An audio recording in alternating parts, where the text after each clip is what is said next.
And welcome to the hearing of the Joint Committee on Ways and Means Fiscal Year 2026 budget hearing on Health and Human Services 2.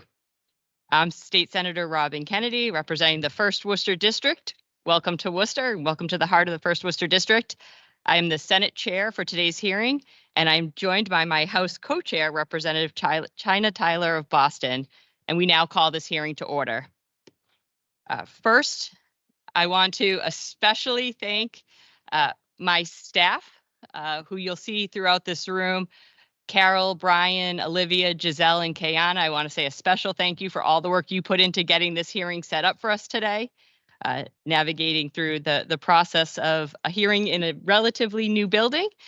I also want to share that today's hearing will include testimony from 10 agencies that have been invited to testify.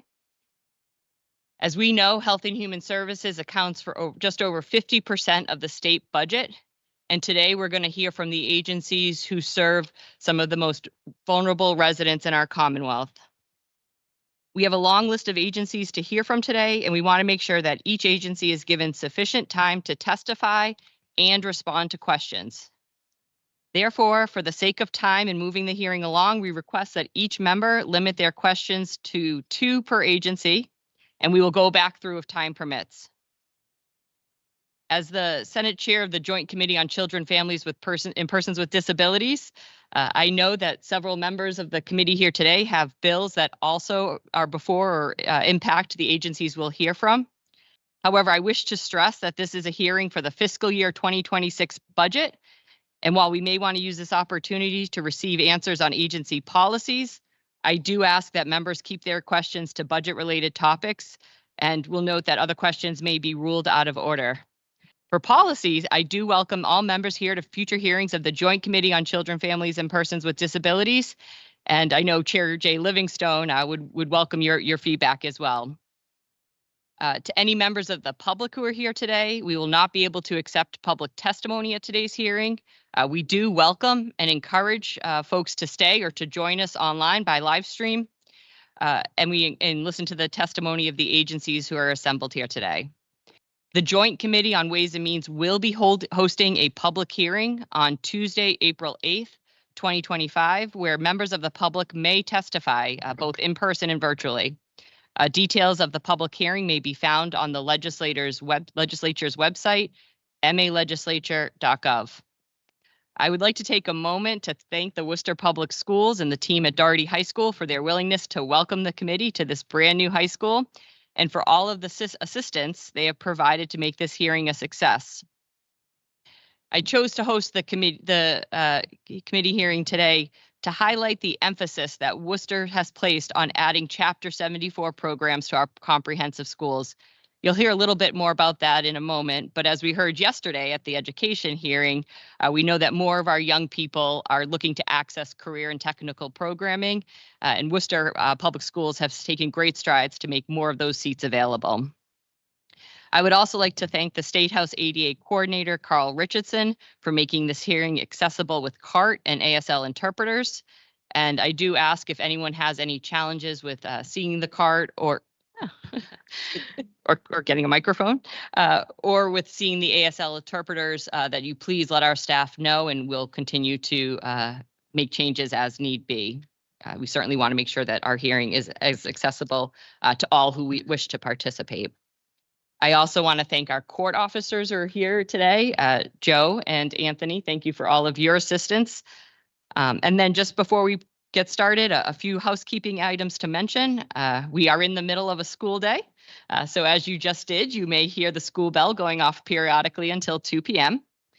We ask that all visitors remain on the first floor in the area of the auditorium to not disturb our scholars during their day. Restrooms are located just outside the auditorium. And lunch, coffee, and waters for members and staff is across the hall. There's also space available if members do need to take a break or to step out for a call or meeting.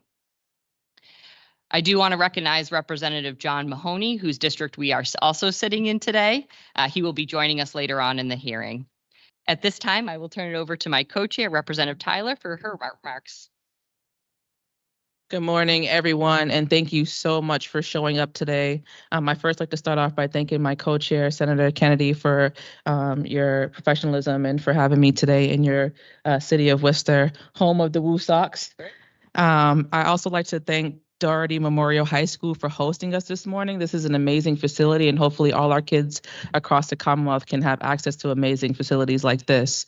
I am Representative Chynah Tyler, representing the 7th Suffolk District, parts of Boston, neighborhoods that you all may be familiar with. Speaking of the Woo Sox, the home of the Red Sox, Fenway, Mission Hill, Roxbury, and a little bit of Dorchester.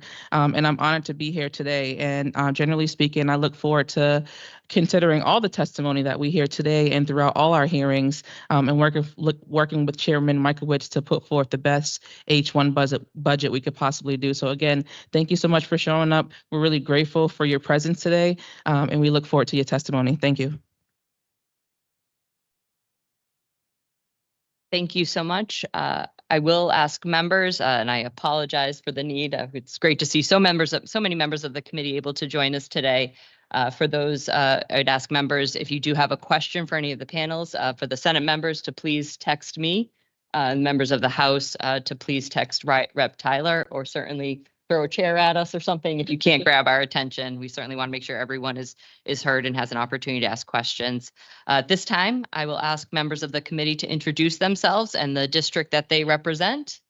I don't know, maybe Rep. Garcia, we'll start at your end.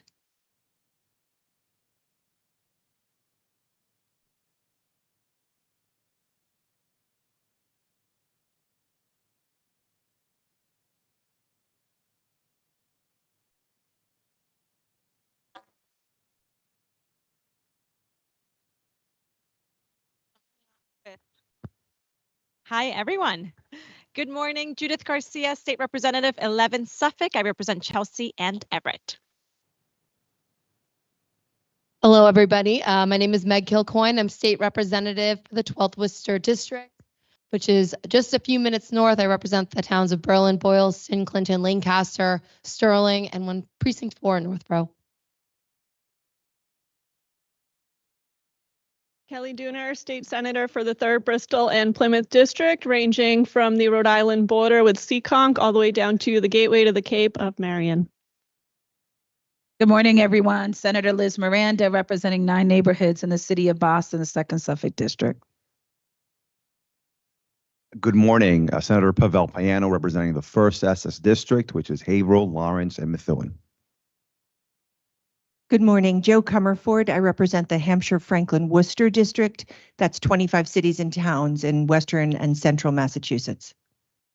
Representative Kip Diggs, 2nd Barnstable. So it's Katuitt, Osterville, Centerville, Hyannis, Barnstable Village, and West Yarmouth. It's nice to be here and look forward for having a great discussion. Good morning, State Representative Todd Smola, 1st Hampden District. I'm the ranking member of the committee. Thank you for having me here today. Good morning, Russell Holmes. I represent parts of Boston, Mattapan, Dorchester, Hyde Park, Rosendale, and JP. Thank you. Good morning, Representative Kelly Pease, represent the 4th Hampden District, which is Southampton and Westfield.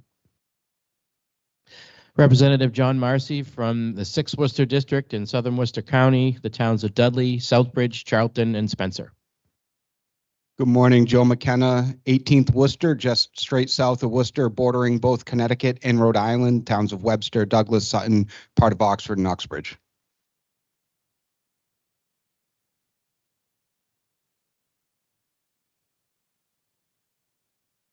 Good morning, Representative Natalie Higgins, the 4th Worcester District, the city of Leominster. Good morning, State Representative John Moran. I represent the 9th Suffolk District, which is parts of the South End, Roxbury, and Dorchester in the city of Boston. Good morning, Vanna Howard, State Representative for the 17 Middlesex District. That's Lowell and Tewksbury. Good morning, Stephen Exaros, Fighting 5th Barnstable District on Cape Cod, towns of Barnstable, Bourne, and Sandwich. Good morning, Worcester. Margaret Scarsdale, State Representative for the 1st Middlesex District, which is Ashby, Dunstable, Groton, Precincts 2 and 3, Pepperell, Townsend, and Lunenburg, Precincts A, C, and D. Good morning, everyone. I'm Lindsay Sapados. I'm the state representative for the 1st Hampshire District, which is the city of Northampton and the towns of Chesterfield, Cummington, Goshen, Hatfield, Plainfield, Westhampton, Worthington, and Williamsburg.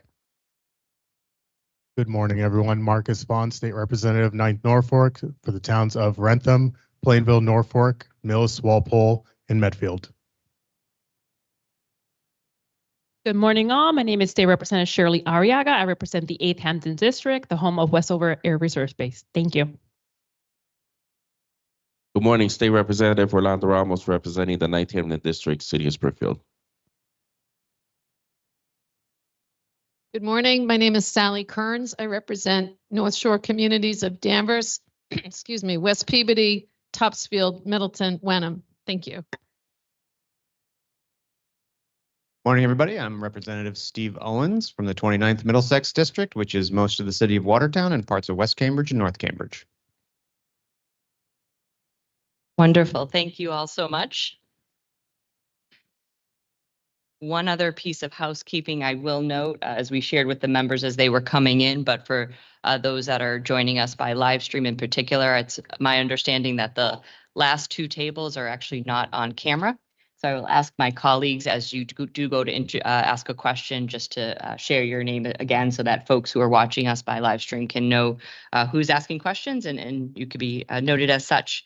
At this time, I would like to introduce and welcome Dr. Rachel Muñarez, the Superintendent of Schools for Worcester Public Schools, and Principal John Staley, our gracious host for today, to share a bit of welcome and a little bit more information about where we're sitting today.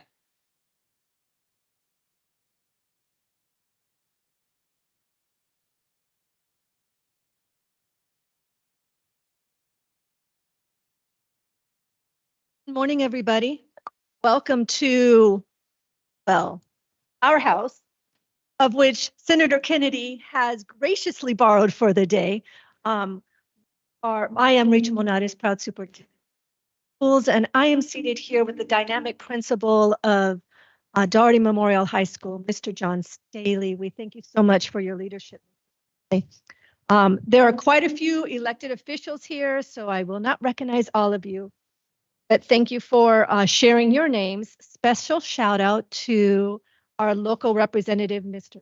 John Mahoney, who I understand will be here later. And of course, Senator Robyn Kennedy is a huge champion for public education. And I want to also thank Representative Chynah for being here and co-chairing this hearing. So we are thrilled that you are here to admire our shiny new Doherty Memorial High School. It's really quite something, isn't it?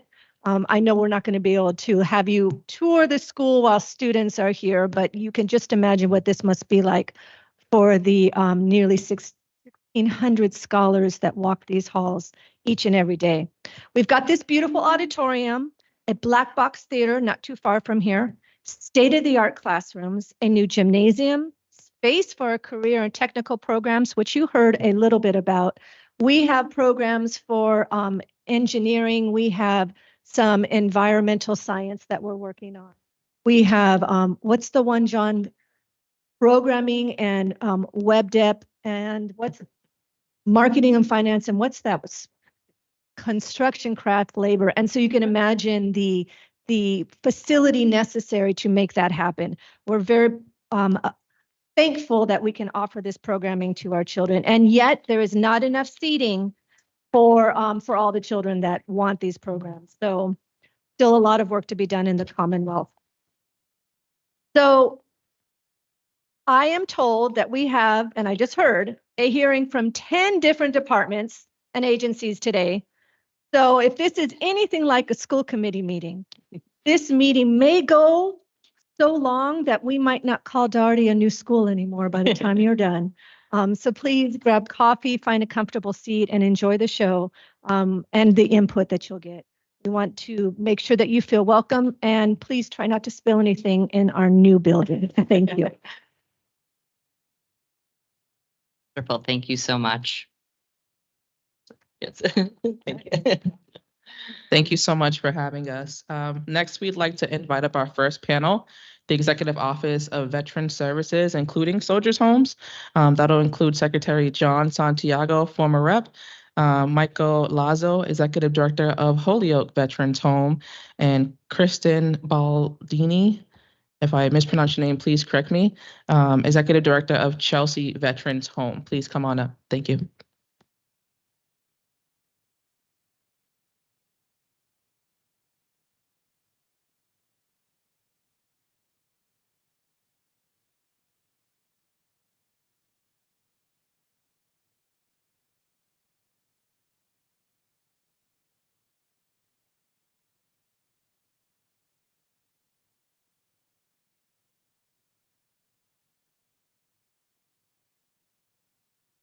Good morning, everyone. Chair Kennedy, Chair Tyler, distinguished members of the Joint Committee on Ways and Means. My name is John Santiago, and I'm honored to serve as the Secretary of the Executive Office of Veteran Services. Today, I'm joined by Christine Baldini, our Executive Director of the Massachusetts Veterans Home at Chelsea, Michael Lazo, the Executive Director of the Massachusetts Veterans Home at Holyoke, and Robert Engel, who's our Assistant Secretary of Homes and Housing. Thank you for the opportunity to speak today about the Governor's FY26 budget proposal for the Executive Office of Veteran Services. 2 years ago, we set out on a mission to transform how we serve our veterans.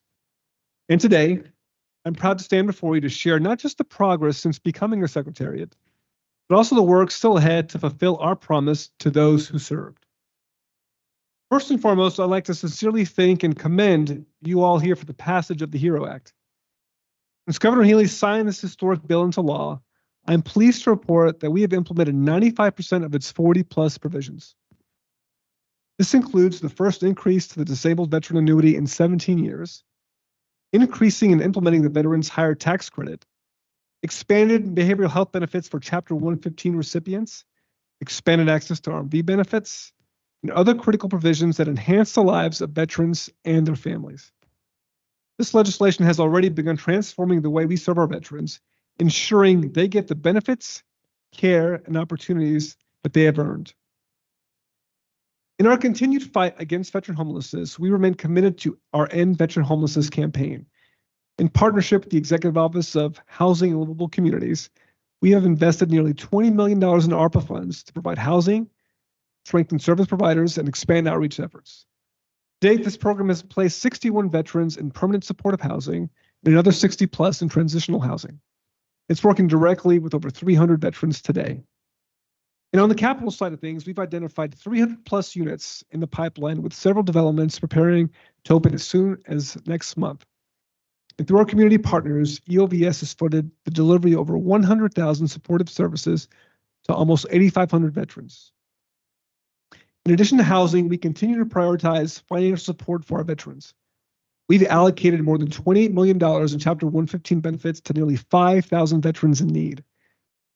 We also are dispersing over $43 million in annuity payments to more than 19,000 disabled veterans, both to our parents, widows, and spouses, while spearheading initiatives and creating new programs to address pressing issues like veterans homelessness, education, employment, and supportive services. And to accomplish much of this, engagement has been central. That's why we've established an Office for Engagement, a dedicated effort to connect, mobilize, and empower veterans across Massachusetts. This new office is leading revamped efforts to expand veteran-to-veteran connections, ensuring more individuals can access services, support one another, and contribute to their communities. As a part of their mission, we've strengthened oversight and coordination of our SAVE team, which provides peer support and engagement services throughout the state, our SERVE team, which supports justice-involved individuals, and our Women's Veterans Network. These programs are being reinvigorated to increase outreach, enhance peer support networks, and improve access to vital resources. By amplifying engagement, we are not only supporting veterans, but are also fostering a stronger, more connected community that uplifts those who served. While we've made great progress in veteran services, we've also transformed our 2 veteran homes, which for the first time in history are DPH licensed, one of which is CMS certified, and are now using electronic medical records, implementing quality improvement strategies. Not to mention, we've built a brand new home in Chelsea, and we're building a new one in Holyoke, which we'll hear more of in a second. Overall, the governor proposes a $206 million budget for EOVS, which is $7.6 million above the FY25 GAA. This includes $13.6 million above the FY25 GAA for veterans benefits, such as the annuity and the Chapter 115 benefit line item. H1 also includes about $80 million to support both of our veteran homes. This overall allotment helps us maintain critical staffing, supports infrastructure improvements, allows us to operate and maintain our 2 veteran cemeteries in Winchendon and Agawam, and provides health care and supportive services to veterans at the long-term care and independent living facilities in Chelsea and Holyoke. We are particularly proud of the transformation happening at both veteran homes over the past 2 years. They both continue to show progress when it comes to modernization and quality of care, ensuring that Massachusetts veterans receive the highest standard of care. One of the most transformative improvements has been the successful implementation of the electronic medical records, EMR, systems both at Chelsea and at Holyoke. This is a major step toward the delivery of healthcare. This digital transformation has enhanced patient safety, streamlined care coordination, ensured regulatory compliance, significantly improving operational efficiency and quality of care for our veteran residents. Additionally, the new state-of-the-art facility at Chelsea has been fully integrated into our operations with a strong focus on expanding services, improving workforce capacity, and optimizing EMR system to further enhance care. The home continues to set a high standard for veteran long-term care, utilizing innovative practices and personalized healthcare solutions. The groundbreaking will soon begin at the site of the Chelsea domiciliary facility later this year, projecting to build over 200 plus housing units for veterans. This development marks another critical investment in ensuring the Massachusetts veteran homes have access to comprehensive care and secure housing. Meanwhile, construction at the Holyoke Veterans Home remains on track, with a major milestone reached this past November, the topping off ceremony. This achievement symbolizes the continued progress and commitment to delivering a world-class facility that will serve Massachusetts veterans for generations to come. When completed, the new home will feature state-of-the-art medical infrastructure, specialized care units, and expanded resources to provide comprehensive, high-quality care to its residents. We at EOVS are proud of the work that has been done and look forward to building on it alongside support from the legislature and our community partners. I urge you to support this budget so we can continue building a Commonwealth where veterans and their families thrive. Thank you, and I'd like to pass it off to Christine Baldini and Mike Lazo to share some remarks.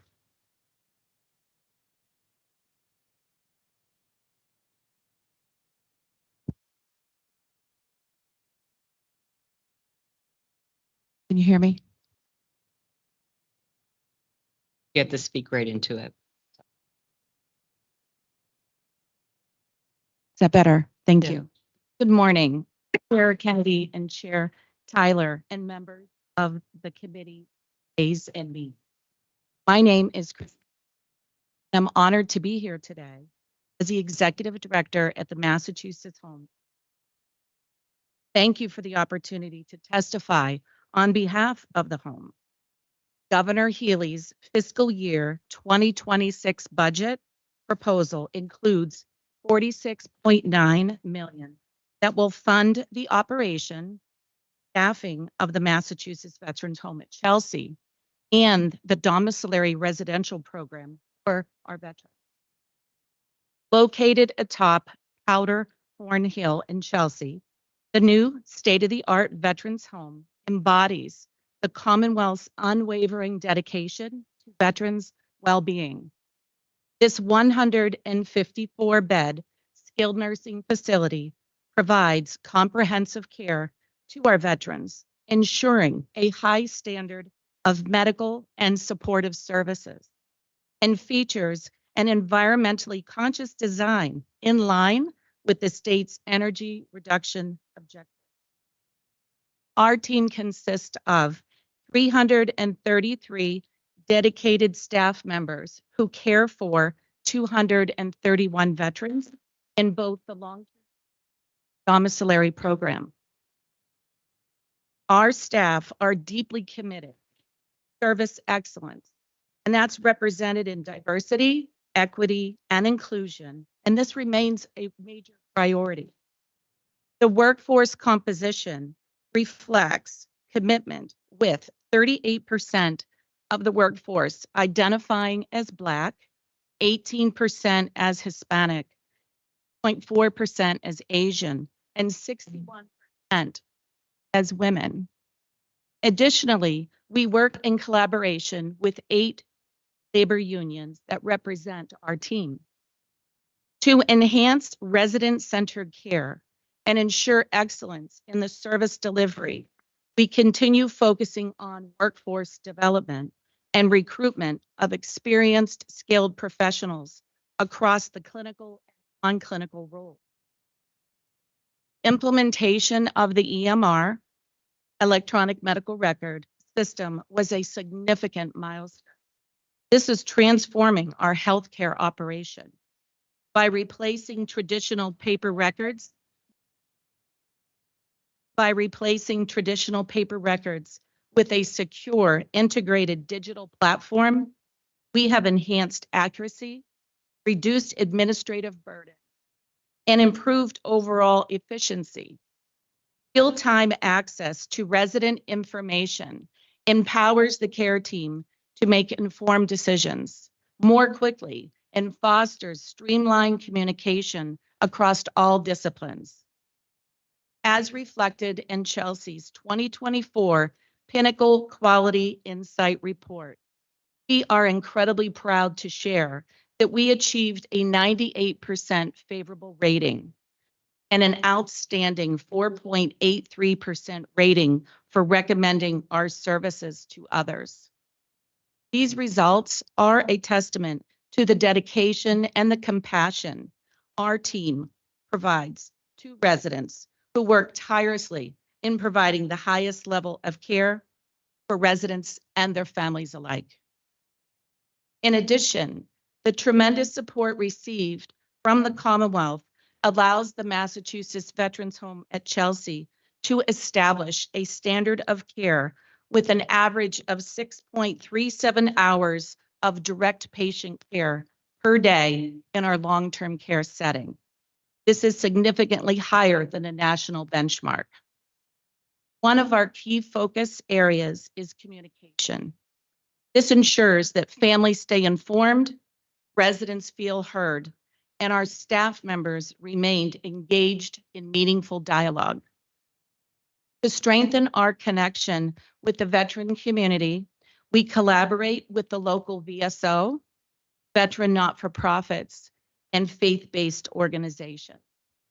Additionally, we have an ombudsperson on staff who works directly with veterans, providing an essential avenue for peer support, advocacy, and conflict resolution.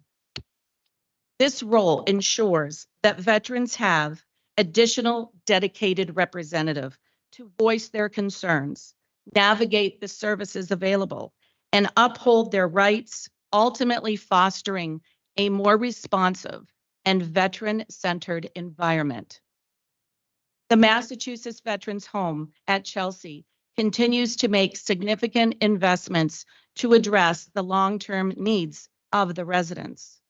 We are fully licensed by the Department of Public Health and certified by Center and Medicaid Services.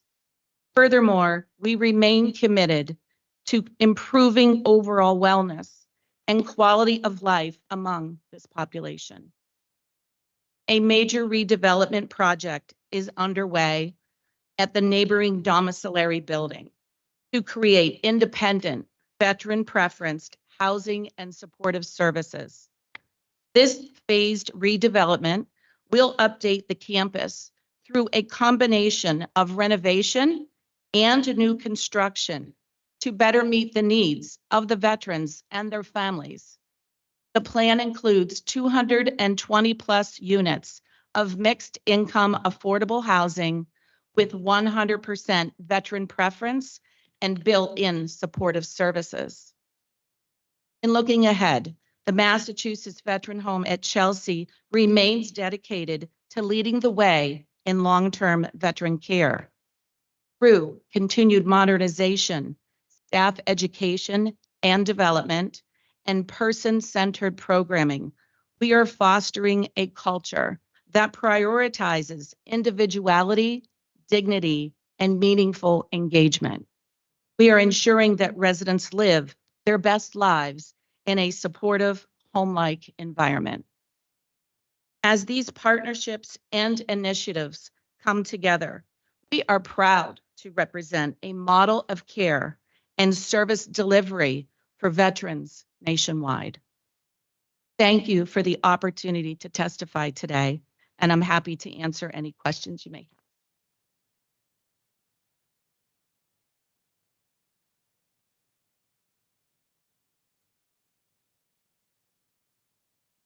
have. Good morning, Chair Kennedy, Chair Tyler, members of the Joint Committee of Ways and Means. My name is Michael Lazo, and I am the Executive Director of Massachusetts Veteran Home in Holyoke.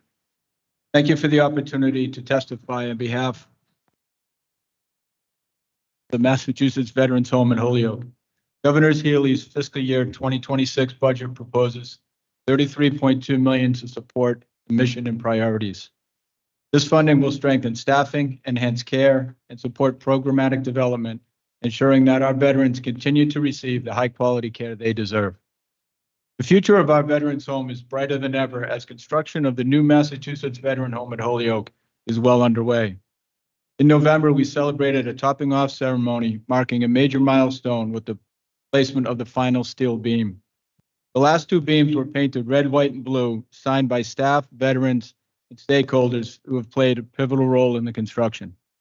These beams symbolize our unwavering commitment to honoring the sacrifices of our veterans, providing them with the compassionate, high-quality care they have earned. Today, our dedicated staff of 344 provide care to 117 veteran residents at the Veterans Home in Holyoke. Our workforce remains diverse, with 72.6% female staff, 33% minority representation, 3.3% veteran employees, and 3% disabled staff members. As we prepare to expand into our new facility, we are actively recruiting to meet the demands of a 234-bed long-term care facility and new adult day health program, which will serve up to 50 veterans. This modernized facility will require approximately 40% increase in workforce, spanning both clinical and non-clinical roles. Our staff continues to demonstrate resilience, adaptability, and an unwavering commitment to veteran care. They uphold the highest standards in health and safety protocols, infection prevention measures, regulatory compliance, and best practices to protect both residents and staff. We remain focused on hiring direct care professionals, including CNAs, LPNs, and RNs. As I mentioned, we hold ourselves to the highest standards, and I'm proud to report that our commitment to excellence continues to be recognized. This past January, the U.S. Department of Veteran Affairs conducted its annual long-term care survey. I'm incredibly proud to share that the home achieved zero deficiencies, a rare and outstanding achievement in healthcare inspections. VA surveyors praised the quality of care, infection prevention protocols, and the dedication of our staff. This past July, the Massachusetts Department of Public Health conducted its licensure survey, and the home successfully passed, receiving its official state license on July 25th, 2024.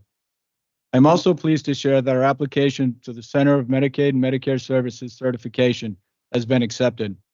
On February 25th, we welcomed CMS surveyors for a 4-day certification survey, followed by a 2-day life safety survey in March. The home performed above the state and national averages, reflecting our commitment to excellence in quality and compliance, and we remain optimistic about certification.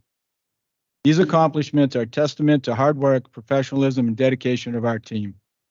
Our veterans deserve the best, and we are committed to providing them with the highest level of care.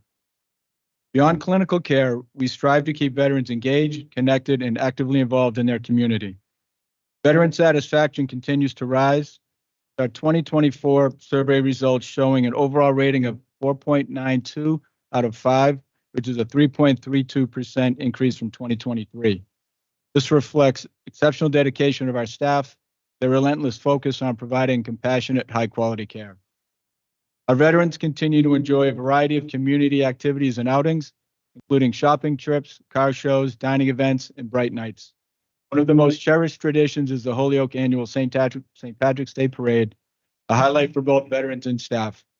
It is moments like these that reinforce a strong sense of community and belonging within our home. Our strong partnerships with local veteran organizations and dedicated volunteers continue to be a pillar of support for our mission. This past year, we doubled the number of active volunteers in the home through outreach at libraries, community centers, local colleges. Volunteers play a crucial role in enriching the daily lives of our veterans, offering both compassion and companionship. We introduced a new volunteer-led initiative, including the Volunteer Ambassador Program, which assists visitors in wayfinding and general inquiries, as well as a retired librarian initiative, bringing veterans a book club, read aloud sessions, and a mobile book cart, creating meaningful opportunities for engagement and lifelong learning. These efforts, along with unwavering support of our veteran service organizations and community partners, ensure that our home remains a vibrant, welcoming place. As we look ahead, we remain committed to making strategic investments that enhance both immediate and long-term care for our veterans. I want to express my deep appreciation to this committee, Governor Healy, and the entire legislature for your continued commitment to our veterans. Thank you for the opportunity to testify today. I'm happy to answer any questions.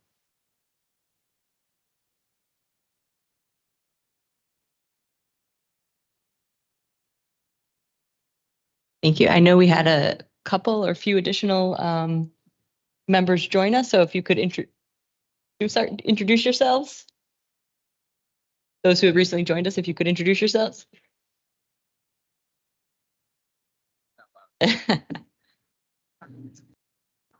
Thank you. Representative Ryan Hamilton, representing the 15th Essex District, Methuen and Haverhill in the Merrimack Valley. Good morning. My name is Rodney Elliott, State Representative representing the City of Lowell and community of North Chelmsford. Hi, Representative Kristen Kasner. I represent the 2nd Essex District in the North Shore, Hamilton, Ipswich, Rowley, Newbury, Georgetown, Topsfield, Precinct 1. Thank you. Thank you so much. I'm actually going to ask the first question. Additional people, sorry, I didn't see all the new folks walk in. You pass that down.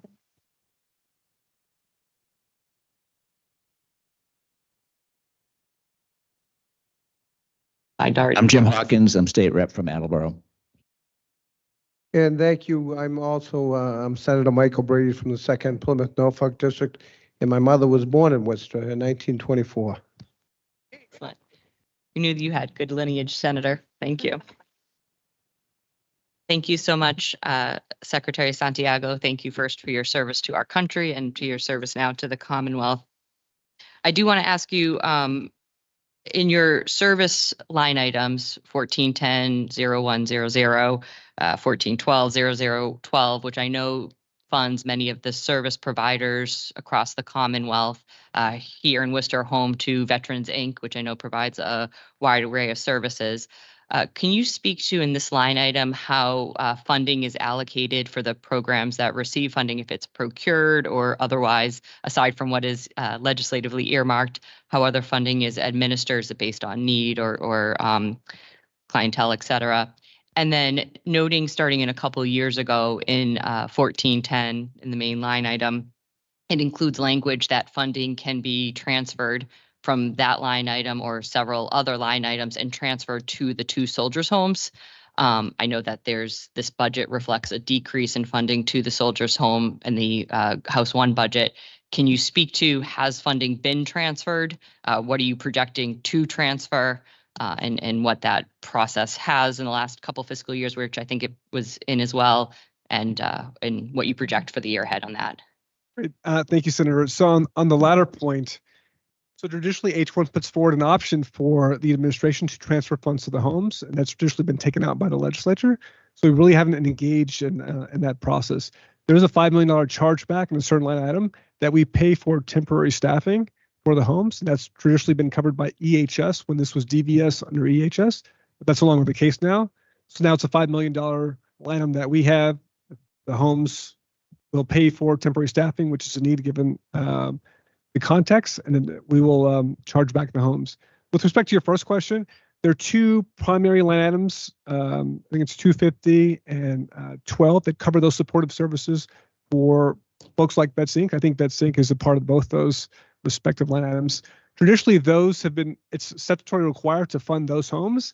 There's actually a piece in the legislature that says if you're funding a certain program, that those same programs will be funded in the following year as well. So there isn't really a procurement process. Something that we'd like to do moving forward, perhaps in the next fiscal year, is to work with the legislature and perhaps some of our external partners to look into this process for more a targeted approach to certain regions that represent a variety of needs for veterans across the Commonwealth.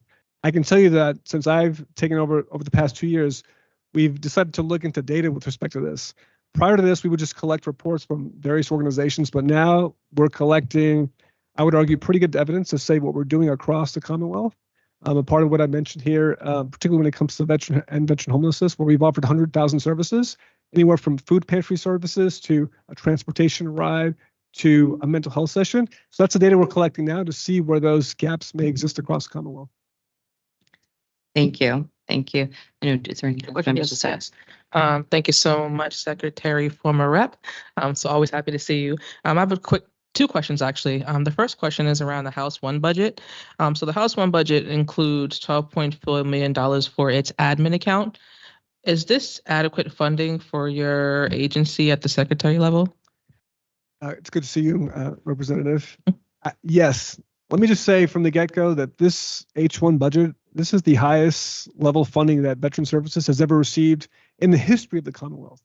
Okay? We feel comfortable and able to do our jobs, not just with respect to what I'm doing in central office, but at the homes as well. And if I could just take a second just to really highlight the transformation at both those homes. Part of my role is just to really see who's doing good work and get out of the way. These folks right here, Directors Baldini and Directors Lazo, really leading a transformation there. Paint a picture, 2+3 years ago before I took over, these homes were not licensed by DPH, not certified by CMS, were operated by administrators not licensed to do that job, were on paper medical charts, paper scheduling, right? And that's all been transformed, large part thanks to these 2 folks who are now licensed to do this job. Now, I do think we're able to do our work here at the executive office. The biggest increase you'll see with respect to my office is the increase in the annuity, and I think it's the 400 line item. That's primarily Chapter 115, which includes the annuity. As a result of your tremendous work on the HERO Act, we increased the annuity line item by 25%. It went from $2,000 to $2,500. It's about 19,000 people, disabled veterans, also Gold Star families that receive that. We felt that it was right to honor their service and sacrifice. So we, in collaboration with our legislature, increased that, and that's where you see the largest bump in it's about $6 million this coming year. But we feel that H1 sufficiently allows us to do what we need to do to support our veterans. Okay. Thank you. And then secondly, on the HERO Act, we passed a ton of bills and we're always concerned about how it works, how it may not work. Can you share with us about how the HERO Act has changed your agency's operations, if any at all? So the HERO Act was focused on a couple of things. How do we increase benefits? How do we recognize veterans? How do we shoot for what I would argue is more inclusivity and equity in the veteran community? We've done a couple of things here in the HERO Act to better align ourselves with the federal agency, number one, but really to show our veterans and their families that we care about them, right? So a couple of things. We updated the definition of the veteran. We were still operating on a definition that was from the past, quite frankly, right? The VA had moved ahead, other states had moved ahead. We were operating in a less inclusive environment with the definition we had. In fact, on Chapter 115, the legislation written at the time explicitly prohibited paying for mental health services. Now, again, this is a throwback from when Chapter 115 was created. It was created in the Civil War, but how it's progressed. So we looked at updating this legislatively alongside the legislature, and to this day, we're still increasing and improving it. In fact, right now, we have a Chapter 115 working group that's created. It's composed of members of my administration, my staff, but also community members and other folks, just to continue to increase and support it so we can support our veterans in the field. Thank you. Thank you. Up next, we have Assistant Minority Leader Kelly Dooner. Thank you, Madam Chair, and through you, and feel free to pawn me off to another panel if this question doesn't pertain to you guys. But something I was working on with Rep. Doherty, who recently passed, was looking into Taunton State Hospital and how we can utilize the buildings that aren't in use, obviously in need of some serious repair, for our veterans. I'm just curious, is there any appetite for that, or any appetite to pair with like a nonprofit that would consider helping restoring some of those to create veteran housing? And if this isn't the right time for this question, please just let me know. Well, Senator, we would always welcome the opportunity to work with you and anyone on this panel here who's interested in supporting veterans. Many of you have. I can tell you with the End Veteran Homelessness campaign, $20 million from ARPA, $7 million went to what's called the HOPE campaign, a really innovative and robust outreach program, but 13 million of that dollar is going to capital projects across the Commonwealth. And we've identified 300 plus units that will hit the pipeline this year, whether that's a ribbon cutting for an opening or a groundbreaking. And we're excited about that. So if you have opportunities in your district that you'd like to share with us, particularly with community members as well, we'd be more than happy to engage with you in that conversation. The challenge is obviously funding, right? And so we'd be looking at back to you to see if you can support with that, but we'd be more than welcome to have that conversation. Perfect. Yeah, there is a nonprofit that I have been talking to. They were looking to identify some other properties that unfortunately didn't pan out. And I just look at Taunton State Hospital and just how underutilized it is. And it's on the Gatra bus route. I just think it could be a great opportunity. And if I could meet with you later about that, that would be fantastic. Well, consider it done. And I'll also mention of the 5 pillars of the End Veterans Homeless campaign, one pillar is to support our nonprofits, right? To provide that technical assistance that they need. Because oftentimes these are small nonprofits with not the expertise needed to build, design, and draft the plans to come up with a pretty complicated project, right? And so we've offered technical assistance to a variety of nonprofits across the Commonwealth, and we'd be more than happy to partner with you. Thank you. Representative Holmes?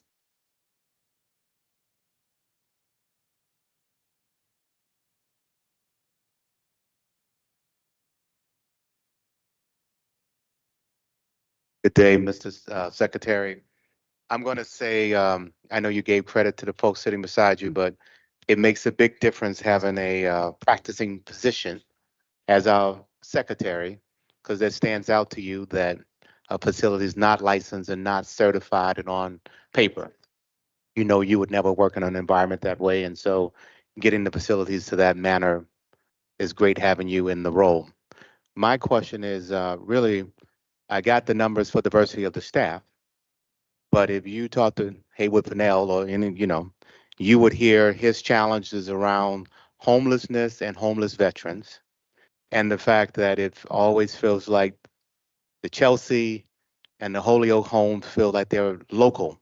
They're for local people. That's just historically how they felt. People in the Western thought it was for them in the West. People in the East thought Chelsea was for the East. And as you grow from 117 beds, it sounds like, to 234 in Holyoke, and then as you now have opened up Chelsea, do you have an answer on diversity of the residents? Who's living there for, who's there? Just like you gave me female, Black, Asian, Hispanic, that would be good to know the residents at both homes. And then it would also, what are you doing as you're doing your budget around, as you get all of these new beds, how do we make sure that the scatter plot for veterans all across the state, that they are marketed to and know these beds are available, not just for people who live in Boston or live in Chelsea, not just for people who live in Holyoke, but every homeless veteran across this state knows that this, I hope, a lottery process makes it so that everyone becomes available, because my understanding is historically it's kind of been, who you knew helped you get in. I hope we're eliminating all of that as a part of this new process. So if you can walk me through that, that would be great. Well, thank you, Representative. Good to see you. Let me say a couple things. I completely agree with you, right? Traditionally, these homes have been viewed upon as this is an Eastern Mass, Chelsea or surrounding area, and vice versa in Holyoke. That's one reason why we symbolically changed the name to the Massachusetts Veterans Home at Chelsea. You're absolutely right, sir. These homes are for Massachusetts veterans, irrespective of where you may live, right? With respect to the data, we actually underwent an equity analysis at both homes to look at this, right? And to see what's happening. Because, as you said, I'm a physician. I operate from a data lens, right? And you're absolutely right. The vast majority of residents there are white male, right? But we place an emphasis on diversity, equity, inclusion, not just at the homes, but also in my office as well. I'm proud that our staff is diverse. Not only do you have a person of color leading this agency, but our deputy secretary is also a Black woman, right? So this is something that we breathe through the entire agency. It's not just how we hire people, we select people. We want quality folks, but it's also through the HERO Act as well. A number of initiatives there to increase and support veterans of color. So this is something we're excited about. Let me say, with respect to the two homes in our policies, so much of the first 2 years of my office here has really been about starting up this new agency and turning it around with some of the things that you said. I've been talking to staff recently about year 3, and what does that look like? To me, that looks like organizational maturation, right? How do we create efficiencies? How do we streamline things? And how do we get to these other important issues that we've missed the mark and has the Commonwealth for many years? That's something we're excited to do. We've done the analysis. There's a significant gap to achieve, but you're absolutely right. Having the marketing, having the wherewithal to address these issues head on. And I will also add in Chapter 144, which was the Office Act, which was the bill that created our secretariat, many of which I voted on. There was a $200 million a bond bill put forward to look into a third home, right? To increase that geographic equity. That's something that we're in a conversation with DCAM to look where across the Commonwealth we could potentially put a third home and what that would entail. I guess my question is, are we going to change? Like, how will we get this place from being all white male? So like, will the new beds be more geographically? Will you be intentional about trying to go out and do more outreach? Or is it, hey, I'm already on the wait list. I've been on the wait list for all these years, and now I'm next in line? Is there, I know that's kind of two cultures, right? Folks have gotten used to they're almost next in line, from what I understand. And then how do you make room for the folks who didn't even know that these homes were available for them? So will it be a lottery, or what will that process look So like? the current mechanism is first come, first serve, right? During the application, right? As we undergo this new organizational maturation, we're calling it Massachusetts Veterans Home 2030. The strategic plan to look in a whole host of components, one of which is revenue, one of which is customer service satisfaction, one of which is workforce. But a part of that is looking into how we make sure veterans who are underserved, irrespective of their race maybe or their gender, are cared to. We have 25,000 women veterans across the Commonwealth. Traditionally, they have not gotten the services respected. They fought for them that they have earned, right? And so we've changed our management, we've changed our programs and policies to better address that. And we look forward to doing it with veterans of color as well. We started a new initiative, it's relatively new, called the Veterans Unity Initiative, looking at this issue and how do we empower veterans across the Commonwealth, particularly those who are underserved, to make sure that they have a stake in this, and that they're engaged with us from the homes to Chapter 115 to the annuity and to all host of other programs that we have. But we're happy to follow up with your team and engage in that conversation. But I think you and I and this team are aligned on with our goals to support veterans across the Commonwealth. Thank you. Up next, Senator Brady. Thank you, Madam Chair.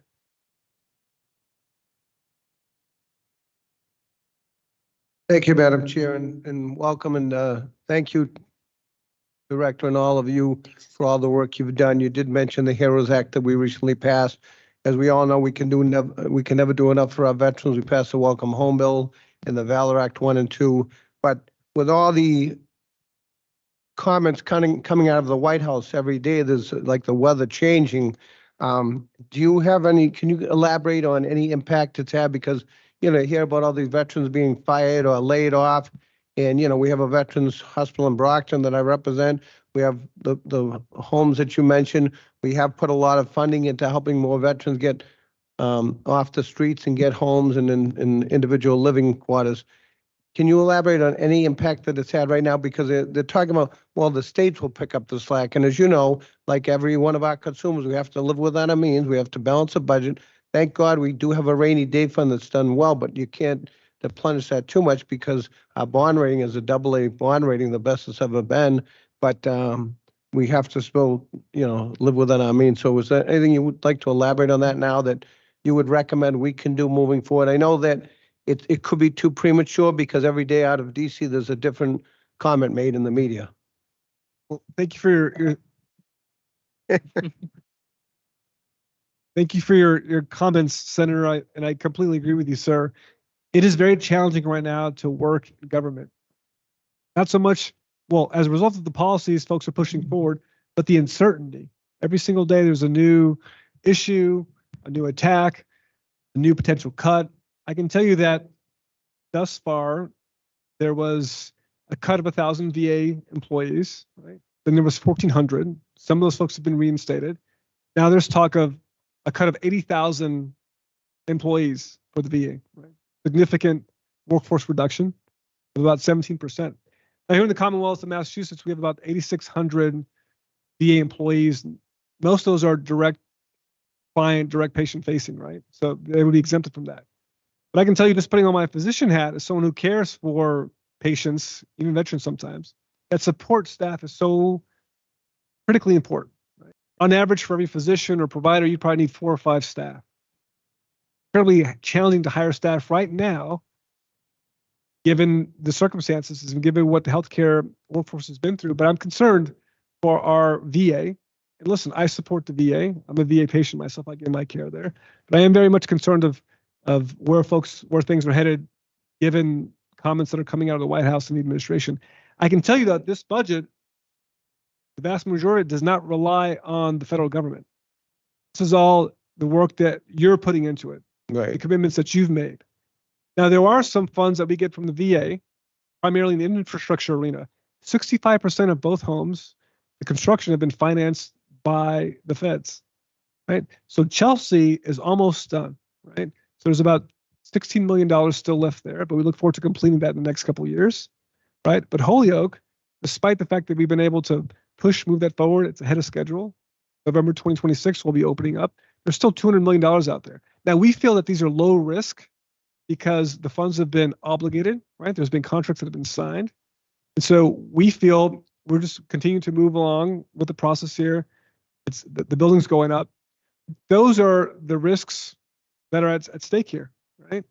But I can tell you that for veterans out there, I get stories all the time about a veteran recently from Western Mass who was deployed 4 times, combat veteran, was let go of his job because of his quote unquote performance, when the previous month he was given an evaluation that he's doing great. This person opens up a vet center that provides services, mental health services to veterans. So again, when you take a chainsaw approach to this, it can have a whole host of unintended consequences, and that's what I'm concerned about. But I can tell you that over my 2 years here, we have fought to work closely with the VA in a very integrated way. When I got here, it was almost 2 different silos, right? So we fought closely to work closely with them. That's what we've been doing for a long time. How do we make things work faster, more efficiently, whether it's women's veterans issues, whether it's homelessness issues, and we've been able to do that. Again, Veteran Homelessness Campaign is a great example, right? We work closely with the VASH vouchers, the VAs, one in Brockton as well, to get folks those vouchers that they need to get it permanently, to get some housing with supportive services. So I share your concerns, Senator, and look forward to working with you to make sure that our veterans' voices are raised and that we're working closely together to support them and their families. Thank you, and thank you for all the work you've done in the rest of the committee. I, as well as some of my colleagues, serve on the Veterans Committee as well as serving on this committee. So if you hear anything, please don't hesitate to contact us, because you may be on the front lines getting more rapid information than we do hearing it in outside sources. But again, thank you for all you're doing. And as we all are very concerned with the different messaging coming out of the White House, that, you know, every day there's something new and you don't know what's truth and what's facts and false information. And we are very concerned. And as I mentioned, as we go through the budget hearings, we have to live within our means. And we do have a rainy day fund, but you cannot deplete that down to nothing. So thank you again. Thank you, Madam Chair. Thank you. Representative Diggs. Thank you, Madam Chair. Secretary Santiago, it's nice to see you and work with you. Thank you for coming down the Cape quite a bit. You know, we have 19,000 veterans on the Cape, and I have the largest of 3,000 veterans, most on the Cape. And what's important to me is, if you know that third spot, maybe we can get it closer to the Cape, because honestly, it's all about taking care of my area and making sure, you know, our veterans have done so much and asked for so little. So I think it's something that's just so poignant and so necessary that we bring something down towards the southern part. Got School me. day's almost over. Got me. Down towards the southern part of Mass. So that would be appreciated. But thank you for all that you do. Great. No, we share your concerns when it comes to Representative Holmes' point to equity. This would be geographic equity, right? Yes. And so we share your concerns and we want to be supportive of that. Obviously, there's a significant cost to that. It'd be another VA grant that you'd have to get, right? Because these are expensive facilities. But we look forward to working with the committee to support our veterans across the Commonwealth. Thank you. Representative Garcia?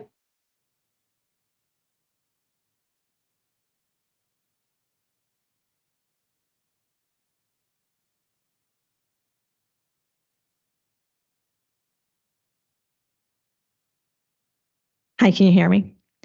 Great. So Representative Garcia from Chelsea, first, thank you so much for the remarkable work that you've done, especially for the veterans across our Commonwealth. My question is, so you have an operating budget of $46.9 million for the Chelsea Veterans Home. Can you walk me through, are there any veteran needs that the budget doesn't cover?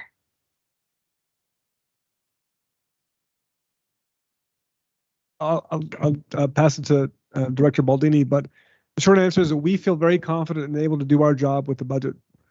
Again, this administration has funded veteran services in a way that no one ever has before. And I will say, if you look at the budget with respect to both homes, particularly at Chelsea, the past couple of years, it's kind of been up and down because as we transition from new buildings to older buildings to new buildings, right? Staffing concerns. I mean, let's face it, the new Chelsea home was delayed a couple of years, right? So we were able to fast track that by a whole year, actually, when I got there. But if you look at the funding for previous line items, I mean, there were some significant reversions. I mean, 3 or 4 years ago, they were reverting $14 million back to the state fund here, right? And so we look at this issue, right, to get a real sense of what's happening on the ground with our veterans, taking into account the change to the new home, but also this the Penrose development as well, right? For those of you who aren't familiar with Chelsea, there's a long-term care center, but there's also a domiciliary, right? And the domiciliary will no longer be with us in a couple of years because that's turning into veteran housing, right? So how do we manage all these things at the same time while attempting to support our veterans? But again, we feel very comfortable with the budget right now, being able to support our veterans moving forward. Yes, I also feel very comfortable with where we are with the budget.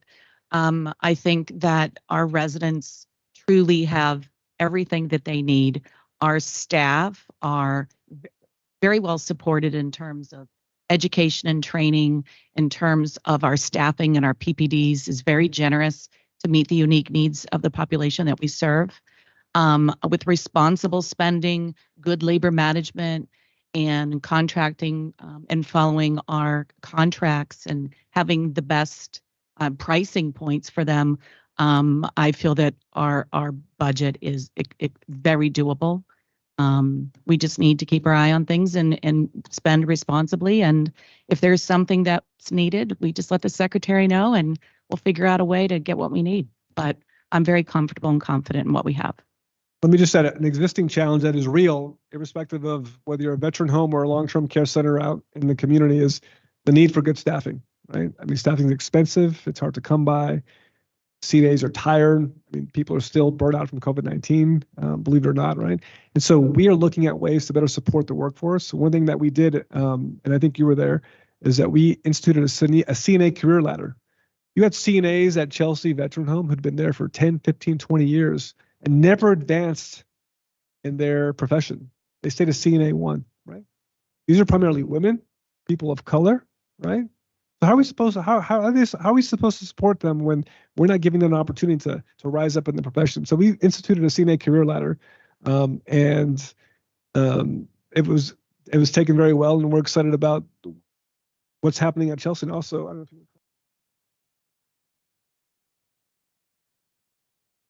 Yes, over in Holyoke, we have been able to institute the career ladder. We now have career CNAs from 1 through 4.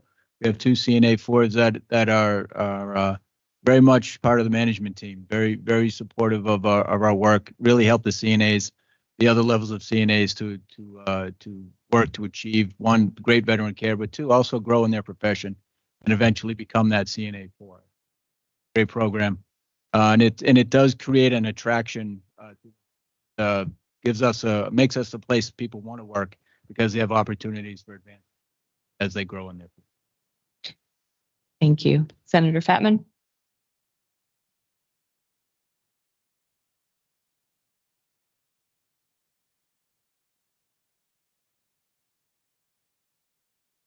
Good afternoon, Mr. Secretary. Thank you for your service. And Senator Kennedy, what a amazing institution this is. My mom graduated from Doherty in 1969, and I was sending her pictures as I walked tardily through the hallway, probably as she did back then. But what an amazing place this has become. Congratulations. I wanted to ask a question about suicide amongst our veterans in Massachusetts. A few years ago, a gentleman from Dudley in the Massachusetts National Guard that I represent asked me to come join him for a walk, a 22-mile walk. And I didn't understand what that exactly meant and would be educated on the subject of the 22 soldiers commit suicide every day in our country. I believe that number's dropped a little bit, but still unacceptable and tragic. When that event happens in our state, what happens? Is your office notified? What services are provided to family members? Could you expound upon that just a little bit so that we can understand how we might best serve this population as well as drive down these numbers for our heroes? Well, thank you, Senator, for bringing up this very important issue. It's an issue I feel very passionate about, and I can tell you that we are thinking about this, putting efforts into this. And actually, you've been involved with this as well. I mean, again, Chapter 115 expressively prohibited mental health services, right? We changed that. You changed that when you passed that law. And now we can support these 5,000 veterans on Chapter 115, veterans who are poor, socioeconomically disadvantaged, to get the mental health services they need.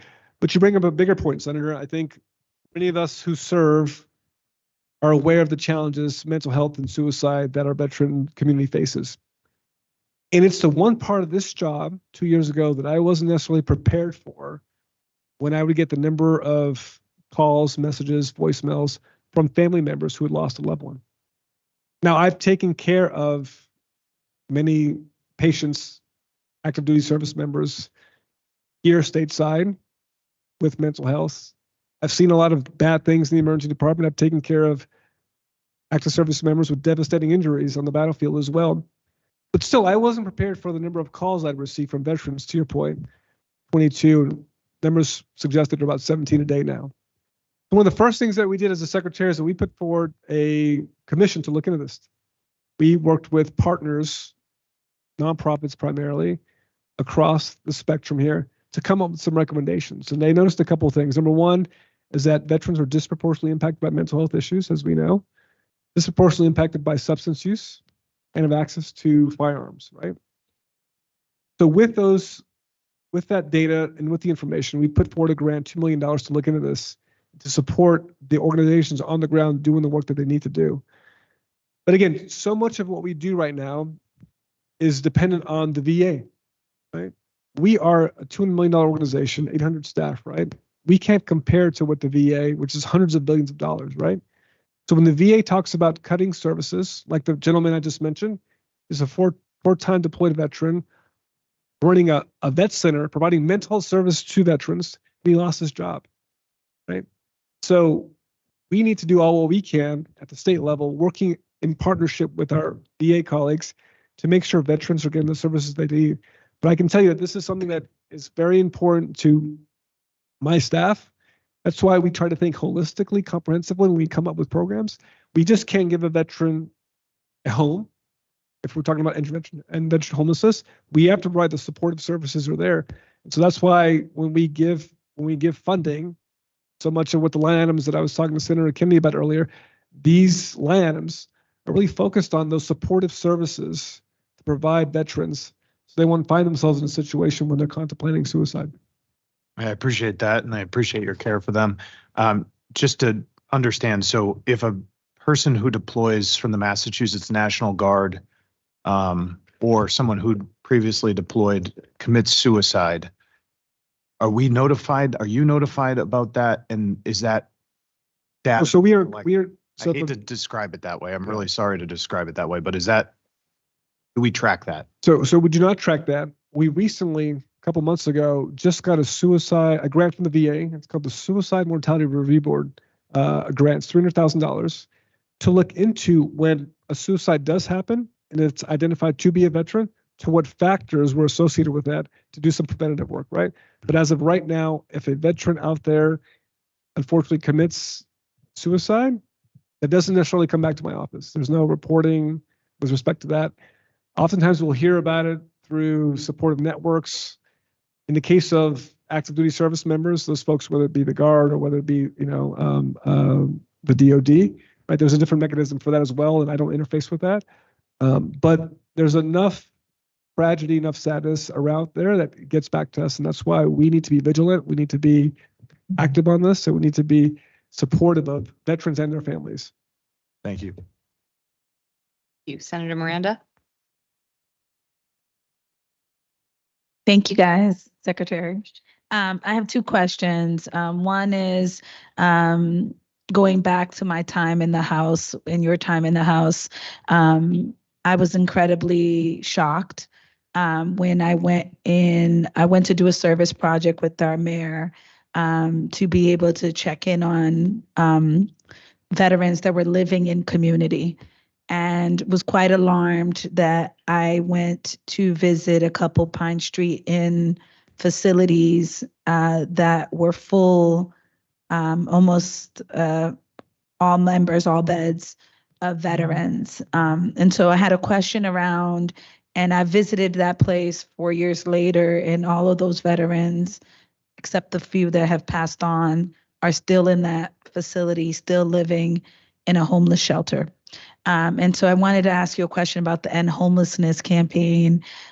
If one of the tenets is about moving people out of poverty and thinking about the timeline of, when a homeless veteran is living in a certain building or space, is there work to be able to say, hey, you can then move on to a SRO or move on to maybe in your lifetime be able to purchase a home or live in a subsidized apartment or in public housing, because it was really sad to be able to go back, and some of those veterans were really young, and not be able to see them, fulfill their American dream, to be able to get out of the situation that they were in. And, we're spending millions and millions of dollars in the city of Boston. We don't even have enough beds for all the people that are unhoused in our city. So I just would love for you to answer that.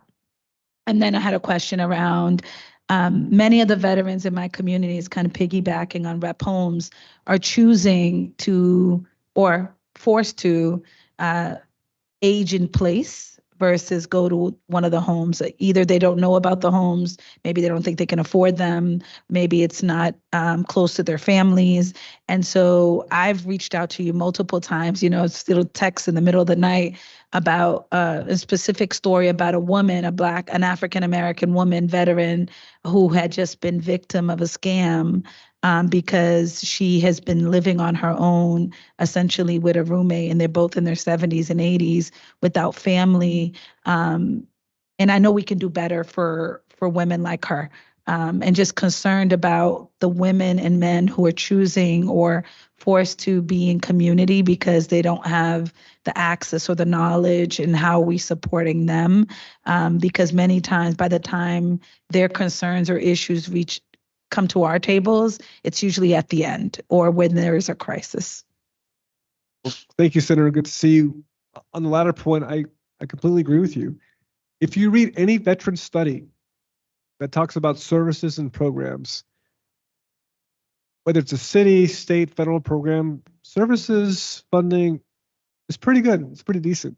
The gap that is always there consistently across the board is engagement, right?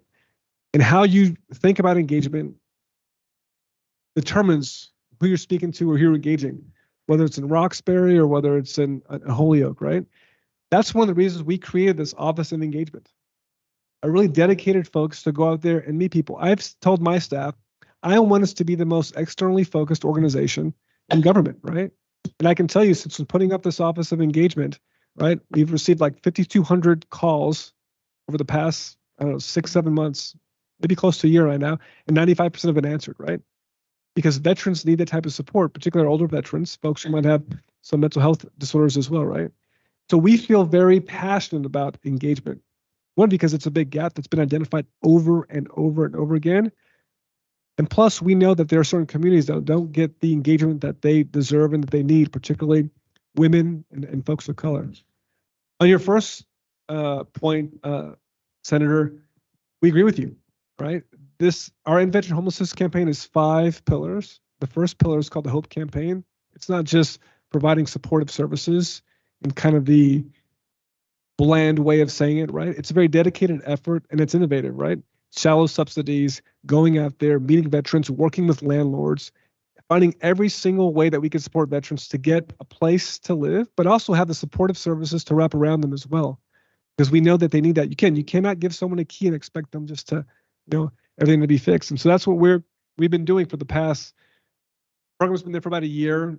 Funds probably went out 6-7 months ago, right? We've seen some good data come back, and we're working closely with our partners across the state to really end veteran homelessness. And just to get this from a big picture lens, as you know, the number 1, 2, and 3 priority of the Commonwealth is housing, right? The governor has talked about this almost every single day. You folks here, you senators and representatives, hear from your district constituents, whether it's I can't afford my rent, I'm homeless, how am I supposed to afford this place if I can't find a place to live, right? And so the governor has tasked all of us in the cabinet to think about housing in a very real way, right? And that's when this End Veteran Homelessness campaign started.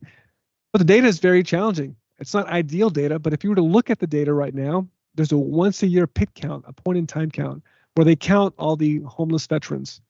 And there's about 650 or so per the last PIT count. Now, that's not the best number because that captures not homeless veterans, but rather veterans who lack permanent supportive housing. When you take a deep dive into that number, if you look at unsheltered veterans, the number is probably about 40 or 50, right? So this is manageable. We can do this, right? We can work closely in collaboration with communities, stakeholders, and folks like yourself to find those veterans, reach out to them, address whatever concerns they have, whether it be mental health, substance use, to get them on the right track. And that's what this campaign is about. Thank you. Thank you. Representative Kilcoyne.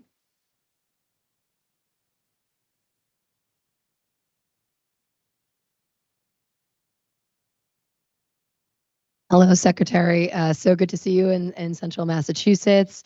I've always enjoyed working with you. I don't think we overlapped in service. Oh, I know we did a little bit, but it's been wonderful to work with you in these roles. I just had a quick question. And I apologize if it overlaps with some of my other colleagues' questions, but I know a challenging thing in trying to support the veterans community is sometimes finding where they are. I was very proud to join my colleagues in the House and Senate in voting for, is this thing on? Can you hear me? Okay. My voice is deserted me this week. So yeah, I want to make sure I'm clear. I was very pleased to join my colleagues in supporting the HERO Act, which sought to expand, not just expands veterans benefits, but try to take away some of the bureaucratic obstacles that we saw within the veterans community that prevented some of them from getting access to the benefits they deserved. And in case in point, I was at Iwo Jima Day about a month ago or so at the State House, and that's something I know you've attended in the past. And this year, we thought all the veterans of Iwo Jima during World War II had left us, and one miraculously showed up that we had no idea were still there. So I think that kind of exemplifies sometimes the challenges we have in knowing these benefits are out there, but trying to make sure we're connecting those benefits with the veterans community. And I know that's something your office has really taken leadership on. So I just wanted to kind of get a sense from you, and I know it's still early. The bill was just signed into law a few months ago, but if you've seen any sort of uptick in veterans being able to access benefits they didn't have before, if there's been an increase in any applicants in seeking those benefits under your watch. It's good to see you, Representative. Absolutely, there's been an increase. And we've been a part of that. Again, the key is engagement. We did multiple town halls all across the Commonwealth, engaging with folks. We've partnered actually with many legislators to do host some of these as well. Veterans are a unique community, right? You'll find some who want the license plate and want to talk about their experience, but there are many others who don't want to, right?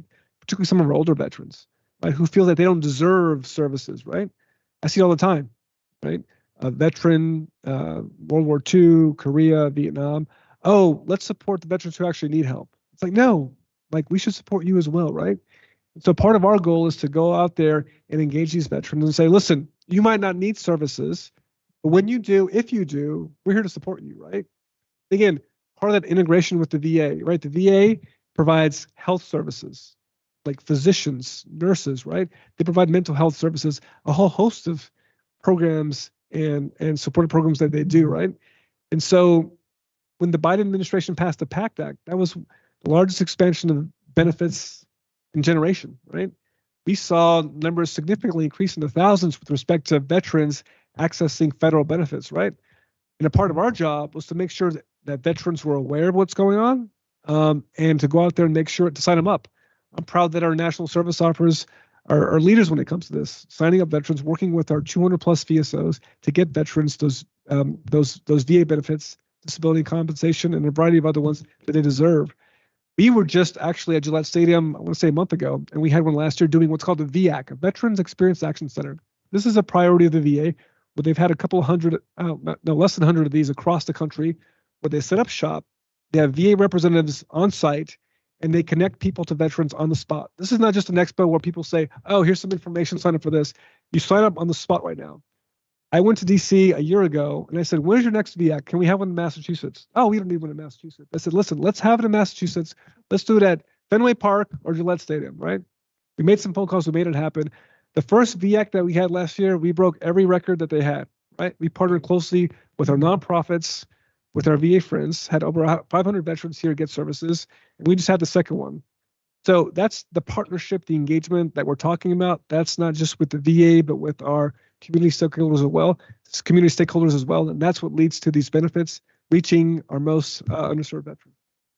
Well, I can speak from experience, having seen you come out to my region and talk to our local veterans there, how big of a difference it made. So I really appreciate your efforts and applaud your efforts, Mr. Secretary, because I really think that grassroots engagement, both on a micro and macro scale, makes so much of a difference. And your leadership has been exemplary there. So thank you so much.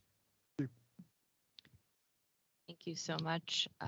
I don't think we have anybody else who's requested questions. So with that, I'm actually going to turn to Senator Dooner to wrap us up with one final question. Thank you. Thank you for that, Madam Chair. Just a quick question around services for Gold Star families. We have a Gold Star family in Taunton. It was about 10 years ago at this point, but they did end up losing their house. The children kind of ended up raising the younger children and they really struggled. Do we have any services for Gold Star families? Obviously, what they have to go through is something none of us could ever imagine. And are there any services or funding out there for Gold Star families from the Commonwealth? So there is a very specific one. It's called the annuity. And that's a $2,000 annual payment, which has been increased to $2,500 thanks to the work the legislature has done. You're absolutely right. Our Gold Star families, they've paid the ultimate sacrifice. I mean, you have a Gold Star father on the stage with you today who's been a champion for veterans and for Gold Star families ever since I've known him, and that's Rep X. And he's still there. Thank you. And so what I would say to you is, let's connect. Let's connect me and you, Rep X, and how we can support them. There are some financial benefits, but more so it's about the community, right? We do have a Gold Star day at the State House that Rep X is in part of as well, that the governor is very committed to doing. And I can tell you that last year's event was moving.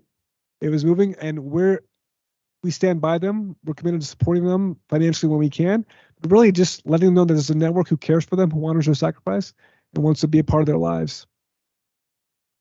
Thank you. And my apologies. I missed Representative Arriaga has a question as well. So my apologies. Good morning, Mr. Secretary, Executive Directors. Thank you for your testimony and your continued support on behalf of our veterans. From one veteran to another, I can clearly tell you that it does make a difference. I get continuous phone calls of the great work that you're doing throughout your time here in this office. But my question was in regards to outreach, which we heard a lot today. As you can see, we're very eager to support you all in your mission. But mine was primarily in regards to women. As you know, a report came out about 3 years ago from the auditor's office stating that we need to do better and identifying, locating, of course, connecting our women veterans with resources. And we just want to ensure that you have the funding, the tools to complete your mission. Thank you. Well, thank you, Representative, and thank you for your service. You're absolutely right. Before I took over, in addition to the situation at the homes, in addition to some of the inefficiencies that we were having in central office as well, there was a report from the auditor's office that said we are failing women veterans, right? And so we took that very seriously. And we've put together a whole host of, whether it's resources, took those recommendations and went to work. If you were to look at the recommendations now, and I don't have them all in front of me, but I can tell you that a variety of them have already been implemented. One of which was the Women's Advisory Commission, focused on women veteran issues, right? We set that up immediately. In fact, they put forth a plan to put out a report, and I think it should be coming out later on this month, how to support women veterans, right? So we took a leadership in this because we know it's important. It's the fastest growing group of veterans in the Commonwealth. There's about 25,000 of them. So whether it's doing that, adding resources, doubling our staff when it comes to women veterans, hiring more women veterans in our staff to make sure that we are aware of what's happening in their community that we're excited about. And again, this engagement community includes the Women Veterans Network, right? And so if you were to look at the data with respect to the number of events that we've held regarding women veteran issues, it's significantly increased over the past year since I've been, past 2 years since I've been here. But always looking forward to partner with you as a woman veteran yourself who cares passionately about this and to engage our veterans out in Western Mass or across the Commonwealth. Thank you so much. Thank you. And just to confirm, anybody else? Questions? Excellent. Thank you so much, Secretary, directors of our two veterans homes. Thank you so much. Next, we're going to invite up our second panel, which is the relatively new Office of the Veteran Advocate. And I'll invite Bob Notch, our veteran advocate, and David O'Callahan, the Deputy Commissioner of Administration and Finance. And while this transition is happening, I just want to remind our committee members that lunch is available across the hall. There's also room over there to work, so please, at your leisure, feel free to grab lunch. I also want to recognize two of our colleagues that have joined us, Representative Jim O'Day, who is the Dean of the Worcester delegation. So Representative, good to see you. And also want to recognize Representative John Mahoney. Representative Mahoney, thank you for letting us be in your district as well. So thank you both for being here. And I know during the course of the last panel, we had a few other members of the committee join us. So after the bell, I'll ask you to introduce yourselves.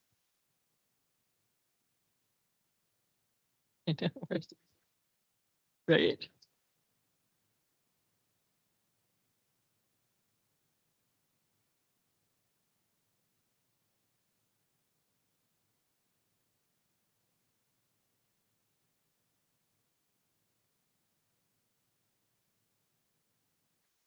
Here. Hi, everyone. Samantha Montano from the 15th Suffolk, which is a mostly Jamaica Plain neighborhood in Boston. Rita Mendez, and I represent Brockton, and this is a beautiful school, so I'm so happy to be here. Thank you. Good afternoon, everyone. State Representative David Beal, 4th Suffolk, the South Boston neighborhood in the city of Boston. Thank you so much for having us and for your hospitality.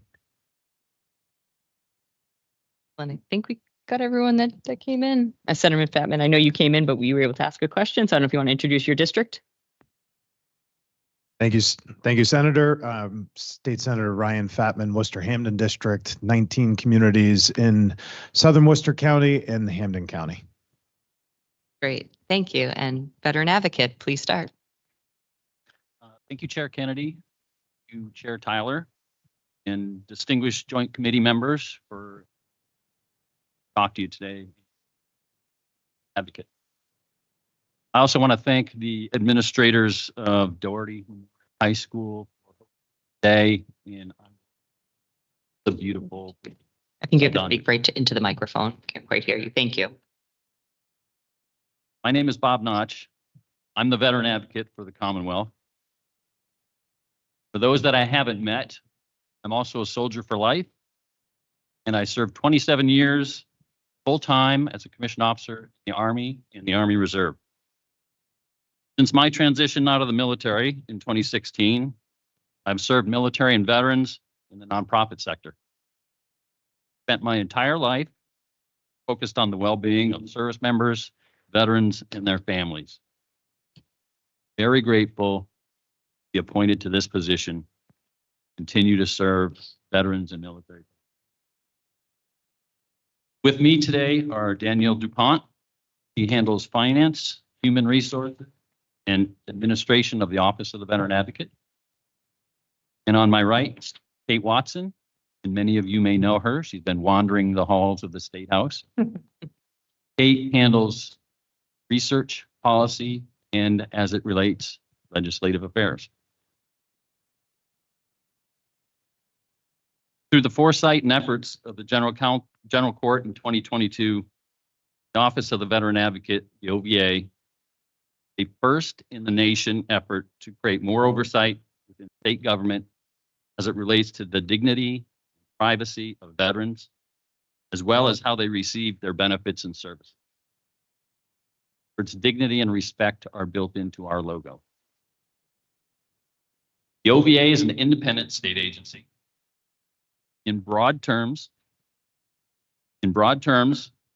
our responsibilities are to examine the systems, liaison, advise, and assist state and federal agencies regarding the programs, benefits, and services provided to veterans and their families in the Commonwealth. Additionally, in more specific terms, we are responsible for aiding and coordinating with municipal veteran service agents, officers, as well as conducting independent investigations of any fatality, near fatality, or serious bodily or emotional injury for veterans in the care of the Commonwealth. The OVA mission, Office of the Veteran Advocate, safeguards the well-being, dignified treatment, rights, and benefits of veterans in the care of or receiving services from the Commonwealth. Ensuring these veterans and their families receive passionate, timely, and effective services. OVA collaborates to facilitate access to federal and state benefits, conducts thorough investigations to enhance care services provided to veterans. All that said, this is what we believe. Alignment. Our work focuses on three main stakeholders: veterans and their families, residents of the Commonwealth, all of you, and supporting agencies. Our goal is to align the capabilities and support provided by local, state, and federal agencies with the needs of the veterans and their families and the expectations of the public. Those are out of alignment. We take a look. Collaboration is key. Our preference is to find areas for improvement and work together to raise the bar. We believe transparency builds trust. We believe responsiveness is common courtesy. We believe that advice must be backed by research and data. As we advise you and your staff, you can expect that advice is based on quality research. This fiscal year, FY25, is the first fiscal year of the operations of the Office of the Veteran Advocate. I was unable to present at a hearing last year, but I did provide a letter requesting our budget needs. And I want to thank those members of the conference committee who supported that request, negotiate our current budget of $2 million. This funding allowed us to build a solid foundation for the newly established office, and it's capable of meeting all of the statutory responsibilities listed in Chapter 115. Current FY26 H1 budget proposes no increase over FY25 funding for the OEA, resulting in a flat funding of $22 million for FY26. This amount does not provide a minimum maintenance increase necessary to meet inflation, nor does it allow the capacity to extend operations to meet our growing workload demands.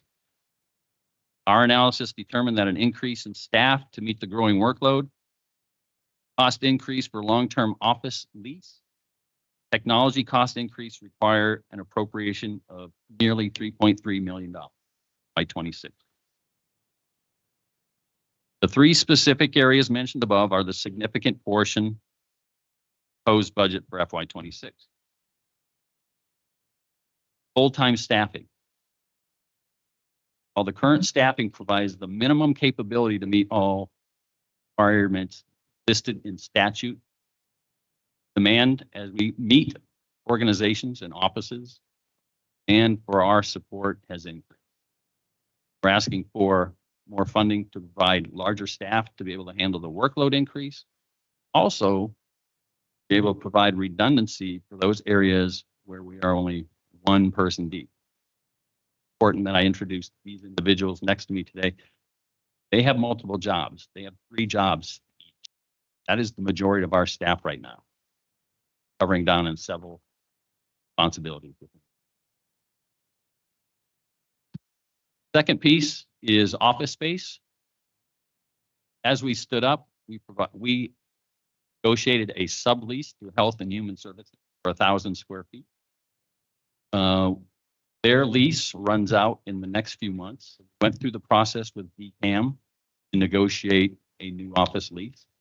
We are moving into new space this spring, 3 times the size, 3,000 square feet, our staff, and provides us a long-term capability to maintain an office space where we're actually getting a discount on the rent.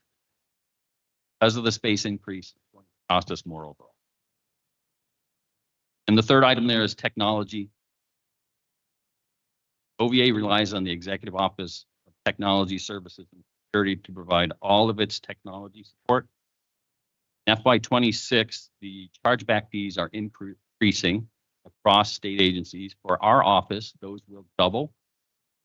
So we have to face the double increase on chargebacks for office services. And if we increase our staff, that will also provide an increase as well. Adequate funding of nearly $3.3 million for FY26. Office of the Veteran Advocate will be prepared to meet its requirements of examining systems, supporting local service agents, and advising you and the public about how the Commonwealth may improve its services for veterans and their families. We will continue to build relationships and collaborate with federal and state agencies to best serve the veteran community. Thank you again for the opportunity to testify and for your consideration of the budget. I welcome your questions. Thank you. Don't see anyone having submitted a Batman. Sorry. Colonel Notch, it's good to see you. Kate, you as well. I really appreciate your presence in the State House. I believe personally you're doing a fantastic job, the both of you together, Batman and Robyn. One thing you said stuck out to me. I wasn't going to ask a question, but I had asked Secretary Santiago about suicide, unfortunately, and you'd mentioned advice must be backed with research and data. And I had asked the question about tracking suicides amongst our National Guardsmen and women, and those who are current and those who have served. And I balance that with privacy and families' privacy. I know how difficult that is. Met some families along the way. I'm wondering if you could maybe just offer us some ideas, because I think that this is a topic that we need to further explore. If we don't track our men and women who are committing suicide that serve in the National Guard, I'm not sure how we're supposed to help prevent it. And I think you know that that's something I care a lot about, as we've had some discussions. And I know a lot of people up here care about that subject. So I don't want to put you on the spot, and maybe it's a conversation for another day, but I would like to try to start thinking about that and get it into the public consciousness as Senator. much as we possibly can. Thank you, Senator. It's great to see you again. Yes, this is a this is a very long conversation, but I do want to highlight a few things. This country has spent hundreds of millions of dollars specifically on military and veteran suicide. I don't know that we've seen improvement reducing those numbers. Are we making an impact? Are we doing the right things? Those are the questions we're asking. And as you mentioned, data is one of the things that we want to track down. I did not build it into this year's budget, and it's potentially a future issue, but it's one of the things that we see as a force multiplier in being able to serve military and veteran families here in the Commonwealth. Can we track the information that's spread across the 12 executive agencies? Every one of those agencies has some form of a program, benefit, or service for veterans. A lot of that information gets siloed. I think capturing that to get a better picture, one way to help us make decisions. The other part of this is, yes, recognizing that those are individuals. Individuals are making decisions. Sometimes those decisions are impacted by mental health issues or other issues that we need to look at is what can we do to help the individual? How do we make an impact? Capture the data on that and look at what are those things that are specifically tied to individuals. The Secretary mentioned the Suicide Mortality Review Board. That's one way of capturing it. Something that we've looked at. Massachusetts has one of the lowest rates, at least for veterans, for suicide. But right now, we don't have a good picture of what's happened in the last few years. The VA just released their study last week, which is a 2-volume document, talks about suicide. We would love to be able to work with executive agencies, partner agencies, or offices, figure out ways to better capture the information that's happening. Our statute focuses on veterans and their families. Conversation that I've had with the Adjutant General here as well is we don't have the statutory authority to work with military families, but those that are currently serving in the Guard or Reserve may already qualify as veterans in Massachusetts. That's why we have a close working relationship with the National Guard. We want to continue to work with those agencies, identify the information.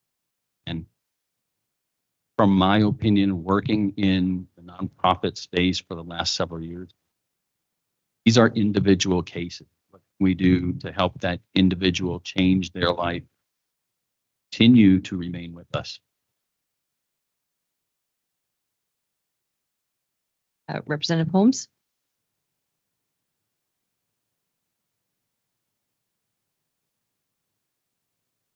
You for your service as well. My question is around the 3.3 million. I know you said it's gonna be technology, office space, and more staff. Will this?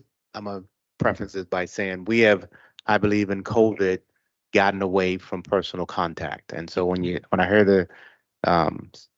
the Secretary Santiago talk about advocacy and getting out of neighborhoods, with COVID, people are just used to emailing and trying to get in touch with people, and that takes multiple iterations. I email you, you email me back, and I'm trying to figure this out.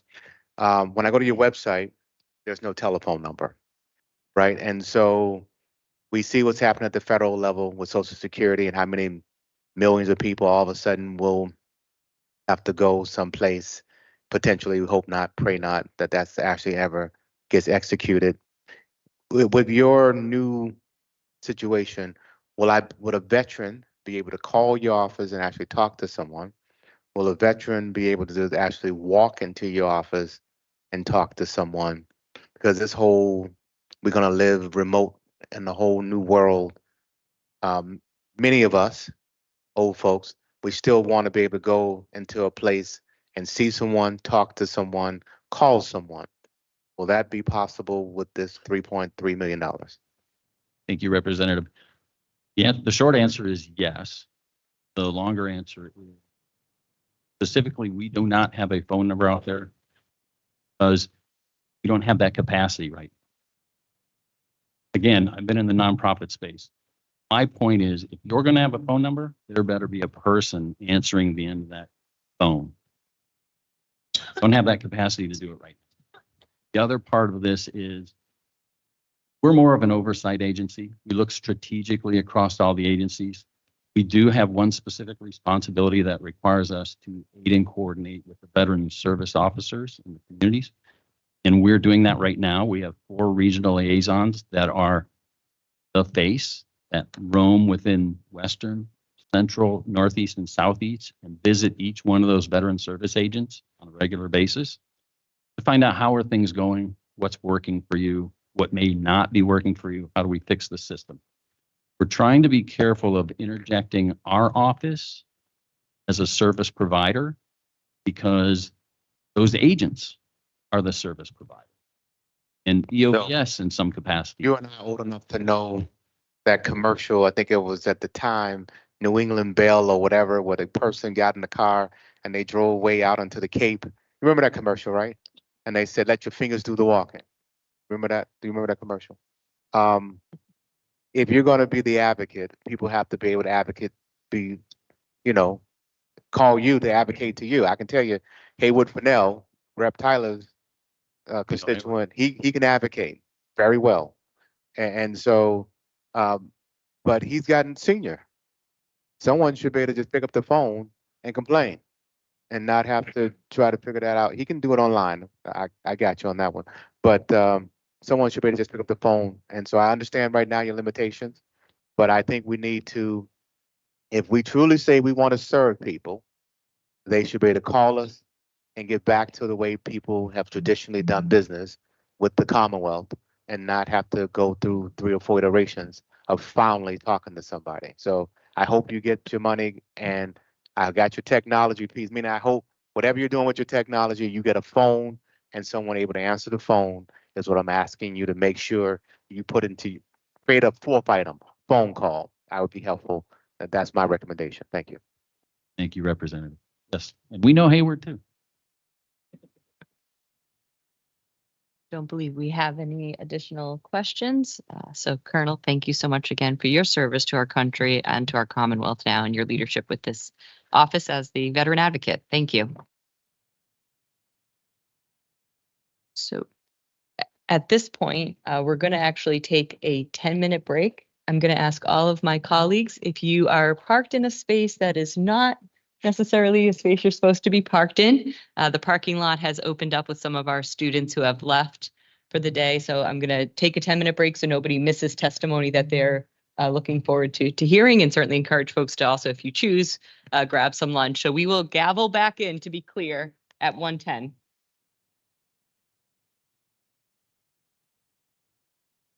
Revenue here.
Hello? All right, wonderful. I'm sorry for the technical difficulties. Next, we're going to be inviting up our panel number 3, which consists of the Department of Transitional Assistance. We'll hear from Commissioner Jeff McHugh and also Rachel Goldstein, who happens to also be the Chief Financial Officer. So welcome, Commissioner Ms. Goldstein, and we're happy to have you. And please share your testimony. Thank you. Thank you very much. Chair Kennedy, and distinguished members of the Joint Committee on Ways and Means. My name is Jeff McHugh, and I have the distinct honor of serving as the Commissioner and leading the incredible team at the Department of Transitional Assistance. As referenced, I'm joined at the table today by our Chief Financial Officer, Rachel Goldstein.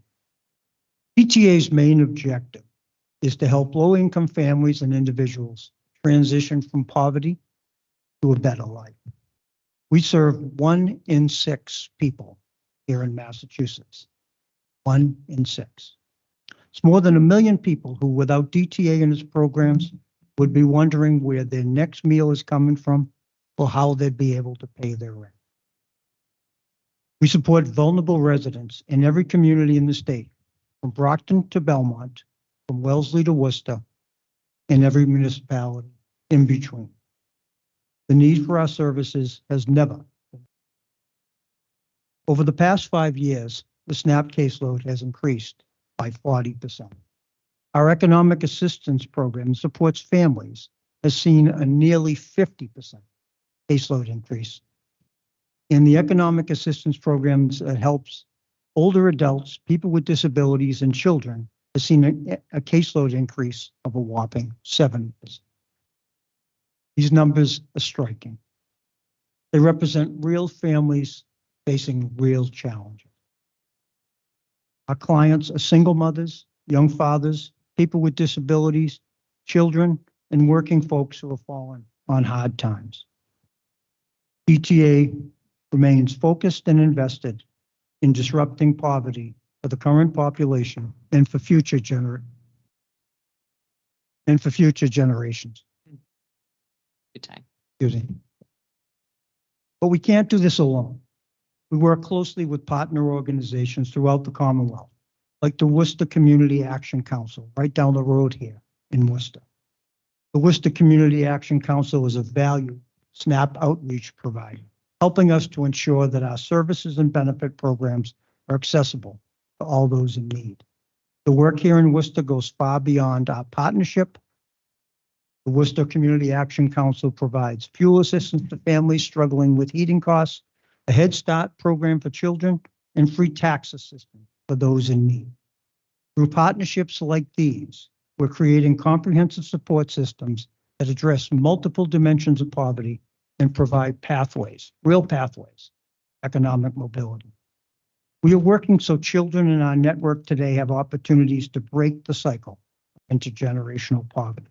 We are focused on targeted investments in our budget this year, including $700,000 to extend pregnancy support from just the last 3 months of pregnancy to the full pregnancy.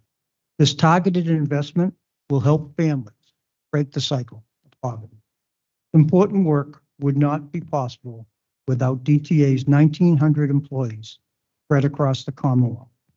The empathy, expertise, and knowledge of our team is second to none. Thanks to your support through past budget actions, we've been able to bring on 300 new staff positions over the past year to support the state's most vulnerable residents.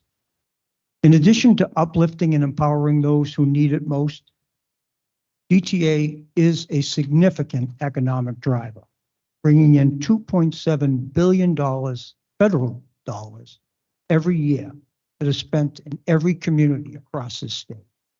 This money supports our farmers, business owners, and the people they employ. For every dollar in SNAP spent, we see $1.54 in economic activity. This program is a substantial driver of our local economy. This fiscal year, DTA is focused on continuing our work to provide services that help our clients transition out of poverty. We hope to utilize new technology to streamline our work support our staff, and enhance our clients' experiences. We will continue to administer our food and economic assistance programs with full integrity and with emphasis on protecting benefits from theft. At DTA, we know it all starts with food. Nutrition is a critical social determinant of health for all ages, from children to older adults. Our programs provide upstream support, lessening the strain on other agencies and services across our Commonwealth. We served 1.1 million SNAP recipients, of which nearly a quarter of them are older adults. 28% of them have a disability, and about a third of them are children. While food security is fundamental, we know there is no better way to break the cycle of poverty than a good paying job. Our employment and training programs help connect our clients with opportunities to change their lives. Through our comprehensive integrated employment program, we've helped nearly 700 clients secure jobs in the first half of this fiscal year, with an average wage of $19.25 per hour. We are focused on a two-generational approach to our programs, where we address both parents and children simultaneously. Recognizing their interconnected success is key to breaking poverty cycles across generations. We strengthen support for parents under 25 through the whole family approach to jobs, collaborating with the Department of Public Health to improve cross-sector coordination for young families who might otherwise fall through service gaps. DTA is always striving to improve how we deliver our services and to improve our clients' experience. We recently opened a second office in Boston's Jackson Square to complement our existing Nubian Square location as clients' needs continue to grow in the Boston area. We are also currently developing One DTA, an application which will streamline the actual benefit application process to access eligibility across all of our benefit programs. In the midst of all this, we are facing an ever-evolving criminal enterprise that is targeting our clients and their much-needed assistance. To combat this in the intermediate term, we recently developed a new card locking feature that allows our clients to control when their EBT card is usable, thus protecting their benefits from theft by allowing them to lock it using our DTA Connect mobile application. We are also in the process of transitioning to a new EBT card system, which will come with enhanced security features, including plans to roll out tap to pay and chip-enabled EBT cards. We know there is still much work to be done, and your continued support makes it all possible. It is especially important that we as the Commonwealth continue to support families in poverty in light of strengthening attempts at the federal level to slash benefits and resources for vulnerable people, including SNAP, TANF, and Medicaid funds. I thank you for your time today, and I'm delighted to answer any questions members may have. Thank you, Commissioner. Representative Higgins? Thank you, Commissioner. Sorry, I'm in the back row. I represent a gateway city, the city of Leominster, and I just want to thank you for your highlighting of food and how important the Healthy Incentives Program has been, getting fresh and healthy food to my community. One of the concerns I have is the proposal in this budget to roll back the cash assistance programs, the TAFDC and the EAEDC funds. The state legislature has worked really hard kind of putting in these increased grants in January of 21, July of 21, and October of 22. We will see, our families will see in just about a week an increase in their benefits for a family of 3 to $861 a month, still very shy of the deep poverty limit of $1,110 a month, and a single person for $441 a month. We work with constituents every day who are trying to make ends meet on these benefits, and it is impossible. like just absolutely impossible. If we can get them into public housing or some sort of subsidized housing, they might have a shot, but that means like there's little wiggle room for any kind of emergency. So I'm just wondering what the administration is doing to make sure that we can continue to provide these cash assistance benefits, especially with so much uncertainty around what other benefits could fall at the federal level. Representative, thank you for your question. I want to speak first to the benefit levels as it relates to our cash benefits, to our TAFDC, our EAEDC program. These are benefits that were increased by the legislature, by the administration during COVID, and have seen some level of we have a scheduled, as you referenced, a scheduled increase to those benefits scheduled for the April issuance. And those are going forward, as you mentioned, in April. Our budget does call for a rollback of that 10% increase of July. This was a difficult decision to make in light of just the varied budget pressures that exist across the Commonwealth, across anywhere in terms of living within our fiscal means. I would also acknowledge the fact that I'm, again, sincerely privileged to work in an administration that has brought a lot to the table with respect to benefits that support these same clients in a non-cash perspective around school lunch with the support of this legislature, expanded child care opportunities, access to some discounted utility activity. I don't think all of those things together will take the sting out of the fact that we are proposing 10% adjustment in a negative way.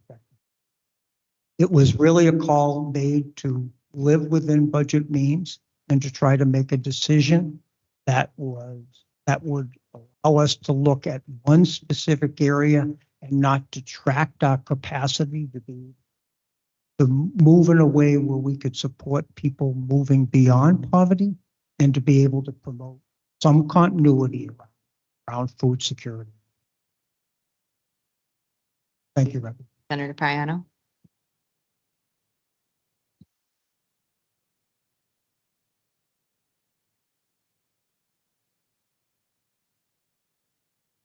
Thank you, Madam Chair.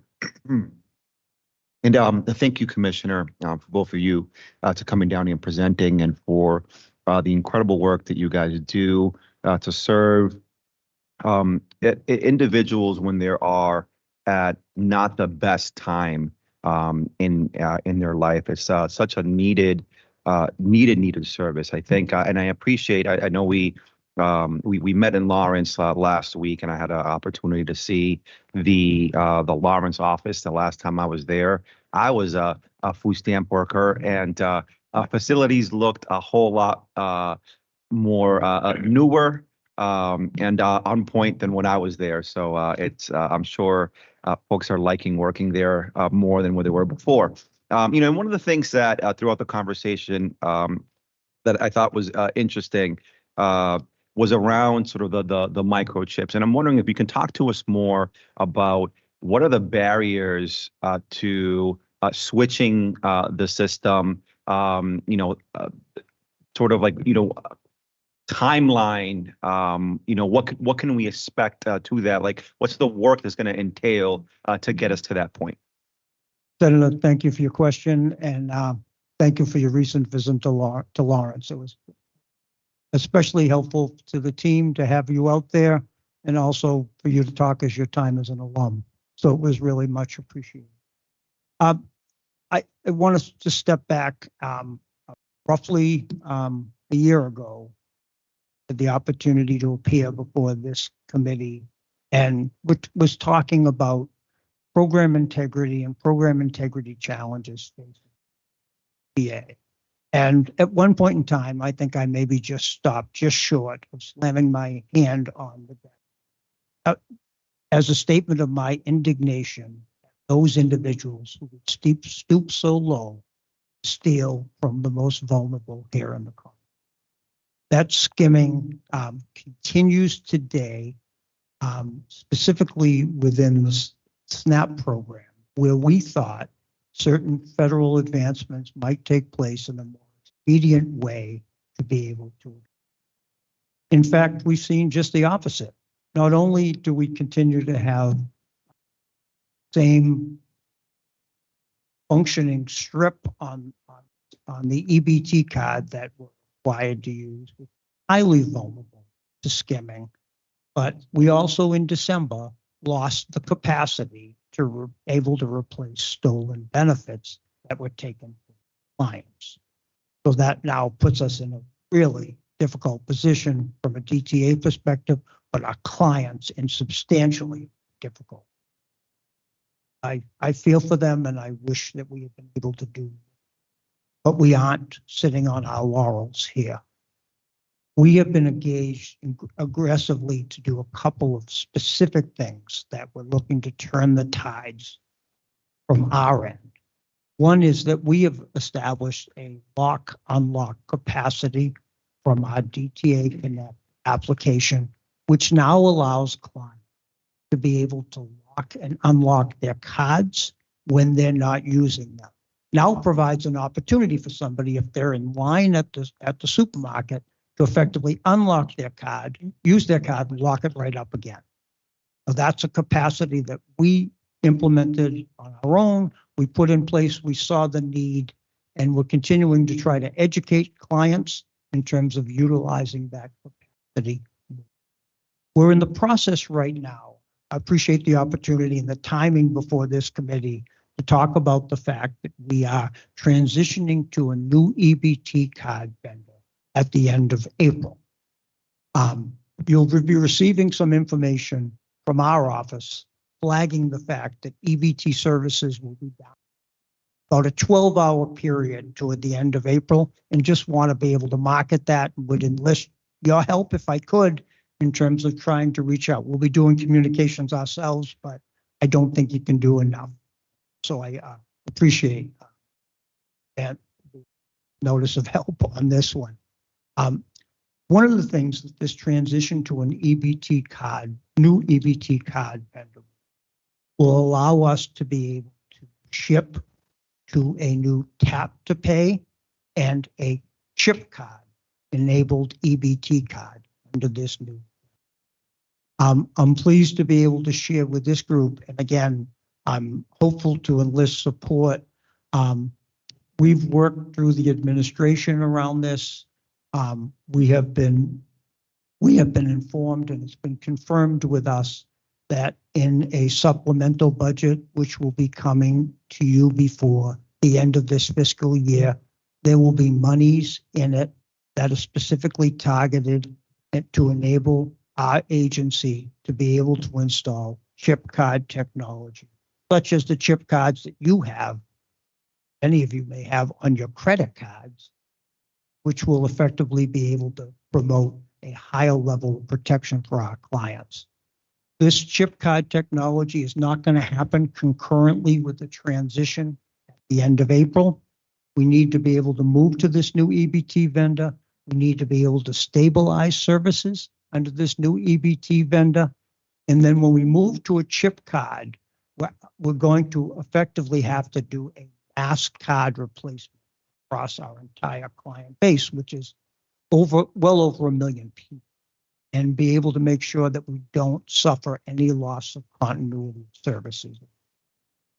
So, Senator, I can probably in the coming months post EBT transition get back to you and the committee with a specific time frame, but it's really important that we stage this in a way. The only thing that I can think of worse than not having chip cards in our future is rushing to them and putting them in place.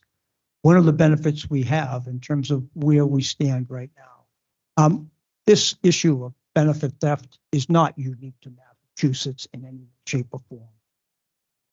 The prevalence of this in places like New York, New Jersey, across the country is outrageous. And we see it all over. California and Oklahoma are two states that are piloting the chip card technology. We are watching them closely. California ran into some early technical problems. one of the benefits of not going first is that you have an opportunity to see trial and error from others, paying close attention. Thank you. Vice Chair? Yes. Co-chair, excuse me, co-chair. Vice Chair, all those things. Yeah. Commissioner, thank you so much for being here today. I know we spoke recently and you were able to clarify a bunch of things for me, but I still have some questions that I'd like to ask you.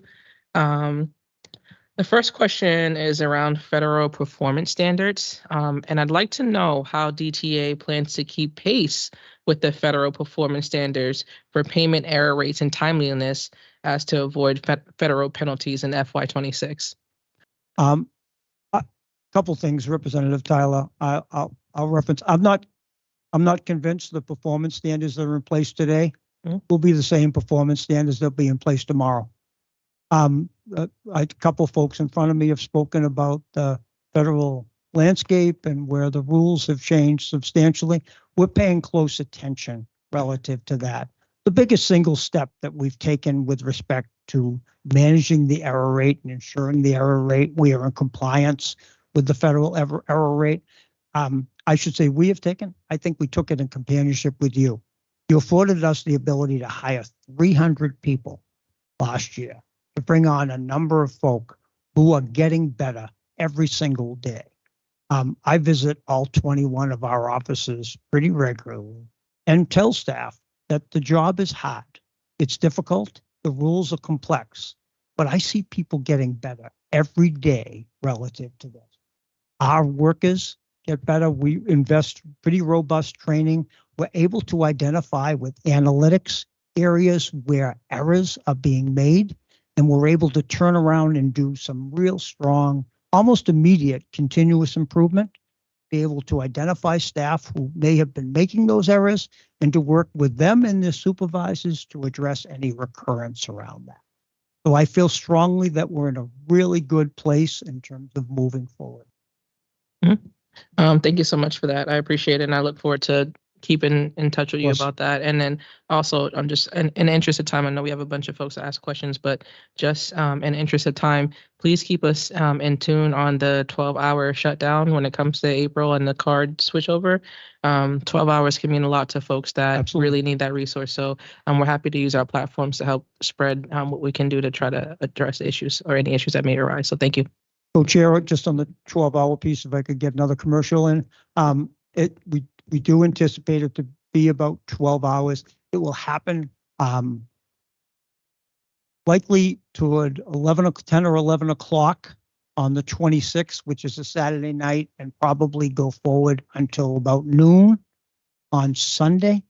The reality of this is that many of our clients, a majority of our clients, have utilized their benefits for the month well before that time. At the same time, we don't want to leave anything to question. We're going to be engaging with clients. We will be doing all kinds of outreach via paper, texting, and the like. We're also going to work heavily with our retailers who are obviously impacted by this, but also can provide us the opportunity to post signage and help us to carry the. We'll leave no stone unturned. Thank you. And as my co-chair mentioned, we do have several members that wish to ask questions. So I will ask everyone to keep your questions to 1, 2 at most if they're pressing.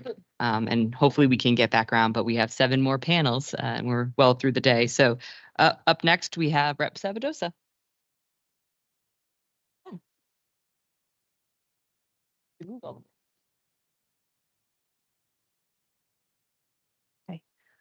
Hi, Commissioner. I'm going to stand so that I can see you as I ask the question. So I'm sure many of my colleagues join me in having experienced a great number of calls from constituents who are frustrated about not being able to reach DTA after they apply or they need to talk with a DTA worker. And it appears that the data shows about 50% of the calls that are trying to reach a worker are automatically disconnected because of the high volume, and that those who do get through are waiting for about an hour. We know that it's really important to have that one-on-one communication, and I appreciate all of the things that you've mentioned where you're really trying to improve outreach and communication. It doesn't seem to me, and please correct me if I'm wrong, that H1 has any additional funding for you to increase your staff or to increase IT resources that might help with this enormous volume of callers that are not quite being served. And I was wondering if you could tell me specifically, how many more workers do we need? What additional resources do we need? What can we do to help you better serve our constituents? Representative, House 1 does not contemplate any additional staff, but most importantly, fully funds the staff we have, along with recent collective bargaining adjustments that have been put in place. We have secured a high number of people with your support. What's critical and incumbent upon me right now is to retain those folks, to grow those folks, and be able to support those people in their performance. So we will continue to do that. I will not be in any way, Representative, dismissive of what you're talking about. Access is a challenge for us right now. We are working hard to address that. I think with a number of stakeholders at the table, we've made modifications to our phone access to be able to eliminate or certainly mitigate the number of people that are online, that are utilizing and using up their minutes on hold with us and being able to address that. We've also recently taken some steps to increase our in-office presence for our workforce, to be able to bring people back to work and be able to support the kind of presence and to be able to support folks around. I mean, our offices are a bit tighter than they used to be, mainly because in many locations we have taken on some additional folks in our offices from Mass Health, Accessibility, Housing and Livable Communities, where we've looked to try to build some EHS type centers, certainly service centers around. Representative, if I might, the other piece, I think that sometimes when folks look at our budget, I think that often the attention is given and directed caseworker account. Our caseworker account, lifeblood. At the end of the day, it all comes down to who work in our agency, and they're exempt. However, I think there's often an opportunity. I'm somebody who goes back to about 45 years of state service. I think at times when people look at budgets, services and the programs, and they look at everything else, which goes into a bucket that people call admin. Our non-caseworker account, called admin, includes our front end staff, our clerks, face of DTA, includes our hearing staff, includes our training staff, includes our program and integrity and investigators, not just people like me. And it's really important. It also includes our technology, which we live and breathe and survive on that. Just ask that as he reviews our budget and makes difficult decisions. Thank you. Senator Miranda? How you doing, Commissioner? Okay, thank you. Really excited about that new office, and my team was Thank there you. to witness that. So Thank you very much. PTA office is pretty close in one district. Just shows you how much need we actually have, that you can take a bus ride with a few stops, and DTA in Nubian Square and in Jackson Square both would be full to the brim. I had multiple questions, but I'm going to stick to one because I respect my friend here from Winter. And one of them was about the pilot program around the chips, because theft of SNAP benefits is a real thing, and there's no money in the budget to say to how to replace it. And so many families are feeling very destitute once they lose the little bit of funds that they do get. They haven't been able to get them replaced. So really excited and thinking about that. And one was about the cuts that was another colleague, I think it was Rep. Higgins, already asked. I want to talk about the cliff effect. And you probably can't talk about it at length, but this is something that we get calls about a lot in our office, because it's when basically a household loses eligibility, just for people that want to know, for public assistance, once the income surpasses a certain threshold, and asset testing. In some cases, the value of a lost or reduced benefit can actually exceed what they're actually making more in wages. And you actually see people who will decide, sadly, to leave a place of employment because they know that they're going to lose their SNAP benefits or their voucher for sometimes as little as 20-something dollars, or at least that's what they call us about.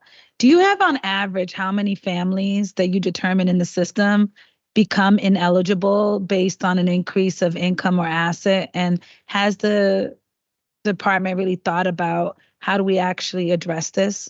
Because it could be the difference, we live in the city of Boston, for example, and just because someone gets a job that pays them $1 more doesn't mean that they can afford the rent that's in the city of Boston or childcare, as it's the most expensive city to raise a child in. So I just had that two-part question around, do you have the data, how many people this impacts? And is there like a task force or a working group or something happening in the agency that we could work with? Senator, thank you for your question. Out of respect for folks, I'll limit the amount of time I'll talk about the cliff effect, but I could talk about it for quite a while. It's something of great importance for us. It's pivotal in our effort to try to disrupt multi-generational poverty. And this is the cliff effect is an issue that I hear about a lot from our stakeholders, from our client groups when I engage with clients and families themselves. But I also hear about it extensively from the retail community, where they want to offer somebody who's receiving benefits from additional hours of promotion, and that individual will step forward and say, I can't take it because it will have too much of a negative impact on my benefits. Yeah. Which is working completely against what you're trying to make happen. One of the things that is really problematic for us is the fact that, and this is, I think we hear this around SNAP the most. SNAP falls under USDA, has different eligibility rules, has different expectations, different requirements, verifications, and the like. Most cash assistance programs fall under HHS. And at the federal level, quite honestly, never the twain shall. Yeah. And so there really isn't much of a meeting of the minds relative to some of the work on this front. I had the privilege of being in this job from 2015 to 2019. Heard from members of the legislature who came to us with retailers. I heard from stakeholders and clients about our need to do something around the cliff effect. One of the things we put in place with the legislature's support is the extent that individuals find a job on our caseload, we provide them with some transitional support services in terms of cash. It's now that provide a ramp for them. It doesn't do away with the cliff, Senator, but I think it smooths it out a little bit and maybe makes it a little bit more negotiable for them. Currently, we're engaged pretty aggressively with the Executive Office of Labor and Workforce Development, ComCore, other entities where this administration is real. We need to get our head around the cliff effect. And to the extent that the federal government can't come together on this, we need to be able to do it. So there is ongoing work around trying to address the cliff effect. Came up strongly as we traveled the state with the Poverty Commission. And I would love to continue the conversation as the threats come from federal government. I'm really concerned. You see people that go into the training programs. They're getting, maybe a new job in the clean energy field, which we want more diversity, more women. And then all of a sudden they're offered a salary that they've been dreaming of. And then they're like, these 3 cuts will be immediate to your food, to your childcare, and to your housing. And people are like choosing not to further themselves in their lives and are continuing in this cycle. And we can't keep having the conversation. So I'm really looking forward to like having meaningful change because this is going to keep coming up. So thank you so much. Thank you, Senator. Thank you. Senator Comfort? Nope.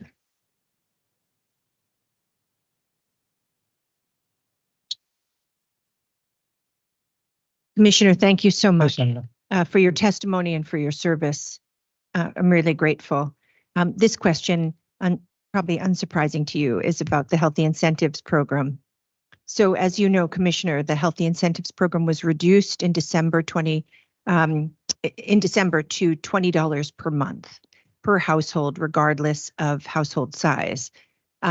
These cuts, as you know, and I know you're grappling with this, have had pretty detrimental effects on the people who need nutritious local food And boy, your SNAP numbers are extraordinary. And they've had significantly detrimental effects on farmers who had come to rely on this. And so it was really a win-win-win kind of program.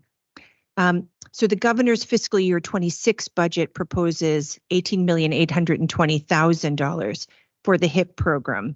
And so my question is, how many families and at what benefit levels do you expect the funding proposed in H1 to support in fiscal year 26? And just so that my colleagues know for clarity, those who aren't tracking this, the previous benefit levels, it's now $20 regardless of family size. The previous benefit levels were $40 a month for 1 to 2 member households, $60 a month for 3 to 5 member households, and $80 a month for 6 plus member households. So again, the question is, how many families and at what benefit levels do you expect the funding proposed in H1 to support? And thank you for all you're doing around this issue.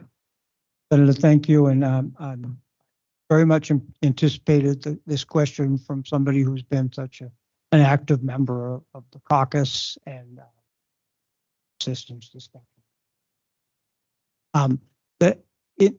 It's important, I think, to go back and talk a little bit about what happened this fiscal year. And just I referenced it earlier with Senator Miranda, the fact that I had the privilege of serving in this job from 2015 to 2019. I was commissioner when we brought the Healthy Incentive Program online. I saw firsthand the impact of the program, the opportunities it provided. Win-win-win-win in the context of supporting farmers, supporting our clients, getting healthy and nutritional food to our clients. Also addressing the fact it's a program that's used extensively by seniors and addressing things like isolationism among seniors in terms of getting folks out to their local farm. So I'm immensely supportive of the program, as I am immensely impressed by our farmers here in Massachusetts. Work very, very hard, often with very, very slim profit margin at all. So I recognize that. In 25, the governor's budget included $25 million, which would have provided for the 40, 60, 80 thresholds that Senator Comerford referenced. We didn't, the legislature last year in the final budget included $15 million for HIP, which effectively put us on a course in December to do what we had in talking to our clients and talking to our advocates and talking to the farming community. We did what we believed to be the right thing and continue to believe to be the right thing. We needed a program that would run continuously all year round. Unfortunately, in December, that required us to run it all year round to effectively adopt a universal $20 per family per month threshold. The $18.8 million figure that is included in the governor's budget would allow us to basically extend that benefit, looking at the utilization dates, utilization stats as of before we changed the threshold, which is roughly about 7% of clients, would allow us to be able to offer individuals and families $30 per month as a benefit going forward. It would not allow us to go back and revisit the thresholds from before. It would allow us to adopt a universal $30 threshold. $25 million would be necessary for the 40, 60, 80. Thank you so much for that clarification. It's good to know the target of 30 million that the administration is believing is necessary for that 18 million. I will just say, you know, I totally understand the legislature's responsibility here. But as you know, Commissioner, we would have very much welcomed a conversation before the cuts, and we would have welcomed a deficiency supplemental budget so that we could have tried to forestall them, as we do with so many programs that face deficiencies. And I know you grapple with this, we Yep. grapple with this. So there's more to come here in this great conversation about the Healthy Incentives Program. And we know you love it. And that's important. And we really appreciate that. Thank you. Thank you, Chair. Thank you. Rep. Tenyo.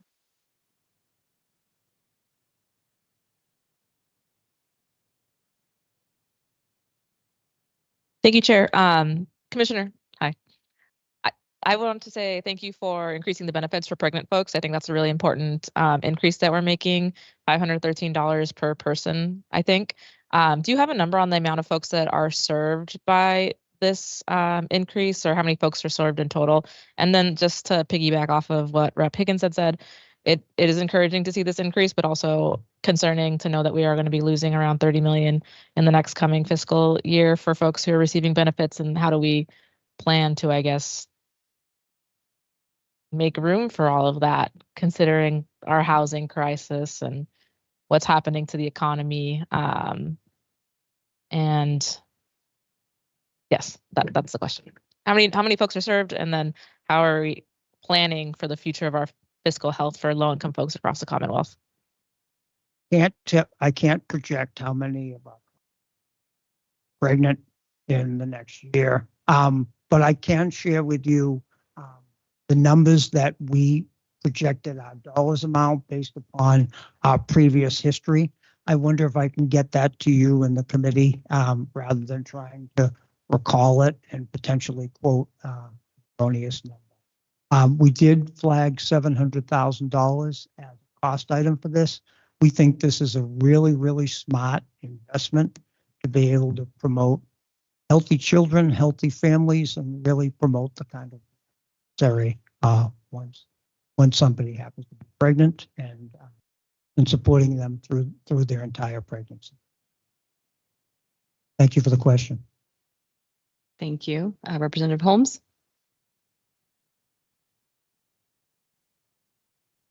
Commissioner, how are you today? Well, thank you. I want to go back to the question around loss. As you know, been in this fight for a long time with the EBT Commission, with Rep. O'Connell, now Mayor O'Connell, and I, when we did that many years ago.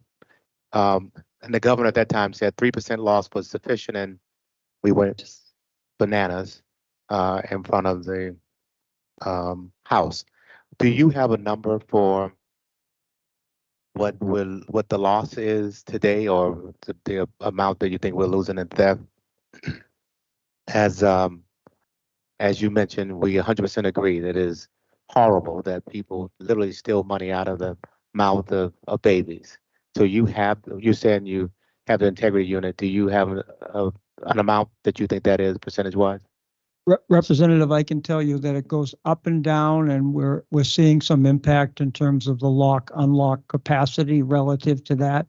I would share with you that in terms of total SNAP benefits that we author over the course of a month, we do about $125 million total benefits dispersed. We've seen high watermarks in some cases of close to $1 million a month.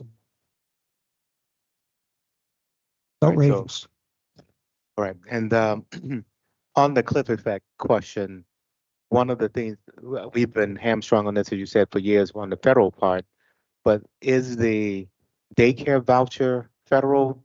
I thought that was state. We're able to continue to support and again work in strong partnership with early education and care to be able to provide some level of continuity around childcare vouchers, depending upon the level of compensation somebody receives when they go into a job. But that is fully under our control, correct? With the state. Well, a lot of the early education and care costs are covered by the TANF federal grant, but at the same time, yes, we're able to exercise unique discretion here in the Commonwealth. Because that is the place where folks also worry. I can't lose my voucher when I'm getting more money because I then can't afford daycare. Finally, let me just say the prioritization. I hear that we have so much in need. Is there a way to prioritize I heard you say, and you must have heard me earlier asking about this telephone number and service. Is there a way to prioritize seniors? Again, there's so many folks with so much need. That telephone line obviously is important, but with all of these folks asking, are you in your budget having a way to prioritize in these 300 people you've hired around making sure we get back to seniors who are also in need? Representative, it's a great question. So we have a specific dedicated senior assistance office. Now that office is located in Holyoke, Massachusetts, but it has statewide phones. It's not unique to Holyoke, but the staff themselves are housed there. We often get our good news is our population of seniors here in the Commonwealth is growing. We also are seeing, unfortunately, a corresponding increase in receiving our benefits for seniors as well. So we're looking at different ways in which we can staff up that unit. We already share some of the calls on that out with opportunity with other offices across the state to be able to meet some of that need. But we are looking specifically at that, including the fact that we currently we have defined the Senior Assistance Office as supporting seniors as defined as 60 and above, which is how the federal government, for SNAP, defines seniors.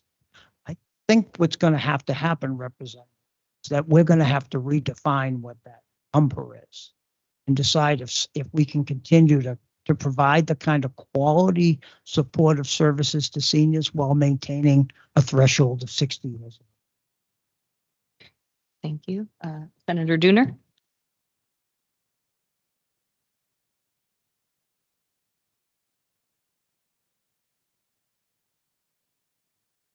Thank you, Madam Chair. Through you, I have a lot of questions that I could keep you guys here all day, but I won't. Just one. I was dealing with a woman who, just to capitalize on Senator Miranda's point, she got a $1.50 raise at her job, and she was losing her SNAP benefits over that and was advised to work less, to make less money to keep her benefits. So I have similar concerns on the system, not necessarily helping people work their way off. She was doing the right things. She got a promotion at work, but had to still feed her teenage son. And a $1.50 raise at work wasn't going to help feed her teenage son. And so did you say that the general eligibility is set by the USDA? Is that correct? That is correct. Okay, and is there no way for the Commonwealth to tailor those eligibility requirements to fit the needs of our residents? We would have to do that, Senator, by utilizing state dollars to offer it above a certain amount. It's a federal program. It's very rigid with respect to us. We don't enjoy the opportunity to employ a waiver or anything of that nature to be able to revisit eligibility. Right, I understand that. I'm just trying to find a way to help these people who are trying to get off the system, because the system we have now is not helping them. So I just want to try and find a way to get there. And if that's something that the legislature needs to handle on our end, if you guys could let us know. I just want to be able to help people like this mother who was doing all the right things and was advised to work less to keep her benefits. That shouldn't be the way. We should be working to help people get off the system, not the opposite. So if there is anything the legislature can do to help with that, to make sure that if somebody like that mother receives a raise at work, she's still going to be able to feed her son, I just want you to let us know. Thank you. I'd very much appreciate that dialogue. We're in violent agreement when somebody's doing the right things by themselves and their family. We should afford them the opportunity to pursue those aggressive. Thank you. Anybody else have any questions? Representative Kern?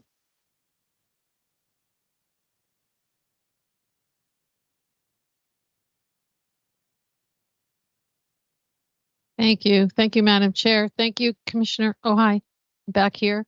Really delighted to hear that there'll be budget money for replacement of stolen benefits. I echo the sentiments and outrage of all of my colleagues that it is about the lowest you can go when you're stealing food, as Rep. Holmes said, from the mouths of babes. Can you talk just briefly about the replacement cost in the short term? And then I know you referenced the lock and unlock system, but that is different, if I understand it correctly, from the chip technology Very much so. that we'll need. And what's the cost of that? Thank you. That's one question, Madam Chair. Just noting that. Thank you.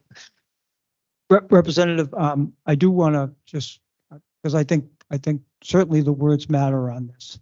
The supplemental, which will be coming before this committee, will be coming back to the legislature, is about chip cards. It's really about giving us the funds necessary to install chips, because the benefit theft, replacing benefit thefts, and again, I'm not trying to dismiss how important that is and how difficult that is on behalf of clients. Chip cards is a much more sustainable and permanent resolution relative to this, and I think that's absolutely the right way to go on that. You're absolutely right, Representative, and I appreciate the dialogue that we had last year at this hearing around benefit theft and how it's continued through this year. The lock unlock component is very, very different than the chip. It effectively affords the ability now for clients to go in and lock their cards, make them basically unassailable by any kind of criminal to be able to go in and. So thank you for that. And thank you for pointing out, you brought this to our attention 1 year ago. I know you've been working hard on it. I thank you for that. Look forward to continue work on it to restore lost, stolen benefits. Thank you. Thank you, Representative. Thank you. Last call. Thank you, Commissioner McHugh. Thank you so much. Thank you, Rachel. Up next, we're going to welcome the Department of Children and Families, Commissioner Miller. Take the opportunity to say it's wonderful to welcome Commissioner Miller without the interim. And now welcome David O'Callahan to join. Sorry, we had you in a previous panel.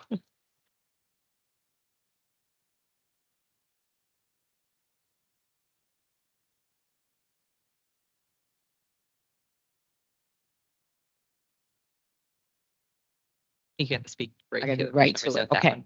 All right. Good afternoon, Senator Kennedy, Rep. Tyler, and members of the Joint Committee on Ways and Means. My name is Stavern Miller, and I'm the Commissioner for the Department of Children and Families, and I'm excited to be here with you all today. I want to thank the Governor Healy and Lieutenant Governor Driscoll for supporting a budget that allows us to maintain core services that support families so that they can remain together and be strong as a family unit. In this challenging time, the level of resources and supports enabled by this budget will serve as a lifeline for families trying their best to take care of their children as best as they can. I'm grateful for our strong partnership with all of you and your willingness to come to the table to resolve and make good decisions on behalf of families in the Commonwealth.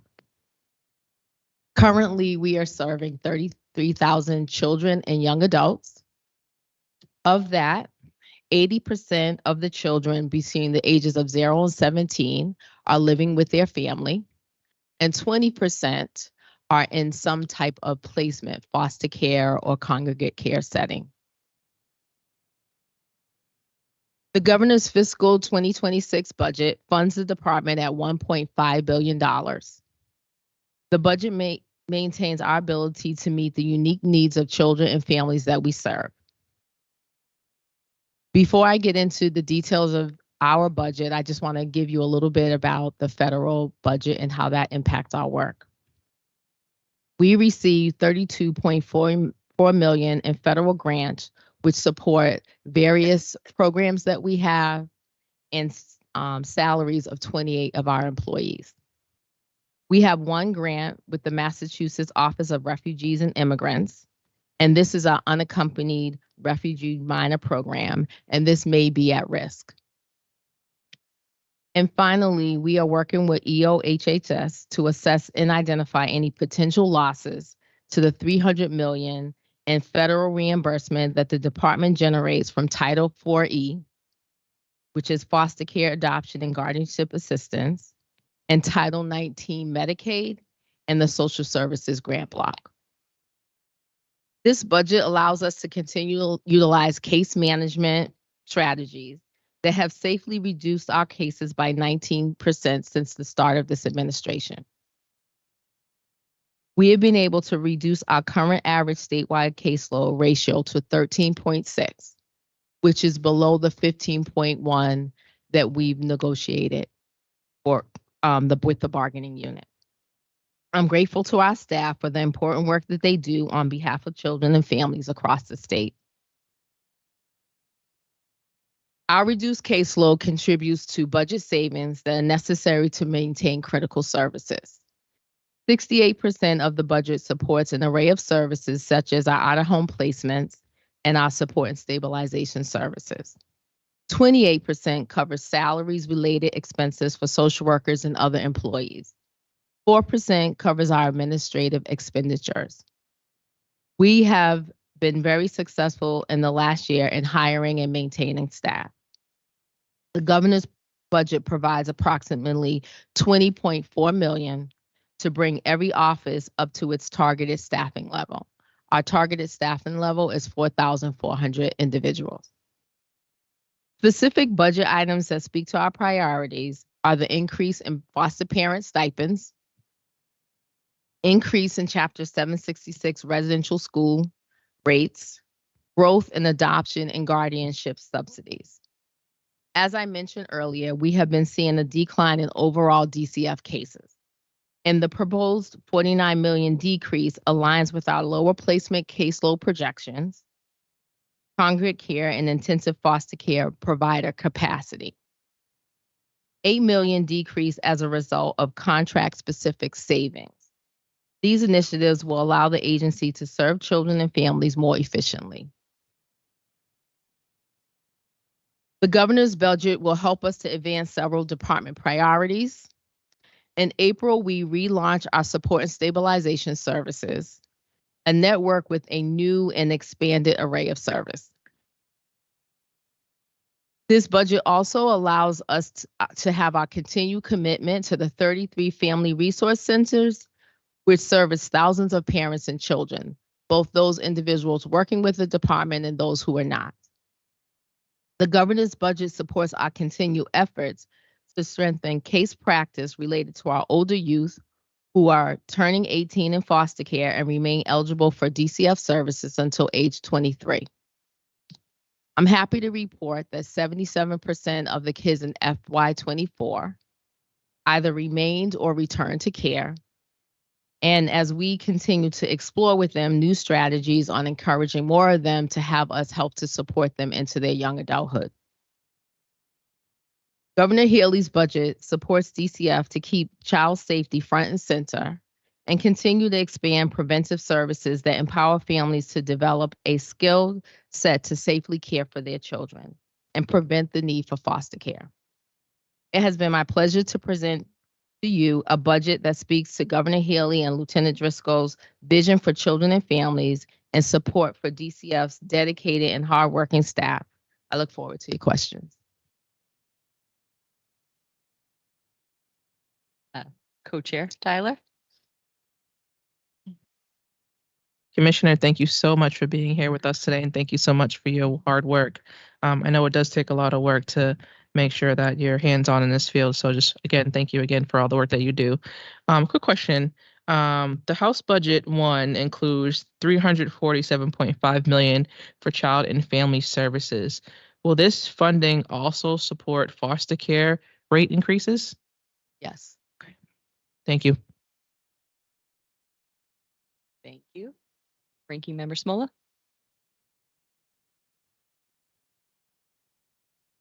Commissioner, thank you very much for your testimony here today.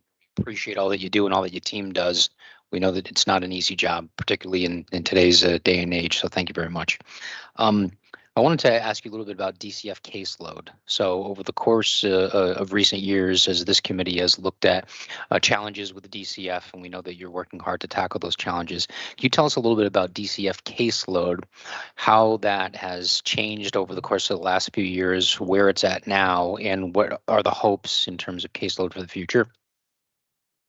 I think that 15 to 1 is a nice number, and we know that the smaller the caseload is, it is also going to allow us to spend more time with families and do that dedicated time, really ensuring that they have the right services available to them. So right now, with our average around 13.5, I think it's reasonable. But I would say that the complexities of the children that the workers are working with is a challenge for us. And that's the part of the work that I think we'll continue to focus on. What is the prime goal for caseload in terms of, I mean, I know the more workers, the better, the smaller that load is, but is there a target in comparison to where we are and where we would like to be, or are we, this is the place that we should be and we're happy we're there? I would say that my staff is going to ask me to say that we're not happy where we are. And I think for the people that we serve, we're not happy where we are, right? I think that if there was a magic pot and we had enough money to make it, 8 to 10, we know that a smaller caseload like that would be, fantastic, right? Because right now we ask social workers to go out and see families at a minimum, of once a month, and oftentimes are having to spend more time, and with a smaller caseload that would allow them to do that type of work. But what we're managing is that we said that the expected caseload is 15 to 1. So having our caseloads, anything below that number is going to be much more manageable. I think we've also put in a lot of support to help manage the work that the social workers are doing, even with the 15 to 1 caseload ratio. The placement challenges as they, decrease and we're able to manage that, I think we'll be in a better place. Thank you. Senator Miranda? Thank you, Commissioner. Thank you for meeting with me a few weeks ago, regarding the Department of Children and Families, because we have so many young people in my district and families impacted, and you have a couple facilities that are pretty robust in the district. I have 2 quick questions. One is around the racial impact analysis. The DCF recently implemented a program aimed at reducing racial disparities in outcomes for families of color that interact with the system. It includes a racial impact analysis on any new policy before it takes effect. Just would love to hear an update on that. I don't know if it's too soon for that. And has the analysis meaningfully impacted the organization, and have there been any changes? I think this is really connected. If folks are not Black and Brown, you may not know that incidences of interaction between Black and Brown children and families sometimes have a disparate result in comparison to families that might be in more wealthier communities or of different races. And so I was really looking forward to some of this data or information. And the second question is also about caseload, and I just want to upload it with some information. There's been a large increase in caseworkers that have actually exited DCF post-pandemic. We've seen that across the board in a lot of agencies that need a lot of hard work. And around 300 of them left last year, left per year in the years leading up to the pandemic. In 2022 and 2023, respectively, 413 and 410 left. I mean, this is data that I got, so I don't know if it's totally correct, but I'm pretty sure, respectively, which is like an increase of about 40%, sort of like double the amount of people leaving each year. With staffing shortages and higher turnover, what is actually the impact on reunification? We talked a lot about this, how the ultimate goal is to make sure kids get back with their families.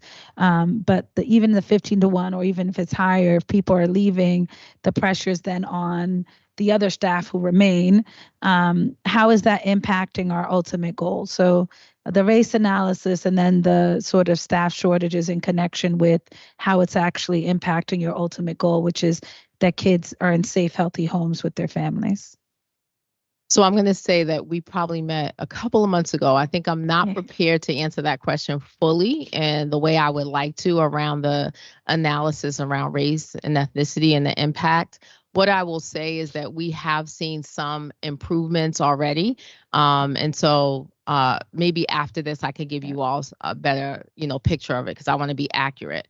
But what I'll just say from my general memory is that we've seen a decline in the number of children of color who, in our efforts to make sure that kids are placed with kin, that we've seen increase in the number of children of color placed with their family members, right? And so I think just those types of efforts that we've made to be committed to children being at home first. And that's why our support and stabilization is so important, because what we want to do is see that 80% be, closer to 90% if that can safely happen for a family. And what we've also know is that when we're able to place kids with kin and keep them in their communities, they are stabilized more quickly because they can stay with their friends in school. They know their aunt, they know their uncle. And those kinds of things can help them to transition home sooner. I think one of the things that we really want to do is to do more of a community campaigns because families are brought to our attention. And so we want the community to understand the impact of making the determination that they see a child as being abused or neglected, and to determine whether there are other ways of us supporting those families. So it's one of the things that we've been exploring is potentially something similar to our 211 line, which is more of a warm line where families and the community can call that line to get information on services that are available.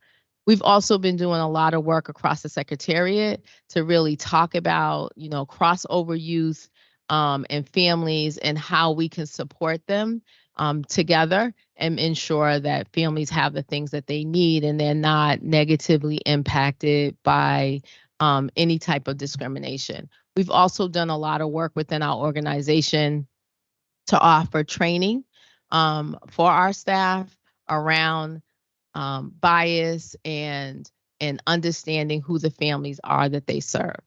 I think over the years, I've been, as many of you know, here for a long time, and I think the makeup of our staff reflects the community.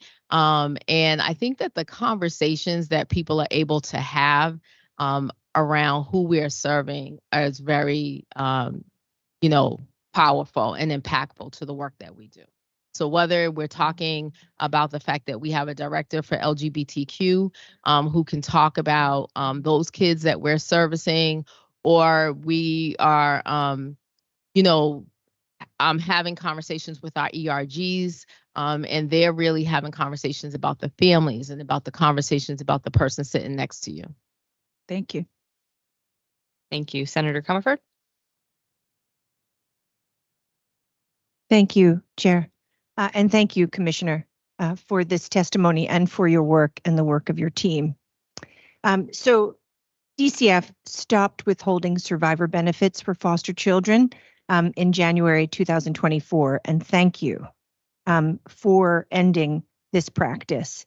I'm hoping that you can provide an update on DCF's work to create bank accounts for foster children to save these benefits for their use when they transition to adulthood. And I just want you to, if you can, confirm that this change is accounted for in the governor's fiscal year 26 budget, meaning it's paid for, the loss of this revenue. Yes, so it is paid for. And so we've been able to do that. And I'm going to turn to David because I'm probably going to mess up the amount. He could just tell us how much we've already been able to save. We've opened.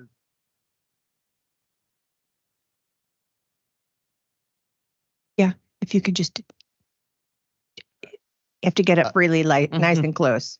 So year to date, we've opened over 400 ABLE accounts. ABLE stands for Achieving a Better Life. Accounts that let us save the benefits for children without them counting again.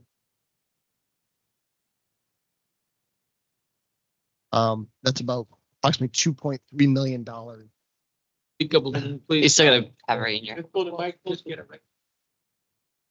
All right, I'm going to say it one more time. Is that better? Yes. Okay. Thank you. So year to date, we've opened over 400 ABLE accounts, which stands for Achieving a Better Life Experience.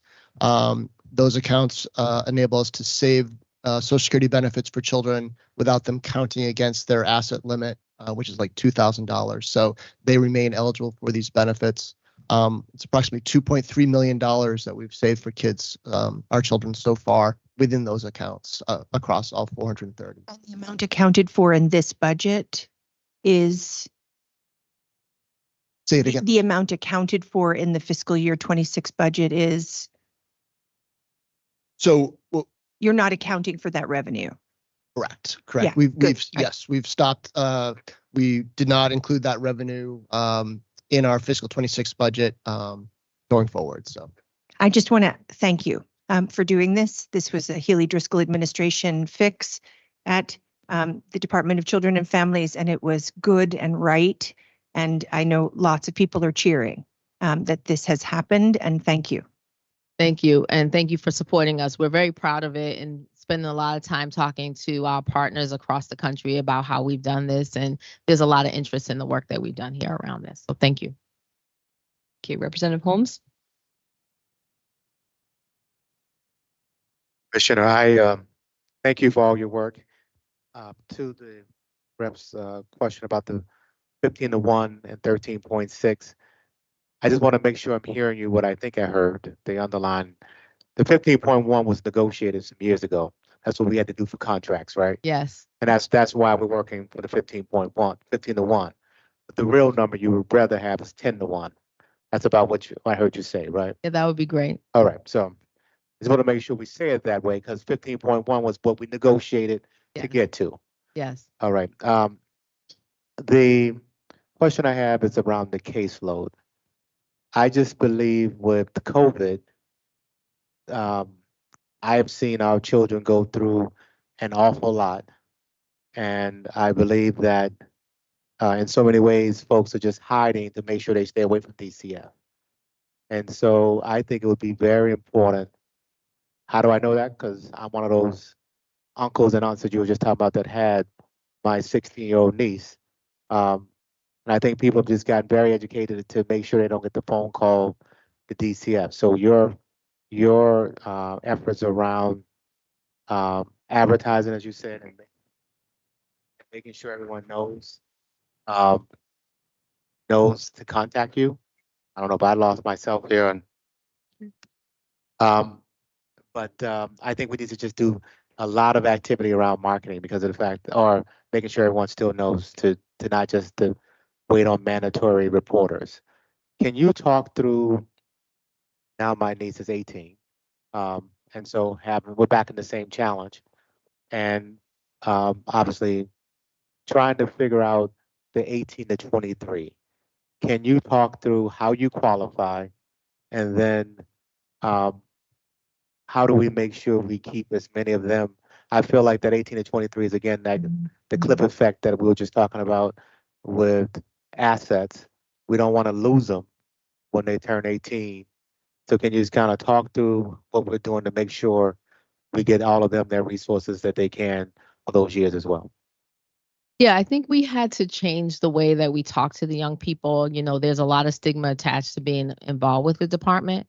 And so we really took a approach of talking to them about how do we support you into adulthood, right? And helping to not use language like signing yourself in. Like that doesn't sound very inviting.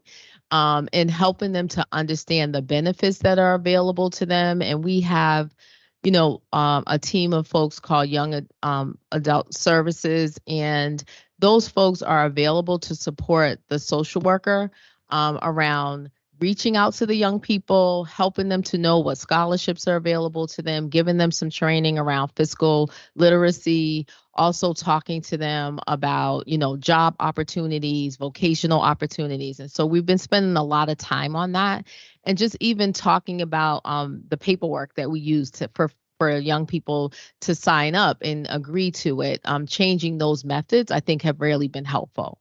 And kids can come back and we can have a conversation with them. I think we had to change the minds of our staff for them to understand why we feel like this is important. I have a big concern about being a part of kids being homeless. That's not something I want to be associated with. I don't want to be associated with comments that have been made about kids going to prison.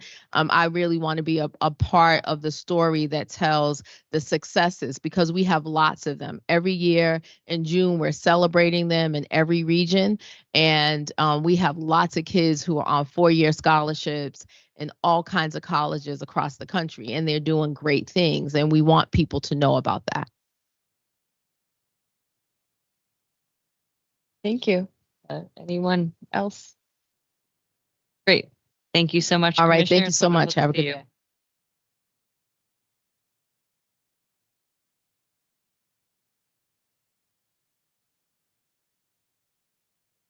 Next, we're going to invite up panel number 5, which is the Department of Developmental Services. We're going to hear from Commissioner Sarah Peterson, as well as Dylan Lattimore, Chief Financial Officer. Thank you so much.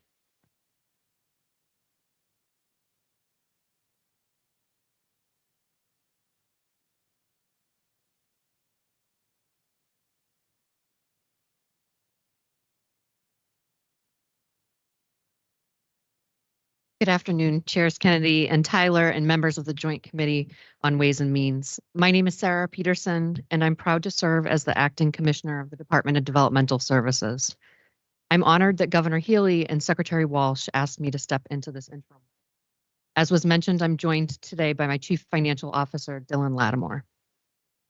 I wanted to say I'm also really grateful for the warm welcome that I have received from members of the legislature since stepping into this role in September. I've met with partners across state government, including some of you, and it's clear to me that there's a strong commitment to providing improved opportunities for individuals with disabilities to be fully integrated and thriving members of their communities. It's my pleasure to provide you testimony on behalf of DDS, which currently serves over 49,000 children and adults with intellectual and developmental disabilities, autism spectrum disorder, and acquired brain injuries across the Commonwealth. This year's proposed $3.289 billion budget reflects the Healy-Driscoll administration's commitment to those individuals and their families, and in support of DDS's mission. House 1 prioritizes investments in high-impact areas while also identifying opportunities for savings wherever possible. Each year, the number of individuals and families we serve continues to grow, and we must evolve and expand to meet their diverse needs. We anticipate that our service population will grow by approximately 3% in FY26. In the past 6 months, I've made it my priority to get out and meet DDS staff, the individuals we support and their families, and to visit the programs that DDS operates and funds. I've been blown away by what I've seen, and I'm so proud of the hard work and commitment of our staff. Recent news coming out of Washington has left many of us concerned about how changes at the federal level could impact services for people with disabilities here in Massachusetts. I want you to know that we are closely monitoring the situation with frequent communication with my counterparts around the country and in close collaboration with EOHHS, Mass Health, and our provider networks. Our main priority is monitoring potential cuts to the Medicaid program. Cuts to Medicaid and SNAP would have a devastating impact on people with disabilities, and DDS also generates over $1 billion in Medicaid revenue each year. Changes to immigration policy, such as the elimination of temporary protected status, would also have a significant impact on the DDS workforce. In FY26, DDS plans to continue several key initiatives aimed at improving how we ensure equitable, transparent, and consistent services for our diverse population. Addressing workforce shortages remains a top priority, and the largest investment in House 1 is the annualization of $388 million in Chapter 257 rate increases, which provided 20% increases across DDS residential programs and supports minimum salaries of $20 per hour for direct care professionals, and also more competitive salaries for nursing and clinical positions. We've seen data to support that this investment, on behalf of all of you, is paying off in terms of staff vacancies, and we want to keep that momentum going. DDS is also focused on addressing challenges with access to day programming. While we continue to see progress in this area with steadily increasing program capacity over the previous 2 years, there's more work that we can do. DDS is currently developing a policy to fund startup costs for new day program sites and is seeking language in the FY26 budget to issue grants for the development of new day programs. House 1 also provides $207 million for the Chapter 257 reserve, which will support additional rate increases for DDS day and employment programs in FY26. In order to sustain these important investments, DDS must identify opportunities for cost savings. Going into FY26, DDS is reevaluating the utilization of residential bed capacity across our system. We have a goal of more efficiently utilizing existing capacity and updating policies to create incentives for new referrals to be accepted more rapidly. However, I do want to be clear that DDS is still engaged in new residential program development.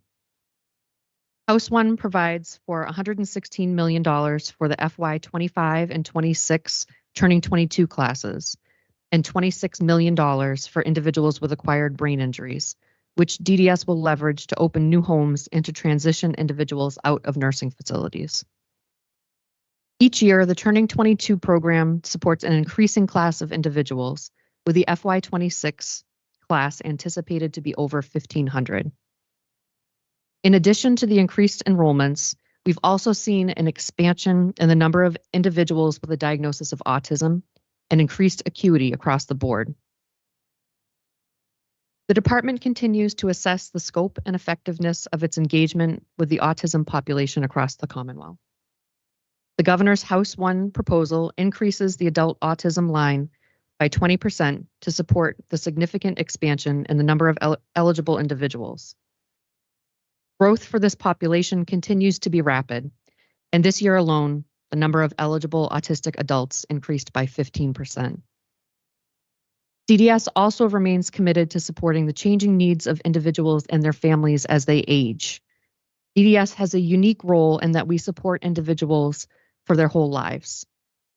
Starting in FY23, DDS focused efforts on improving supports for our older caregivers, as well as providing service models which recognize the changing needs of DDS individuals as they age. DDS convened an older caregiver advisory group to develop a work plan to address the unique needs of this population, and we're working with key partners like the Executive Office on Aging and Independence to implement needed trainings, services, and supports statewide. The House 1 budget invests $44 million in these continued efforts. DDS's Technology Forward initiative is dedicated to using assistive technology to empower individuals to achieve greater independence, self-sufficiency, and access to their communities. Remote supports and monitoring offer innovative solutions to care, which provide opportunities for individuals to be less reliant on staff. The department provides a number of family support services, including respite services, which are a lifeline for families whose loved one with a disability lives at home. DDS's 52 family support centers, including culturally and linguistically diverse family support centers, were utilized by more than 21,000 families this year. Respite services continue to be a significant need for families, and the House 1 budget annualizes funding to maintain new programs developed in recent years using ARPA funds. including weekend and family group programs, overnight stays at hotels, and 24/7 respite sites. With the trends that we're seeing in terms of the complexities of the individuals that we support, coupled with our commitment to support folks throughout their lifespan, it is more important than ever that we approach our work in a way that provides a more consistent, transparent, and equitable experience for all. Last year, DDS procured a new assessment tool, the Supports Intensity Scale Adult Version, or SIS-A, to better assess support needs of individuals with a focus on their abilities and goals as opposed to their diagnoses. The rollout of this new tool really reflects a major systems change and cultural shift for the department, and I've heard from family member participants and staff respondents alike that their experience has been incredibly positive and eye-opening.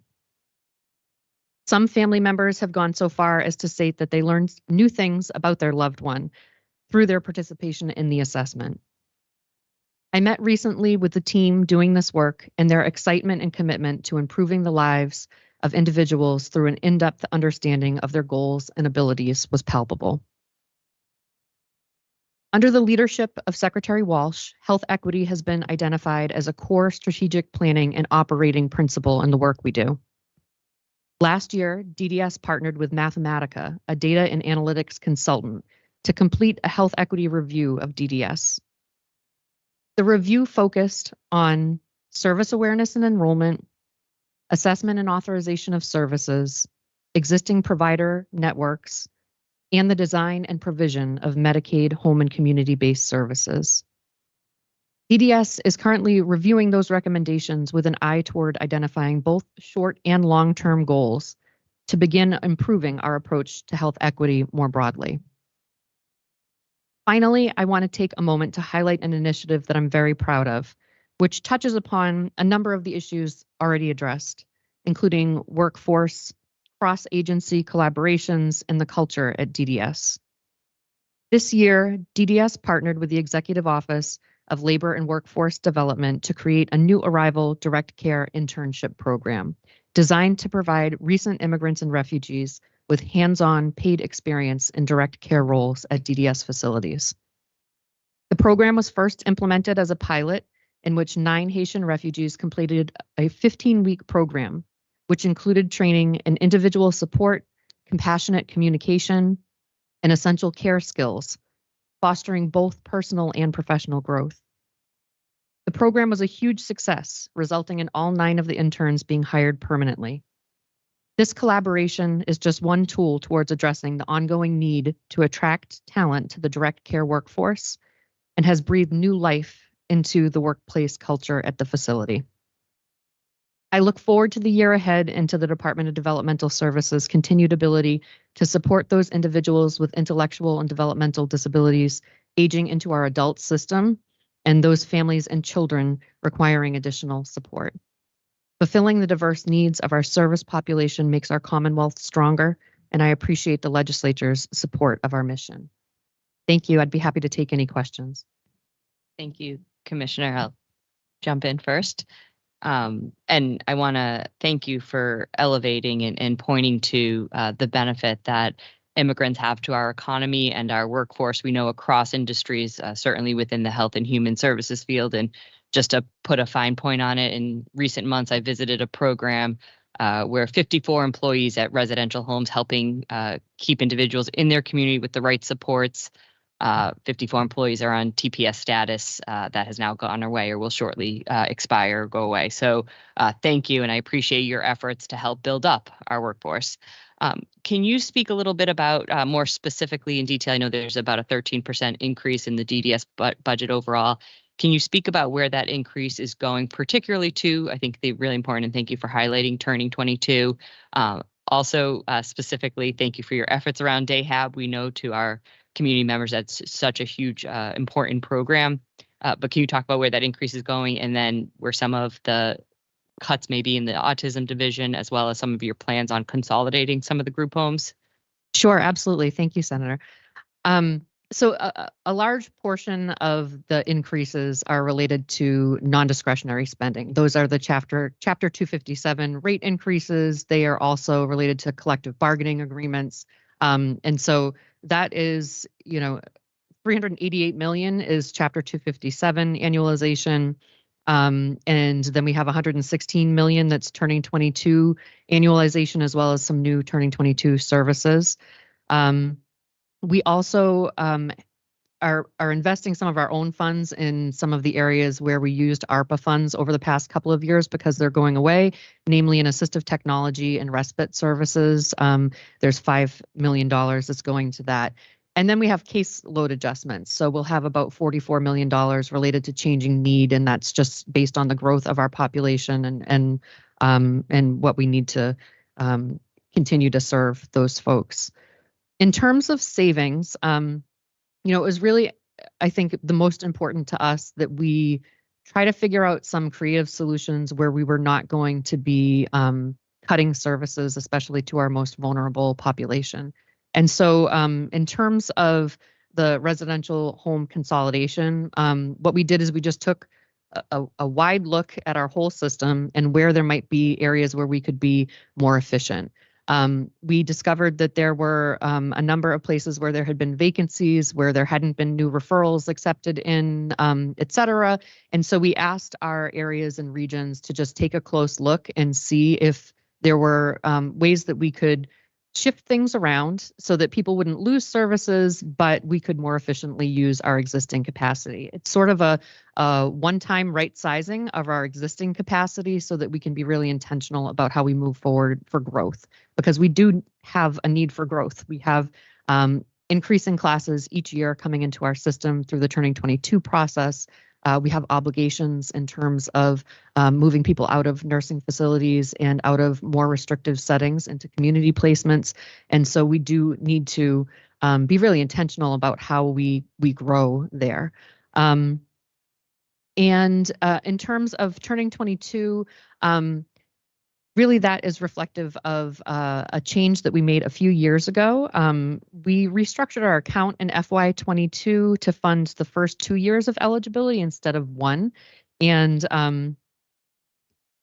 now that we've had a couple of years and looking at the data and how things have kind of played out, that second year class, when they're coming into the class, they might be aging in January, but they might be aging into December. So not everyone is going to receive a full menu of services on January 1. And so we've kind of used that data to project out more accurately what we need in order to serve the Turning 22 classes. So we really think that the previous methodology overstated that need and that we will be able to fully serve the Turning 22 class with this reduced number. And that's the same issue with the realignment of the children's autism account that you referenced. That account really hasn't historically been aligned with spending. And we have full staff on board now, and we just had an open interest period where we anticipate that our waiver enrollments will grow by 138 for this coming year, but we do think that there's enough in that proposed budget in order to meet the needs of those individuals. Great, thank you. Co-Chair Tyler. Thank you again, Commissioner, for showing up today. We appreciate it. 2 questions. The first one is around the House 1 budget and just wondering if it adequately funds your department for all of its projects and initiatives coming up in FY26. And the second question I'm sure you can answer is how has the caseload fluctuation around the program Turning 22 affected your agency's operations, if any at all? So we do believe that the proposed House 1 budget would be able to meet the needs of our service population. We have taken a really close look, just like anybody does when they need to balance their budget, of where are there places where we could make adjustments without feeling significant pain in terms of operations. And we think we've identified those areas where we would be able to do that. In terms of our caseloads, so we have different caseloads for different types of service coordinators. And in terms of our transition service coordinators, I don't have the number offhand, but I believe that their caseload.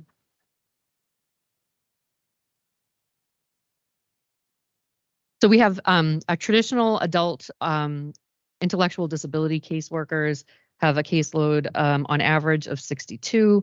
Our ASD or autism service coordinators have a caseload of about 80. And then we also have transition and children's service coordinators that I don't have the numbers offhand, but I'd be happy to follow up with your office to provide that to you.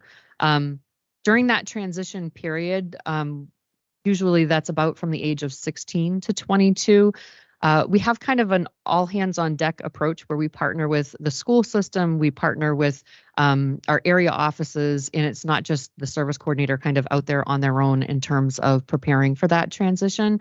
But the steady growth in those numbers has allowed us to plan for it. It's not like we are just seeing a sudden blip in the numbers. Over time, we've just seen that number gradually go up, and it's allowed us to prepare and hire for those caseworkers that we know we're going to need.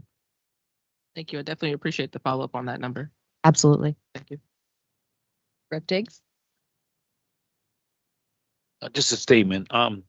You know, it's great to see the work, your work ethic that you're doing, because you can see, various people coming and going to work, and seeing them helping themselves and giving themselves confidence, but also helping and really being part of the community. It's the work, you can see the work that's happening, and it's truly it makes you smile, and like you're doing something right. So thank you. Thank you so much, Reb. Thank you. Senator Miranda?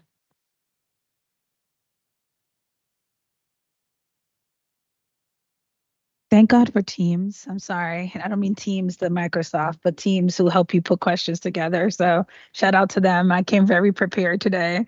Thank you, Commissioner, and everyone who's here. I had a question about age 22 being the cutoff for funding.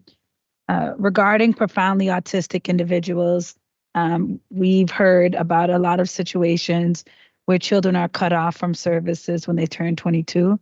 Despite the age being arbitrary, really, in the progression of the services required by them and their families. In fact, what we hear is that as profoundly autistic children grow up, they actually at times sometimes require more care. And has there been a conversation at the agency about that? I know we're talking about budget today, but sometimes the policies that we have in our agencies end up costing us a lot more, particularly if they're people who are not getting the adequate services that we're budgeting for. Thank you, Senator. Yes, the age drop-off that you're talking about there is really when a student goes from having their entitlement services through their local educational authority transitioning into our adult system. So it's not so much of them no longer receiving services from DDS. It's that the whole system that they're working within and that their families have been accustomed to for the first 22 years of their life is changing to the adult service system. We've been doing a lot of work around this issue, and particularly with your point regarding folks with profound autism. We're seeing increased acuity across the board, and so we've made a number of changes over the past year, both internally and trying to come up with some creative solutions for those folks so that they don't wind up in places like an emergency department or arrested, if there's a behavioral incident. One of those things is that we have built up our own clinical bench. So we, in the past, I think it's about a year, maybe a little bit more, we onboarded a medical director, a new director of health services, a medical ethicist, as well as 2 senior level psychologists to support central office. We're about to onboard our third of those senior psychologist positions. And that really provides our area office staff the opportunity to have clinical support in a way that they didn't before, because the complexities of the cases that they're dealing with are really challenging to navigate. Then those clinical folks within the department are able to help kind of navigate some of that transition with the area office staff, working with the local education authority, local hospitals, our other EOHHS sister agencies to try to make that transition as smooth as possible. We also, just in the last 6 weeks, put out a new RFR for our most clinically based residential program yet. It's the highest rate that we've ever paid. It's higher than our most medically complex home. And that requires that the residential providers have a certain level of clinical support within the homes, staffed by clinicians, as well as clinical oversight. And we're really hoping that those program capacities will help us keep people out of more acute settings, like an emergency department. In addition to that, we've also built up some of our stabilization and evaluation units to be able to kind of provide that segue between a more acute inpatient setting and into a residential program. But the piece that you're talking about is something that I don't think that there's a day that goes by that I don't have conversations about that particular issue, because we're seeing the same thing, and the numbers are showing us that that trend is going to continue.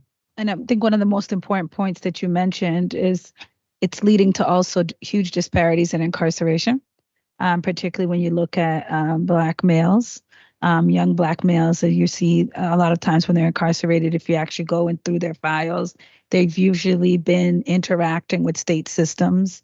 We talk a lot about the school to prison pipeline, but really it's like DYS, DCF, DDS to the prisons, and we don't want that to happen. And I'll actually yield the mic, because I have a couple other questions, but I could just email you guys. Okay, thank you, Senator. Thank you, Senator Comerford. Thank you so much, Commissioner. And I just want to say that thank you also for the staff that you have in Western Massachusetts.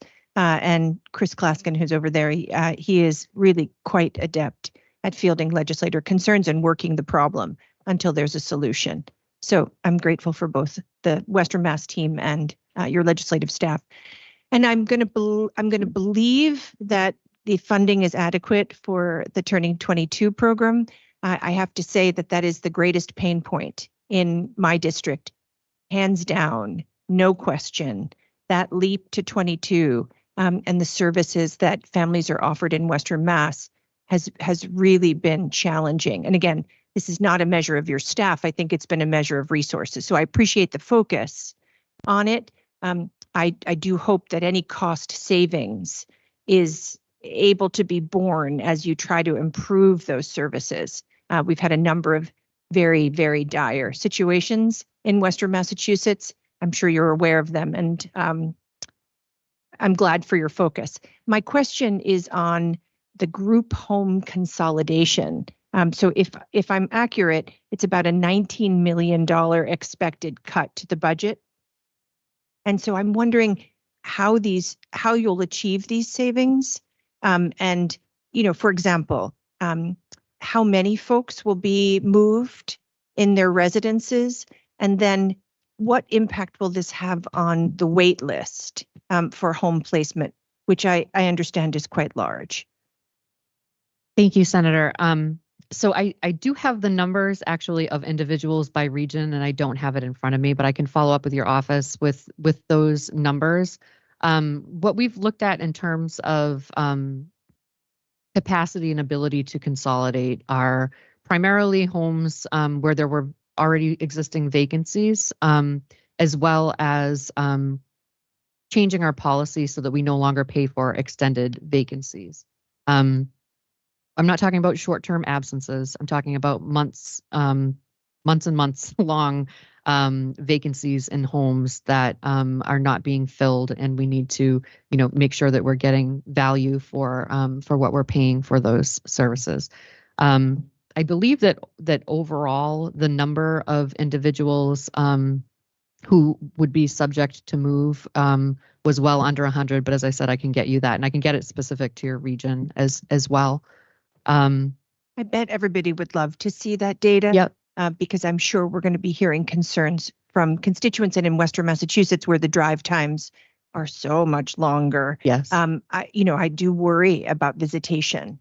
Yeah, absolutely. And we've been very mindful of that as we take an overall look. We're trying not to have any disproportionate impact to any one region or area or provider. We want to really make sure that it's spread out as much as it can be. And we're, trying to kind of push out as much communication as we can so that people aren't surprised by it. So we're working really hard on that piece because we do think that it is a way for us to achieve cost savings, as I said, without eliminating services for those folks. And so we hope that it will be met with an understanding of the budgetary constraints that we're under and the need to kind of make those tough decisions. Thank you. Thank you very much. Thank you. I think, unless anyone else has any last questions. Excellent. Thank you, Commissioner. Thank you. Up next, we're going to welcome the Department of Youth Services and Commissioner Reardon, along with Michael Lynch, the Deputy Commissioner of Administration and Finance, and Tula Simbanda, the Chief Administration Officer.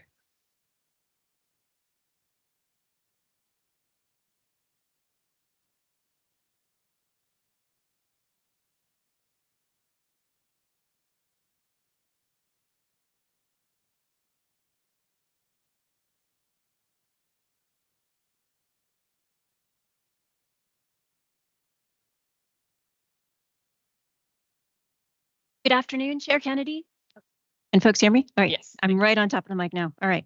Good afternoon, Chair Kennedy, Chair Tyler, and distinguished members of the Joint Committee on Ways and Means. My name is Cecily Reardon, and I'm the Commissioner for the Department of Youth Services, our Commonwealth's Juvenile Justice Agency.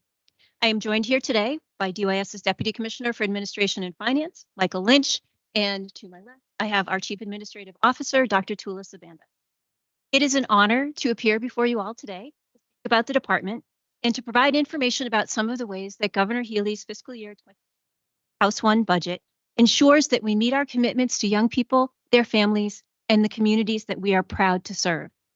While Governor Healey's proposed 2026 fiscal year budget for DYS of just over $178 million does represent a 6% decrease for the department from last year's General Appropriations Act, I am pleased to report that we remain well positioned to maintain our investments in quality services and to strategically improve and expand individualized diversion and rehabilitative opportunities for our young people that we believe will promote family engagement, invest in community support, and ensure a fair and equitable juvenile justice system for all.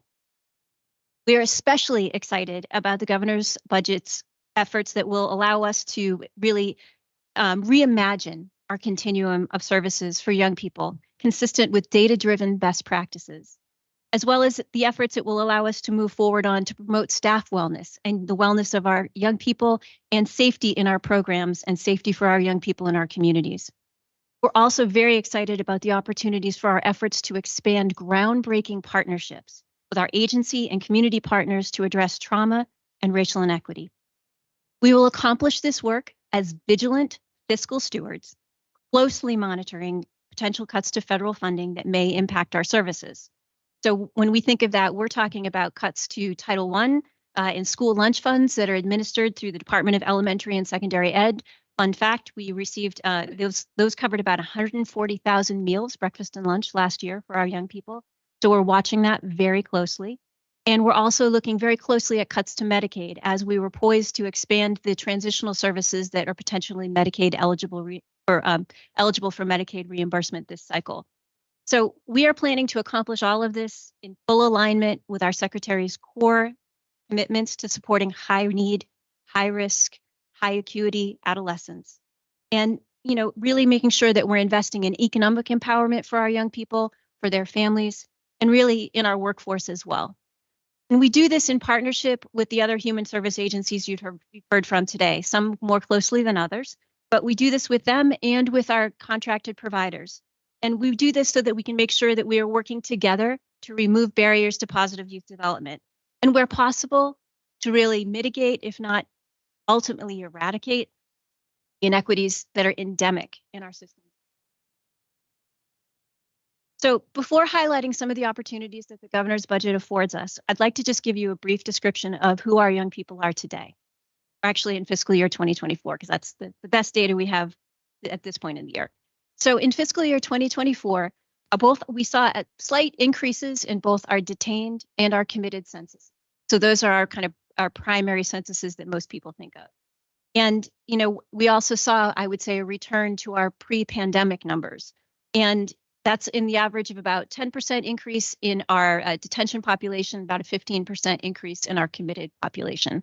But I think it's really important to note that this is still in the ballpark of a 10-year low for the department. I think it's about 54% lower for our overall census than we were in fiscal year 2015. So, I think what we can look at in that is that, and something we take a lot of pride in, is that those numbers reflect our partnerships. Those reflect especially our partnerships around prevention. Our JDAI work, which now dates back 18 years at this point, where we've worked to reduce the unnecessary use of detention for young people who really don't need that level of safety and security. Maybe not safety, but that security. Talk about it that way. And, it's also our partnerships with agencies like the Office of the Child Advocate, specifically around diversion. That's one of our most exciting areas that we've really expanded in the last few years, including the diversion line item, which debuted in our budget last year. And so now, thanks to all of that, to that partnership and to that funding, there are now equitable opportunities for evidence-based diversion in 9 counties across the Commonwealth. We're almost there. We're getting really close to the whole state, but stay tuned on that. And what I'm really proud to report is that 81% of the young people served through diversion completed those diversion contracts successfully. There's about 7% who did not, whose referrals were returned, but not for any reasons related to success. So overall, I think that's a really profound accomplishment. And it's one of the areas where we're starting to see some traction in racial and ethnic disparities. So, our successful partnerships around prevention really do mean that, much like our sister agencies, we do serve a very concentrated population of young people who have pretty significant service-related challenges. They have very acute needs, and they really require much more specialized supports and services, especially post-pandemic. Our young people have significant trauma histories.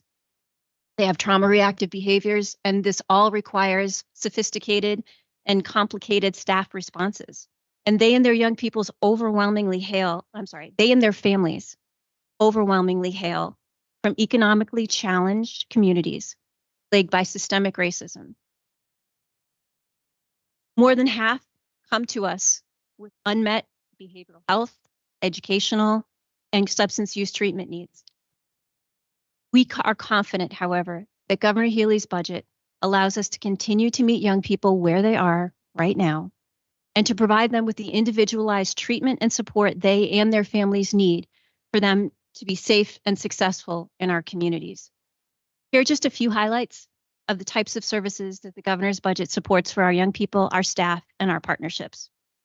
So Governor Healey's budget supports investments in our residential and our community-based programs that reflect young people's voices, their families' voices, and community-based programming that will translate into safety, both in our programs, as well as positive community connections. Some of these include allowing us to maintain and, where possible, strategically expand investments in educational services and career readiness and vocational services. This is programming that begins in our residential settings and then continues into our communities. We are proud to report that close to 100 of our young people last academic year, achieved either a high school diploma or a high set, and that a comparable number participated in post-secondary educational opportunities. Some of that was dual enrollment and some of it was college courses. Very exciting for us. But also because we know that not every young person is on an academic trajectory, that's not their passion, that's not where their talents and skills lie. We've really sought to expand our vocational and career readiness programming. And so we now have partnerships with over 36 vocational and career readiness partners across the Commonwealth.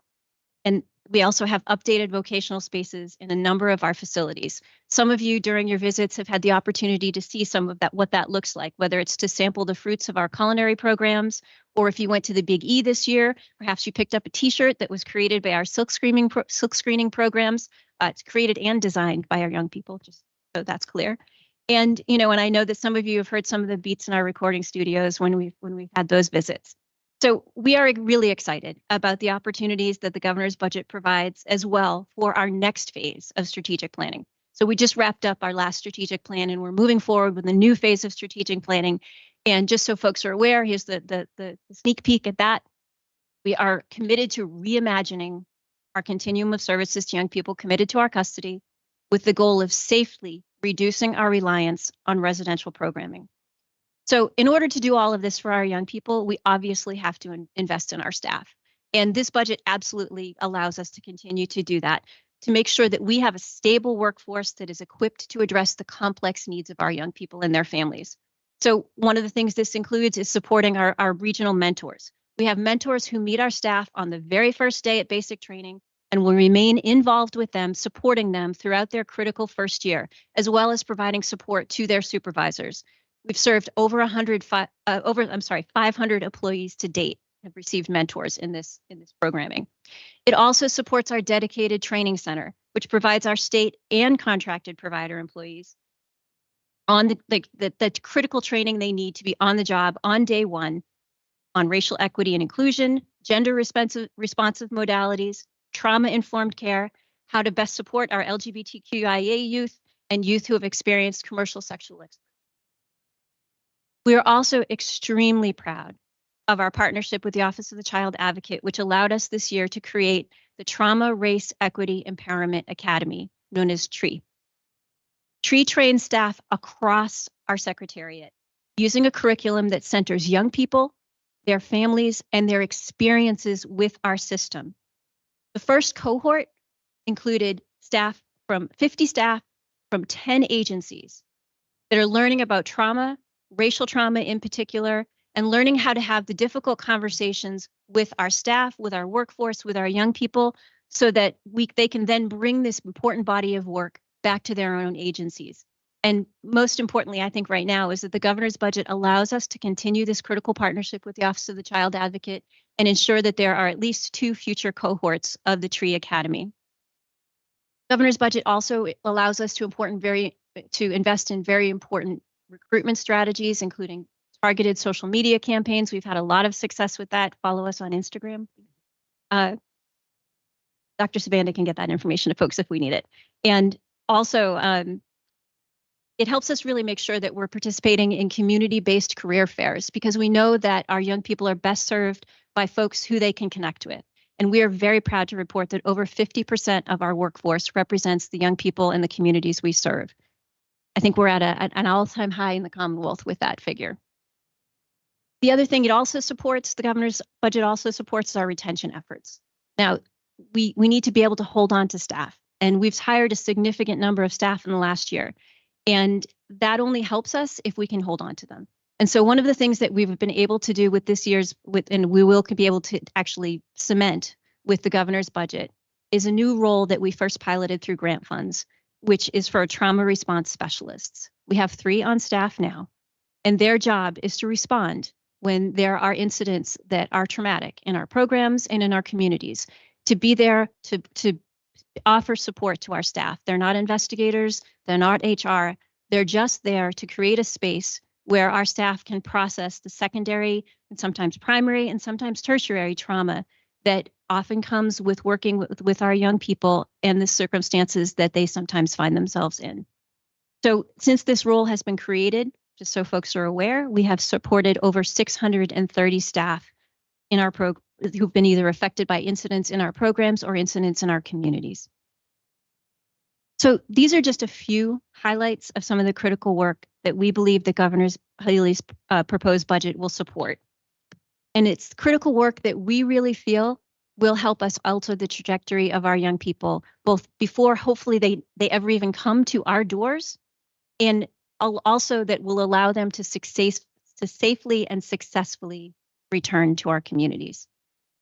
It's really going to offer us the critical support that our staff need to feel that they're being valued, that they are safe, and that they are fully equipped to address the challenges that our young people and their families bring to the table.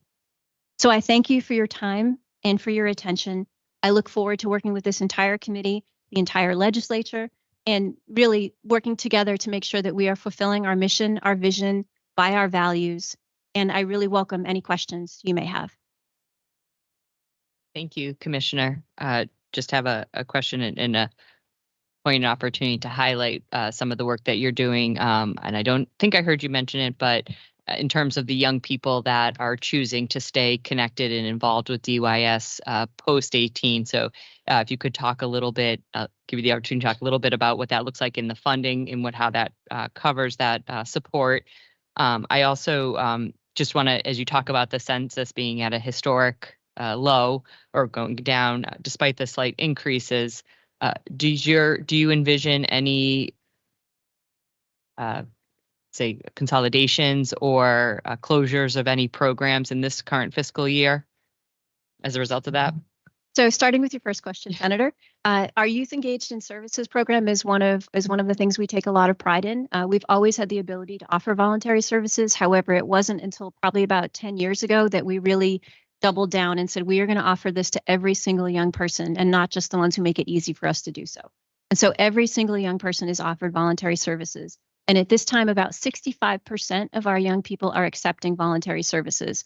And they are able to remain involved with us until they turn to age 22.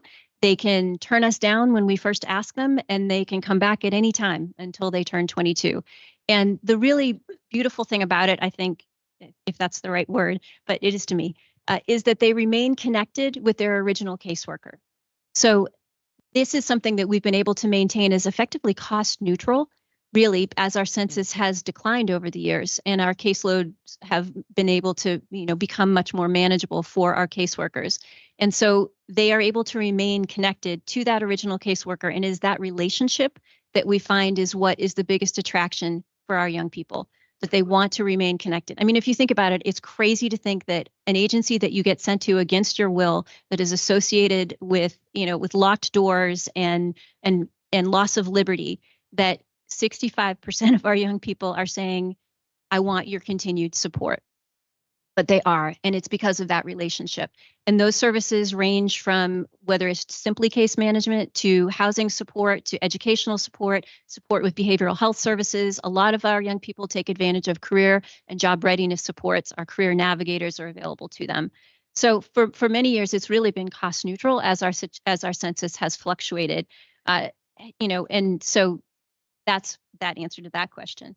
With respect to our residential programming, so we just recently released a procurement for our boys staff secure programs. And we do anticipate procuring 2 fewer programs in that cycle. And we also, within the last 2 years, released a RFR request for responses for our new girls continuum. And that continuum was poised to include 5 staff secure programs and 1 hardware secure program for girls. And to date, that we were not able to locate a site for one of those programs, and one of those programs we did not receive a bid for. So that continuum is operating at 3 sites and 3 staff secure sites throughout the state and 1 hardware secure. So that the fact that we have not filled those spaces to date has not required us to make any additional closures or cuts. And we've been able to manage that, though I will in full transparency say, we are seeing an uptick in our girls population larger than the uptick we've seen in our boys population this year. That's, fiscal year 20 as we go into, end of 2025.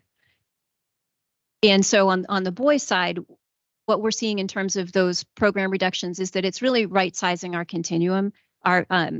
Our staff secure programs tend to be less utilized, and as compared to our hardware secure facilities, which tend to face the highest levels of utilization. And there's a few reasons for that. One is it really fits with why we're reimagining our continuum, because we know that research and best practices tell us that young people do better in their homes, in their communities, if they have the appropriate supports and services. And so what we're hearing from national best experts is that if you think a young person can be in a staff secure program, they probably can be home if you can figure out the right constellation of services to make sure that they and our communities will be safe. And so that's where we're really looking right now. So this, while it is a reduction in programming, it is an opportunity, I say, to ensure that we're really making the right decisions and have the right expectations for what young people need to actually accomplish in a residential setting, and really looking hard at what young people can do much better at home with supportive services. Tyler? Thank you so much again for attending today. We really appreciate your testimony. I have a quick question around something new that you guys actually implemented last year, the Massachusetts Youth Diversion Program. So in FY25, we saw that the new program, Massachusetts Youth Diversion Program, was funded at $2.1 million. So I'd just like to know how did everything go for the first year as far as implementation? So it's gone extremely well, I would say. And actually, the good news is it wasn't even, it was the first year that it was part of our budget, but for 2 prior years, we worked as we had a learning lab effectively through funding that the Office of the Child Advocate was able to secure. So in the first 2 years, we served somewhere around 400 young people and had about the same 80 to 90% success rate of completion. And now, as we've continued to add programs in fiscal year 2024, actually, no, I'm sorry, fiscal year 2025, we've had as many referrals as we did in those first 2 years. And we're looking at that 81% success rate. And we're really excited about it. We're excited that in some sites that we've had to actually expand staffing in some parts of the Commonwealth because it's an opportunity that so many folks want to take advantage of. Judges, it's available to judges, it's available to police officers, it's available to clerk magistrates and district attorneys. And we receive referrals from all of those important juvenile justice partners. So it's something we're excited about.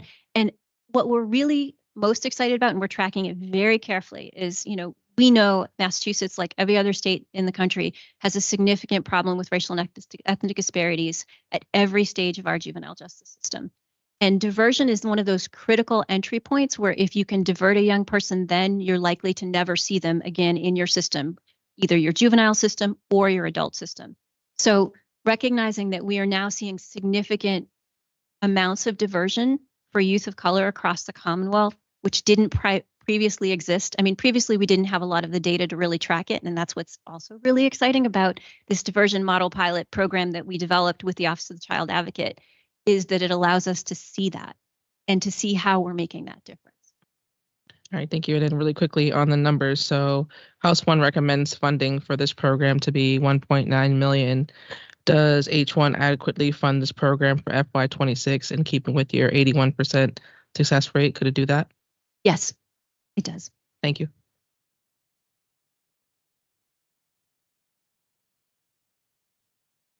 Anybody else? Oh, Miranda. Thank you. And thank you, Commissioner. We've had a lot of great meetings in our district, and thank you for your leadership.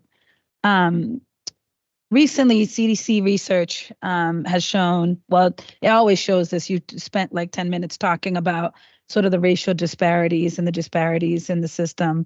But it's shown that similar adolescents had a 34% lower recidivism rate when they were in the juvenile system versus the adult system. For those of you that don't know my story, I grew up in a household where my father and all 3 of my brothers were incarcerated in the same family. I went on to Ivy League school, and then my brothers, dealing with the pressures of our own community, all ended up in systems of DYS and adult incarceration. And what we know is that young people discharged from DYS commitment have lower recidivism rates than young adults formerly incarcerated in the adult system. Some of the figures are that 46% of formerly DYS committed youth were rearranged, in comparison with 76% of those 18 to 24-year-olds that are coming out of the House of Corrections. And the reconviction rate is 26% in comparison to double the rates. In our current system, sending older teens into the adult system, we all know is making it worse, right? Most young people can be held accountable and be on track for rehabilitation, particularly with developmentally appropriate interventions, including some of the ones that you talked about being at home or being in community if they don't pose a risk. The data would suggest that our system is carrying out its mission and really delivering stability. What in the department do you think is responsible for this? As I've been paying attention to this, and from your perspective, how can we even improve the numbers even better? So we've actually had the opportunity to review 3 different pieces of research in the last 3 months. One is around educational quality outcomes for our education contract. I know Senator Payano is familiar with. And we also have had the opportunity to review data from DESI about educational outcomes after young people leave DYS. And we've also had the opportunity to review information we've tracked about our LGBTQ youth. And what is the one unifying factor among all of those reports is the power of relationship. We find that when young people are able to feel seen, valued, and heard in a relationship, that makes all the difference. You know, our folks are transitional, transformational adults. That's the role they serve. They're not designed to be there, you know, for the rest of a young person's life. They're designed to be there in that moment when there's the opportunity for change. And that, I think, is what makes all the difference. That's what brings young people to stay in our voluntary services.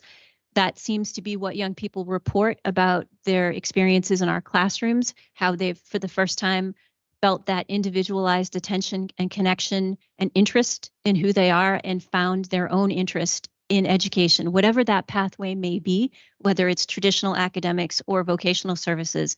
They feel like someone has seen them and recognized that they can do well and want to do well, and that makes all the difference. Thank you.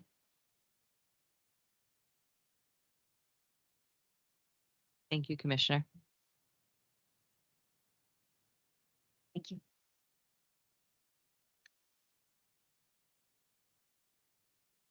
Next, we're going to hear from panel number 7, Mass Ability, new name this year.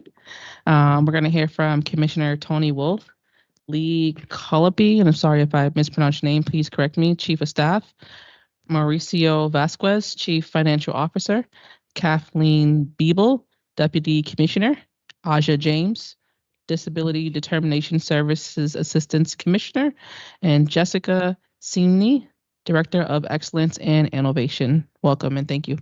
Thank you very much. It's delighted to be here. And the rest of the tribe is behind us. Just want to let you know. So with me here is with Aja James Vasquez. So thank you so much for having us today and hanging in there with us. So good. As you know, I am the commissioner. I've been the commissioner now for the last 8 years. It's hard to believe I've been in front of you 8 times. And so let me just get right into it because I'm sure that you're all eager to move this along. Governor Healy's fiscal year 2026 budget proposes a budget of $93.7 million. And that is a $6.8 million increase, ensuring our agency, again, to retain our professional staff and dedicated workforce, as well as making sure that our providers receive competent and competitive rates. That is what the increase really focuses on. I think we all care about the communities we serve, and it's essential that our providers also have competent, quality workforce. So again, that is where our increase focused on. I want to do a little bit about a description of our services, and particularly around our disability determination services. And we're really fortunate today to have Aja James here, thinking that perhaps some of you may be asking questions. We provide career, home, and community services and conducts disability determination for the Social Security Administration. Now, this is a confusing role sometimes, and we often hear from you, and I'm hoping this will be able to address some of your questions. Our role is to determine if somebody has a disability that hinders their ability to go to work. We do that assessment, right? We get the referral through Social Security Administration to our Disability Determination Division, who are federally funded state employees, all right? And then once the assessment is conducted, we then go back and transfer that information to Social Security Administration. Once it goes to Social Security Administration, we have no ability to track that, nor do we decide people's benefits. And I know there's always some confusion about the role that we play. I think we are watchful as you continually hear from our colleagues today what the Social Security Administration may be doing in terms of reducing their workforce, which will have potentially an impact to our disability determination services. Last year in our career services, we were able to serve over 23,000 people through our career services in collaboration with our community colleges, offering standard training certificates, industry certificates that are encouraging people to go into high wage industries, providing paid internships, individual career counseling that has led to permanent employment. In just this year alone, we have calculated that thanks to the employment rate of our individuals that we serve, we have saved an estimated $21 million in public benefit. So it's only smart to continue to have this investment, both in terms of the state and the federal administration. In our home and community life services, we empower individuals to engage in their communities, and we supported 11,000 people who prior had been in institutions and facilities who are now living in the community. And we're really proud of our workforce and our participants who have stayed in the community at a rate of 99.3%. Our services include our adult living centers, our independent living centers, youth transition to adult services, assistive technology, and a wide range of community-based services for those living with a brain injury. And I want to give some examples of what some of those services are, particularly with our brain injury population. Just in the last 6 months, we have been able to partner with a provider to open a new shared living apartment for participants living with a brain injury. And we've developed a curriculum partnering with the Department of Mental Health, who particularly have been training first responders and police understanding how to work with somebody with a brain injury. And I think it's also critical, as people have been talking about incarceration, we have also been going into the prisons to make sure that an adequate brain injury assessment is conducted, to make sure that people understand that it is somebody with a disability and that disability is a brain injury. Now, I really want to thank all of you, and Senator Kenney, I've already acknowledged this with you, our appreciation for the legislature to approve our new name and our language. As you know, we were once Massachusetts Rehabilitation Commission. It's a mouthful still for me today. We are now Massability. By advancing this legislation that you have done, it has underscored our commitment to reduce the stigma of individuals with disabilities. It is time to break down the systemic barriers. We continually must do this. And it also acknowledges the talent and the abilities of people in businesses and in companies and in our own workforce. Now, we're really proud that thanks to your support of this legislation and Governor Healy, Massability has presented to over 700 career professionals, acknowledging the importance of changing language, of rebranding the work that we do. We no longer want to be the best kept secret.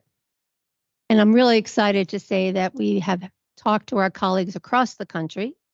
And just to give you some ideas of some of the names that people are exploring, in California, one of the names that they're considering is Disability Works, kind of a clever way of playing on words. All right. In Vermont, they have transformed their name to Higher Ability. So I think you're hearing, again, the importance of language and the importance of how it changes the public perception of those living with a disability. Over the last 2 years, the demand of our services has increased. So if you are looking at our social media, it is having an impact. And if you are not following us, please do so. We're at a point now that we're seeing about 1,500 new applications each month. And what's interesting is that the population is changing, and we need to change accordingly. Just last year alone, 23% of our individuals that we serve have a psychiatric, are under 25, and 60% of those individuals have a psychiatric disability. So you see that we are moving perhaps away from physical disability only to more invisible disability. Now, let me just talk to you about how we're thinking about transforming our own services to better serve the younger population. One such example is with Jake Handler, the founder of Ahoy. Ahoy is a really interesting application, and I encourage you to learn more about it, and I have some information for you later on to distribute. Jake did not initially plan become a disability advocate nor an entrepreneur. But his life changed dramatically when he acquired acute toxic progressive disease that led to a 10-month coma. His journey is highlighted in a number of podcasts that I encourage you to follow, and as I mentioned in our annual report. After a lengthy recovery, not surprisingly, he became a recipient of our home and community services. And we aided his transition from a facility to an accessible apartment in Boston. However, Jake realized quickly that the world around him often lacks accessibility for a wheelchair user. With the help of his friends, he created Ahoy, an app that uses crowdsourcing technology to rate the accessibility of public spaces. Some refer to it as the ways of accessibility. Now, we have partnered with Jake and his incredible partner, Chris, and have collaborated so that now our job seekers, particularly focusing on young adults, are now experiencing internships, particularly in digital user engagement, platform enhancements, and collecting accessible feedback for public spaces. Again, it's a world of work that is different than perhaps a young adult has known before, but it's a way to open up the avenues of work. Thanks to these internships and Ahoy's incredible employer network, we've been able to really offer incredible career opportunities to these young adults. Establishing genuine partnerships with genuine people like Jake and Chris and other businesses has acknowledged the skills and the passions of our job seekers. Now, as we discussed today, the state budget, I would be really amiss if we didn't talk also about the federal landscape. Our career services currently receives $44 million of federal dollars through the U.S. Department of Education. And you understand that we're all watching very carefully what is going to happen to the Federal Department of Education. As well as, I think the thing that we're very concerned about is that there is a budget resolution that I'm sure all of you are aware of in Congress that is requiring the Workforce and Education Committee to find $330 billion of saving cuts over the next 10 years. So as you hear our colleagues watching the federal landscape, we are as well. So although this House budget does support our needs today, if there is a dramatic change in federal landscape, it will have a dramatic effect. And so I really want to let you know that, so that we together can figure this out. In addition, as I said, we're watching also the Social Security Administration and the impact that that might have on the individuals across the Commonwealth.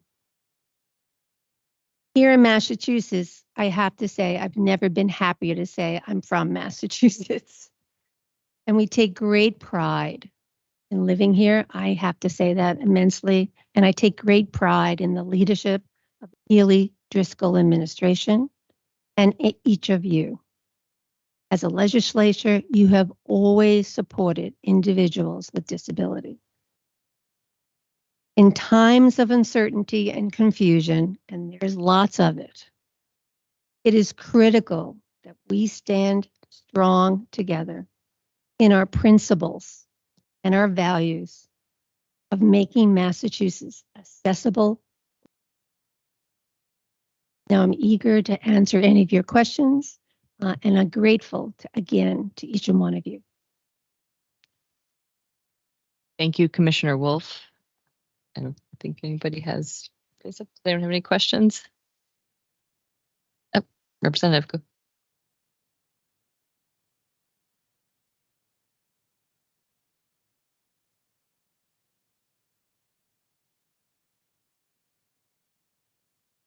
There you go. All right. Thank you. I just wanted to clarify because we're all, even being a Republican, we're all anxious about what's going to happen at the federal Sure. level and where it's going to end up. So you were saying, what was the 300 million that was going to? I missed that. So right now there is a bill on the floor that is asking for Congress to consider $330 billion cuts specifically under Workforce and Education Committee Over 10 years, you said. Right? over 10 years. Okay. Over I just 10 that's I just wanted to make sure I clarified what Yeah. you said there. I'm not making this a political statement. I'm No. just making it a No, it's a something we all have to reality be in terms concerned of what about. we're experiencing. Right. We all have to be concerned about, and we all have to wait and see where we end up. But Correct. there's a lot of stuff going on right now. We got to wait and see, right? Thank But you. I do want to stress that 73% of our workforce is federally funded.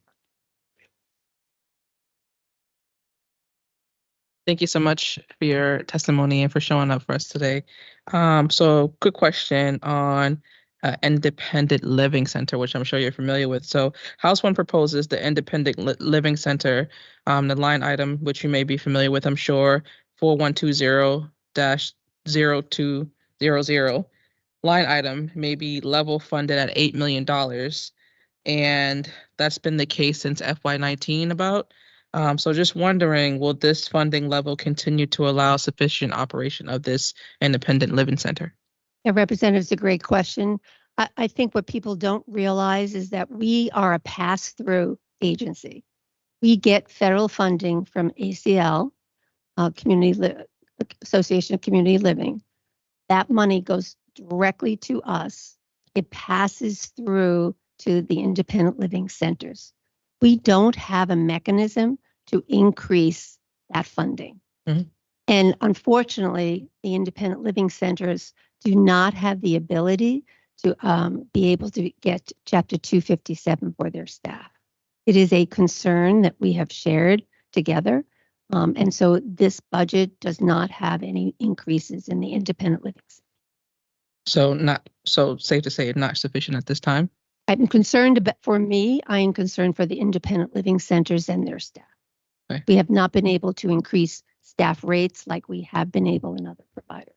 And thank you. And last and certainly not least, about the H1 funding level of 93.7, is that sufficient for maintaining your FY26 budget? Yes, at this point. Operations, I'm sorry. Operations at this point in time. Okay, sounds good. Thank you so much. Appreciate it. Great. Thank you so much. Thank you very much, Commissioner. Look forward to our continued work together. At this time, we're going to welcome up the Commission for the Deaf and Hard of Hearing. Commissioner Shoturnwa will be joined by Sheehan Makura, Deputy Commissioner for Administration and Finance, Caitlin Parton, General Counsel, and Heather Daly, Executive Assistant to the Commissioner.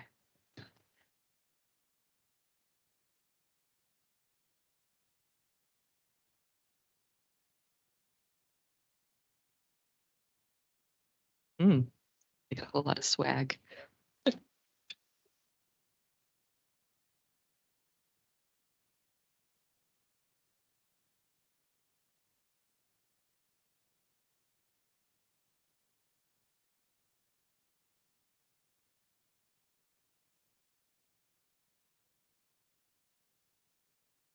Good afternoon, Chair Kennedy, Chair Tyler,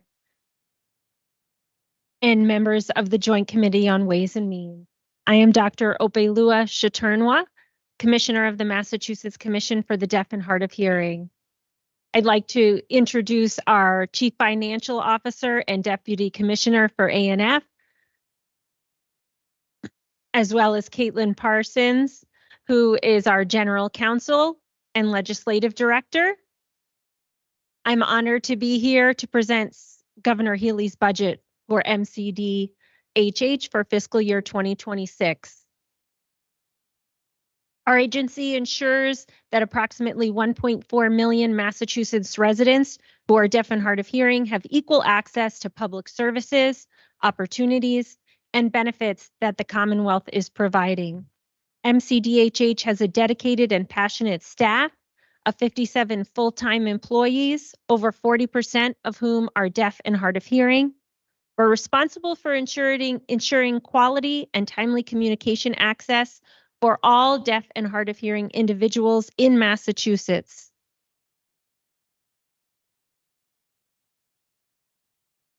Our budget will assist us in serving as the referral service for all of the Commonwealth Sign Language, ASL interpretation, and communication access real-time translation requests in Massachusetts, making us one of the largest service providers for the community we represent.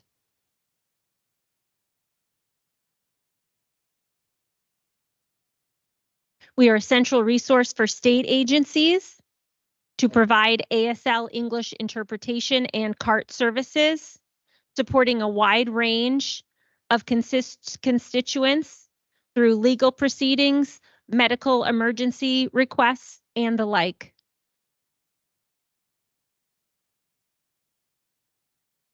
We have a strong workforce for ASL English interpretation and meet that ongoing demand.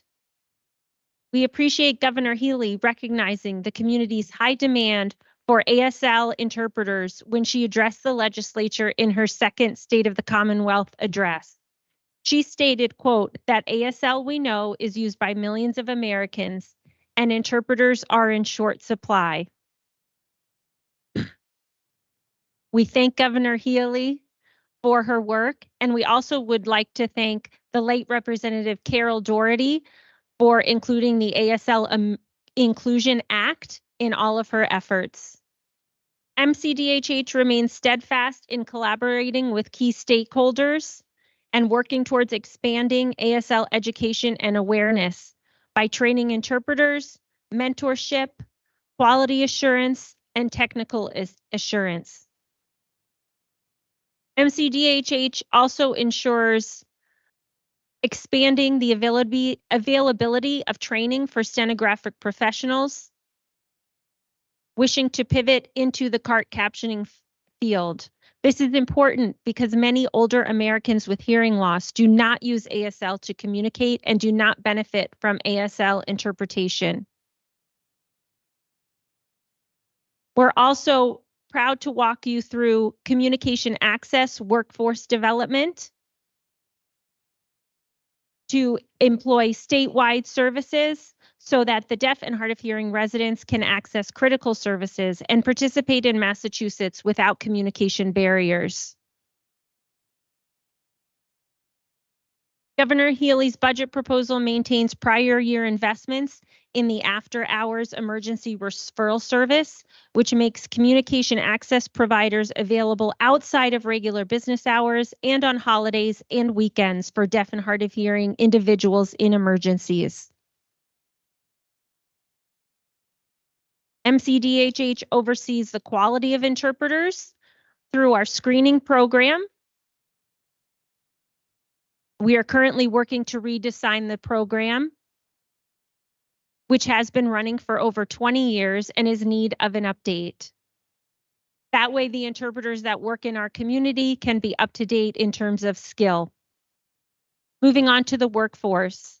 The shortage of ASL interpreters is a considerable hindrance to communication access for the deaf and hard of hearing community. The interpreters are experiencing burnout, retirement, and also matriculation into other states and other workforces. To address this, MCDHH is currently working on a sign language interpreter pilot program to support new interpreters and also increase retention of the current interpreters that we have, as well as expanding outreach to interpreters and CART providers nationwide to increase our workforce. Our community service division works through client supports to service infants, children, adults, and families requiring complex social services. We have 5 children's specialists, as well as service navigators, and are currently supporting 2,436 clients, of which 46.2% are on Mass Health. We work with the newborn hearing screening program. We advocate for deaf students and hard of hearing students in school. We provide services in the court system, as well as a variety of complex cases. We assist people with healthcare, law enforcement, education, and working to meet the needs of deaf and hard of hearing individuals across the Commonwealth. MCDHH also funds deaf and hard of hearing independent living services through Section 257. We're providing resources to Deaf Incorporated, the Center for Living and Working right here in Worcester, and Viability as well. These agencies support deaf and hard of hearing individuals across 8 regions of Massachusetts and help deaf and hard of hearing individuals access important services to be able to live their lives independently. Education, training, and resource development is an important component of MCDHH. We provide training to first responders, including municipal police systems, state police, the fire departments, and emergency medical services. These trainings prepare individuals to effectively interact with the large population of people who are deaf and hard of hearing or late deafened. Our Visor card and emergency service cards accompany police and emergency responders in their vehicles, and they can utilize this card to help them communicate effectively with deaf and hard of hearing individuals, as well as non-English speakers. Our education and training help prevent personal tragedies and lawsuits by preparing everyone from medical providers to first responders for the communication challenges inherent in working with someone who is deaf or hard of hearing. We also help healthcare providers to prevent any issues in terms of access or communication when working with deaf and hard of hearing individuals. We work also to obtain smoke and carbon monoxide detectors, emergency vaccination services, and language accessible videos. We have begun to completely revise our website to make it more constituent friendly and have a more accessible interface by including English equivalent ASL content when necessary. This will give MCDHH more access to serve our constituents and our constituents more access to utilize our web-based services. Finally, I would like to thank Governor Healy, Lieutenant Governor Driscoll, and Secretary Walsh for their incredible support of MCDHH and their unflinching commitment to provide equal access to all government services. While the federal funding cuts do not directly impact MCDHH, our constituents obtain services from other agencies which are directly impacted, which has increased the number of cases our community service division is taking on daily. MCDHH is working continuously with sister agencies to continue to support community needs in shared efforts and provide much needed relief. Members of the Joint Committee on Ways and Means, I urge you to support Governor Healy's proposed budget, enabling MCDHH to continue addressing the societal barriers faced by deaf and hard of hearing constituents. With this budget, we can increase the number of ASL interpreters and CART captioners on our contract and continue the efforts that we have laid out in this speech. Thank you for your attention to these critical issues. I'm happy to answer any questions you may have. Thank you, Commissioner. I don't have any questions. I do have a comment. I have the unique privilege in my more permanent role as chair of the Senate Chair of the Joint Committee on Children, Families, and Persons with Disabilities to work with you and your team on a regular basis. And I am incredibly grateful for the education and support you've provided to me in that role. We are certainly committed to make sure that all of our public hearings, public meetings are accessible and available and welcoming to every member of our community, and recognize while we maintain that commitment, sometimes we come up short. And I want to acknowledge that for anyone that's on the live stream, that we encountered some difficulties in setting up today and not quite meeting the mark of where we'd want to be. So I want to acknowledge that, and I want to thank you. And I want to thank the ASL interpreters that are with us here today for brainstorming with us, working with us to make sure that to the best of our ability, we can meet that. So to those watching and maybe didn't get quite the full participation, and certainly to you, Commissioner, I want to take ownership of that and acknowledge and apologize, and certainly stay committed to continuing to work with you and learn from you of how we can continue to do better, as we always must strive to do. So I just wanted to publicly on the record say thank you. I enjoy our work together. Look forward to another 2 years, another session of it, and want to thank you for all you've done. So thank you. Have any questions? Rep. Holmes. Thank you, Senator. Thank you, Commissioner. When I look at the amount, it just brings the question of how many interpreters are there across. You said we're very short. So how many do we have across the Commonwealth? And then how many you need to grow to? And then what is the average pay that does it by hour? It would be great to just understand what the resources are and how many you think you need.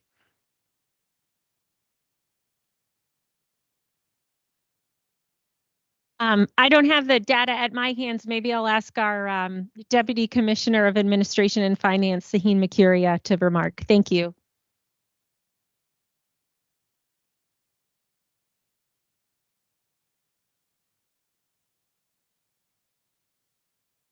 Let's be right up close. Sorry. I've only 12 staff members.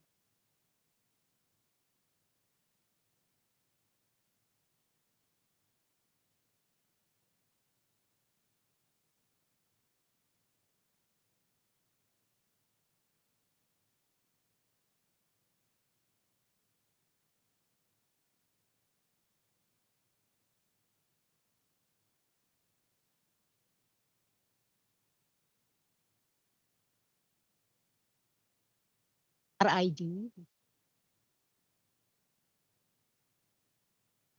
of the certification.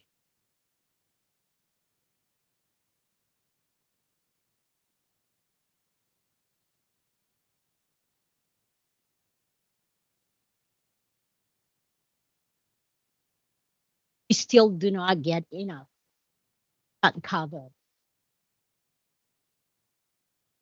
Private or state.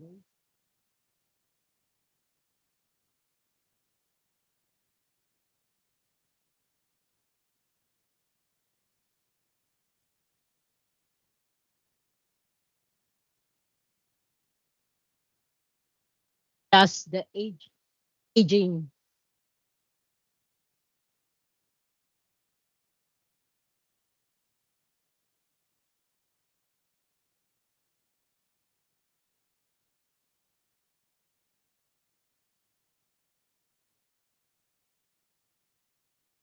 Level either high. Increase the number.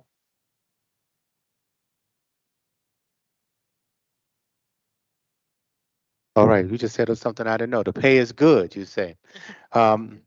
It seems such as like when I listen to the commissioner, it is very impressive to be able to communicate via sign.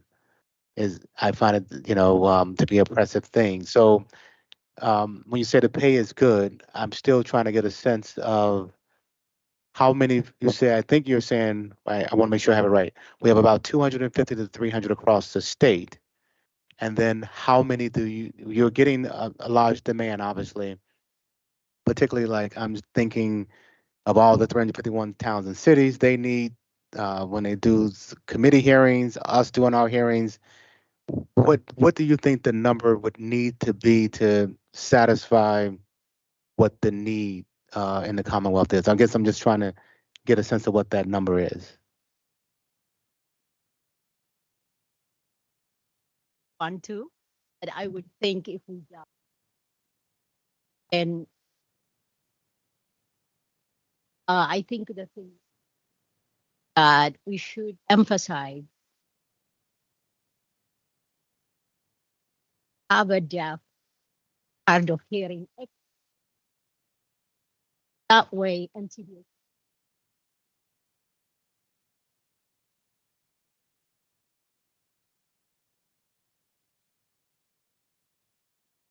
And if I may add also, just to Sahin's remarks,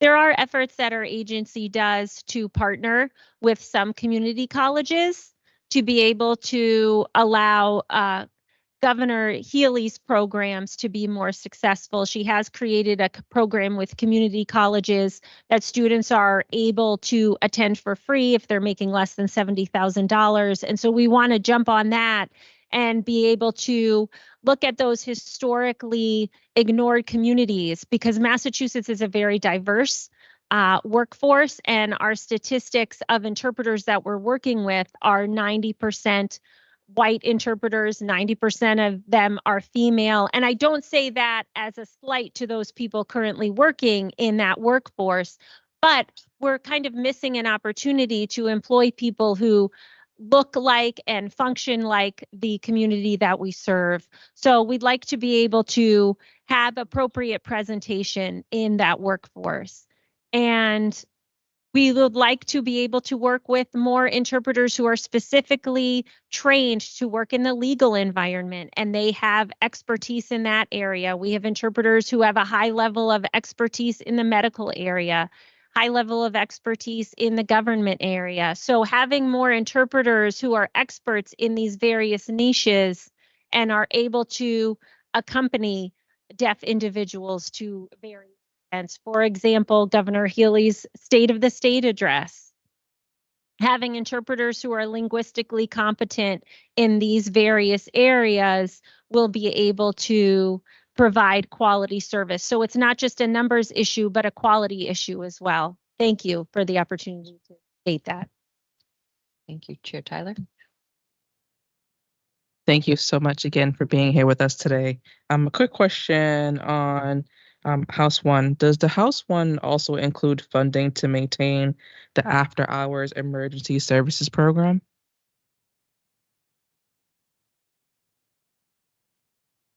Yes, $250,000 is allocated for that. Yes. Thank you. Thank you, Representative Kearns.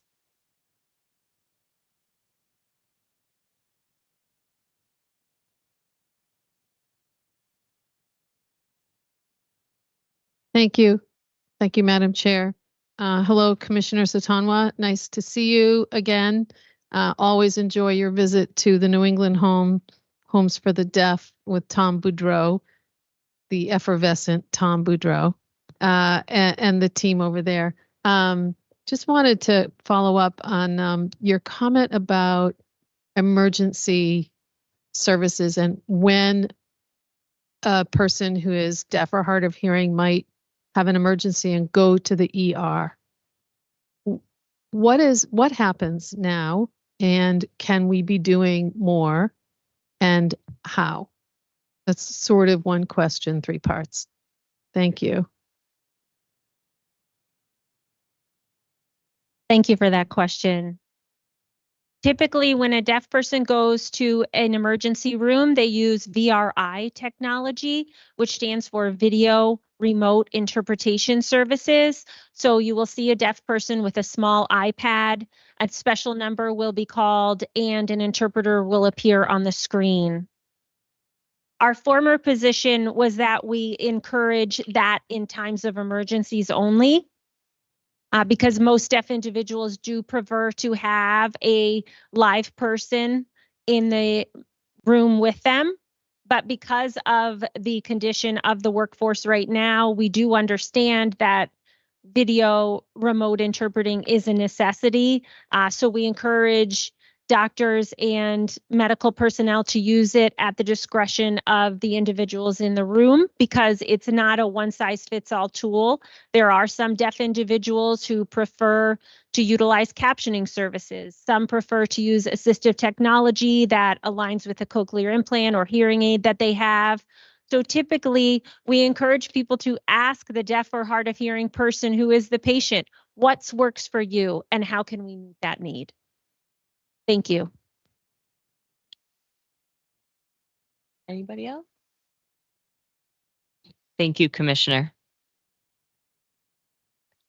Of course, it's always a pleasure to be with you here. Thank you for having me today. One word.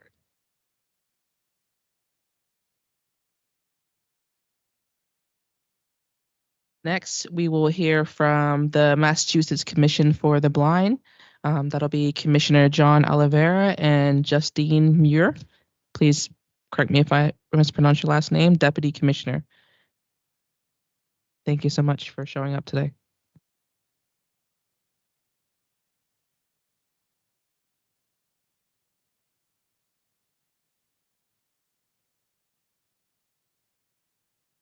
All right. Trying to work this microphone here. Hello? Hey, Commissioner. Thank you. got it?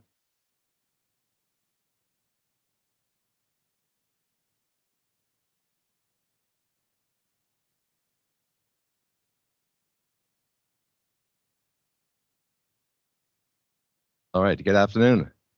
Chair Kennedy, Chair Tyler, and distinguished members of the Joint Committee on Ways and Means.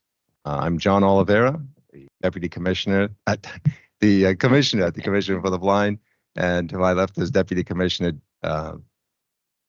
Justine Muir, and she just joined us 6 months ago. And I've been here for 38 years at the agency, and the Commissioner now for going on a year and a half or so. So Justine is just starting out her journey. Thank you for the opportunity to testify today regarding the Haley Driscoll administration's proposed fiscal year 2026 budget and its crucial services and support that it provides to the 28,000 legally blind Massachusetts residents. The proposed FY26 budget recommends funding Commission for the Blind at $38.8 million, which is $368,000 increase, about 1% rise over last year's budget. This investment will allow us to continue the critical work helping individuals who are legally blind achieve independence and stay involved in their local community. During this past year, MCB's Assistive Technology Unit provided training to our vision rehab therapists to give them foundational skills training and teaching individuals how to use iPads, iPhones, using large print or speech output. Consumers have also been able to supplement this training at the Carroll Center for the Blind, Mass Association for the Blind and Visually Impaired. MCB's Orientation Mobility Unit continuing to provide their excellent services related to the use of the white cane and other mobility travel aids. This unit is also currently planning a town hall that will educate our consumers on various guide dog school options. Turning to MCB's fiscal year 26 budget includes $250,000 to create 3 new social work positions. One of these positions will be based in our Springfield or Western Massachusetts office. This will help alleviate the high caseload counts that our workers have had in that part of the state.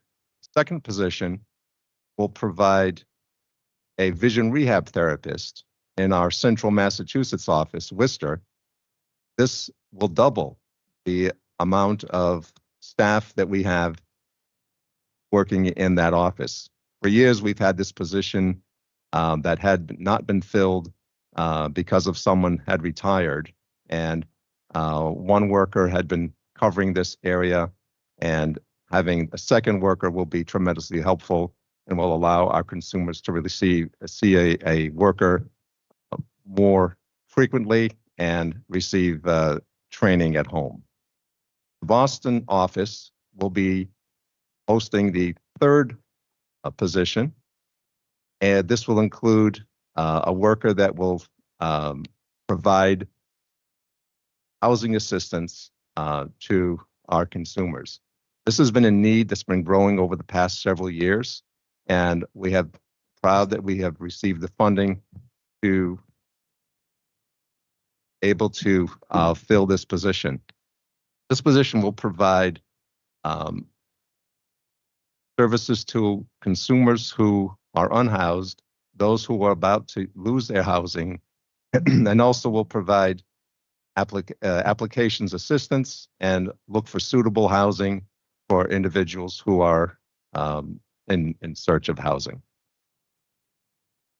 The budget also supports MCB's workforce by analyzing collective bargaining agreements and providing funding for increases that will occur over this next year.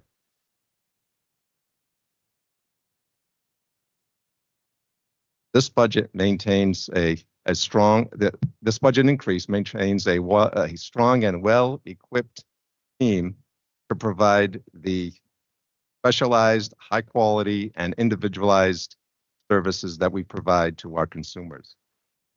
These resources will continue to provide more essential services to our consumers. Social rehabilitation or community services, as you know it, will offer essential skills training to help our consumers stay in their homes longer, and for the possibility of having to move in with family members or even a skilled nursing care facility. The social rehabilitation services that I'm speaking about are something that you think of as tasks of daily living, cooking safely, doing laundry, managing your monthly finances, using alternative methods to different tasks around your home. Our vision rehab therapists will provide this type of training and will enable our consumers to stay in their home. The second service that we will provide is vocational rehabilitation services. This service assists individuals in achieving or maintaining employment opportunities, and we especially try to focus on the higher wage opportunity training programs. Heard about our vocational services that MRC provides. We do exactly the same things, but for the blind community. These services include, for the vocational side, can include college education, variety of different training programs, and programs that might provide certificates so that they could use that as they apply for their job search. Turning 22 program is a program that provides specialized services to young adults who are deafblind or might have intellectual abilities. This program provides a variety of different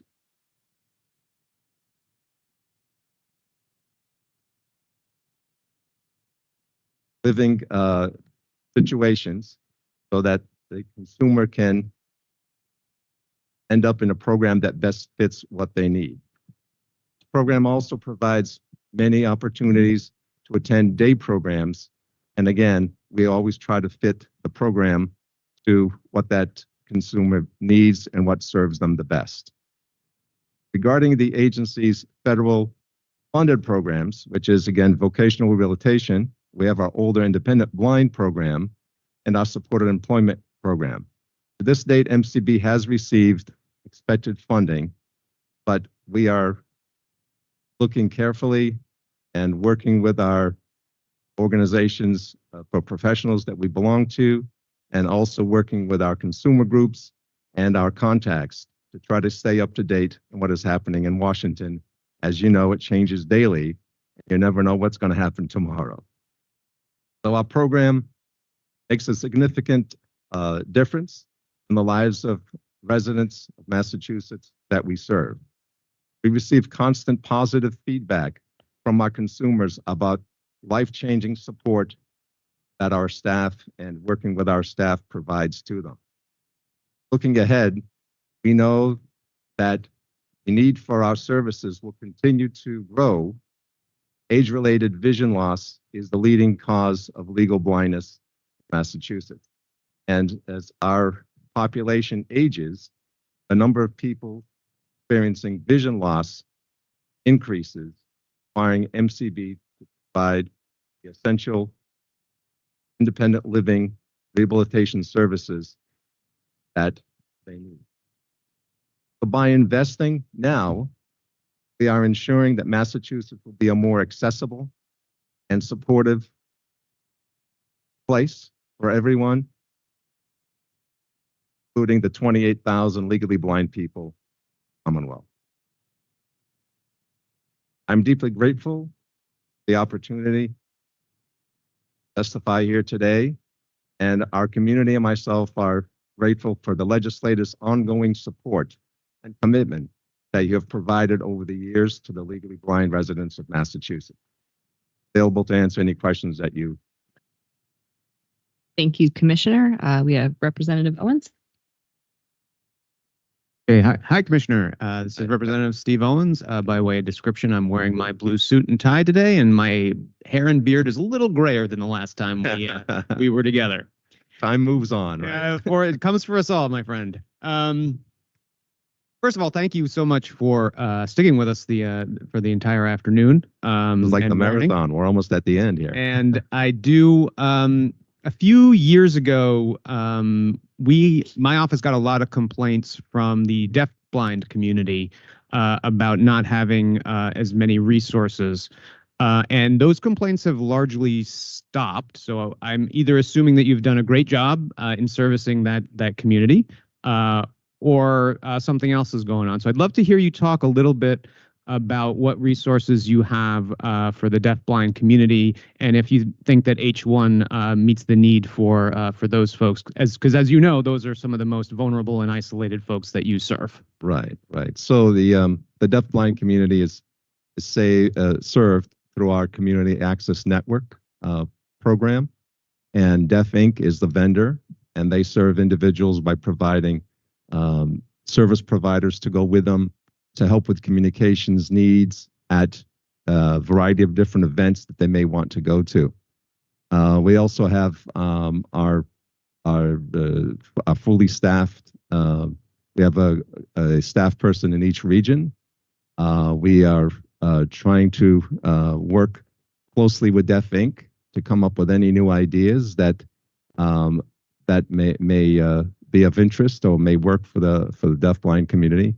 I think our staff and our commitment to them has been shown. We are very responsive to any needs that they may have, and try to work with them as much as possible. So going back to one of the new programs we started this year is we're providing funding to the New England Home for the Deaf, so that when a deaf-blind person has to go to the hospital on an emergency situation, that we are providing funding to pay for a person to sit with them while they wait for their treatment or services they're going to receive at the hospital. So this is something we started this year, and we'll continue on and next year. I'm glad to hear that the calls or the inquiries to your office have subsided. That means that we must be doing services that are meeting the community's need, and we're always looking to go with them. Leslie Baker Johnson and I go to the annual meeting of Deaf Inc. to make sure that we hear of any concerns that they may have. I know that Leslie is on the phone with the staff at Deaf Inc. on a regular basis, speaking with them and trying to make sure that we're doing the things that they need to try to serve the needs that they have. Thank you so much. Thanks for the question. No. Thank you. Like that may be it as we're getting to the end of the day. Thank you so much, Commissioner. And I'll just say we're grateful to be able to call you Commissioner. So thank you so much. It's Have a always a great pleasure day. to work with you. Thank you. So for our 10th and final panel, we're going to have the Office of Refugee and Immigrants, and we'll invite Director Christina Aguilera to join us. And thank you, Director. I know this has been a long day, but we're very excited to hear your testimony. Thank you.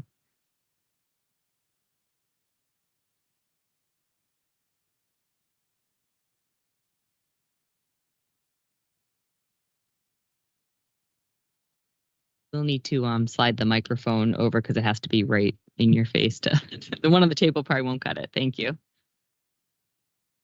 Can you hear me well? Yes, thank you. Might have just broken it. Hello? Yes, we can. Okay. Good afternoon. It's really an honor and a pleasure to be here today. Good afternoon, Senator Kennedy, and to all of the distinguished members of the Joint Committee on Ways and Means. My name is Cristina Aguilera Sandoval. I have the absolute privilege of serving as the Executive Director and the Massachusetts State Refugee Coordinator of the Office for Refugees and Immigrants. I am here today from my senior leadership team, Chief Operating Officer, and Kelvin Pham, or CFO. And it's really an honor to get an opportunity to share the mission and the impact of our agency, and also in support of Governor Healey's House One budget. Let me tell you a little bit about ORI's mission.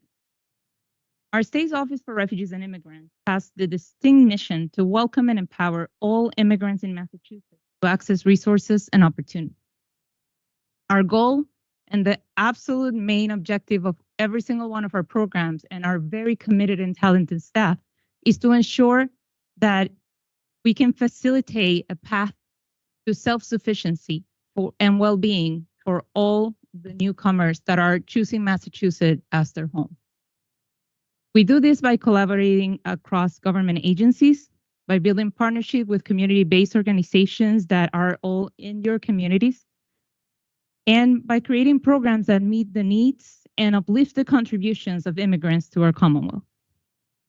These community-based organizations, for example, the ones right on Gage Street, ACE, Oris, and Friendly House, Accentria Care Alliance that is in Worcester Street, they provide an absolute lifeline to families that settle in Worcester, and just like them, to families that settle all over the state, because due to the housing crisis, they've had to expand the way in which they welcome and resettle individuals from one city where their offices are placed to the surrounding cities where they can find stable housing for them. Massachusetts is home to more than 1.2 million immigrants that make almost 18% of our population and more than 20% of our workforce. My family is one of them. We're originally from Venezuela, and just like many of our staff members, providers, and the people from all over the globe that we serve, we all work hard, we love our community deeply, and we give back. That's why ORI's vision is to ensure that all immigrants are welcome to the Commonwealth, achieve success, and are fully included in the economic, civic, and social fabric of our state. The critical role that our agency, in collaboration with other agencies across the state, have played more recently in receiving in a collective and compassionate way and responding to newly arrived families and refugee families has been unprecedented, but also a huge source of pride. by welcoming them and responding to their circumstances with strategic opportunities, such as rapid legal services towards work authorization, English classes for workplace readiness, stabilization and rehousing programs and support, health assessment, employment opportunities. All of this paves the way for their success. And when they're successful, and when we do this right, we know that the result is the overall success of our communities.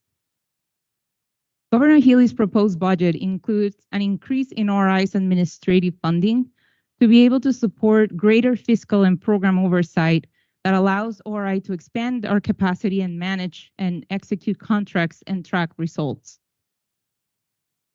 Now, I want to focus a lot of my testimony today in the stories of impact, in the stories of success, and some of the stories that are from constituents of your communities that are, again, a source of pride. First, let's start with safe shelter exits. ORI's initiatives as part of the state's emergency assistance shelter system have been successful in supporting families' independence to transition out of shelter in a safe and self-sustainable way. This government-wide effort increased exit by 53% in the last 6 months, and up until recently, 700 families have been exiting monthly our shelter system. Number 2, employment opportunities. Just in fiscal year 24, Massachusetts community providers enrolled 3,600 employable adults across 3 employment programs that ORI runs.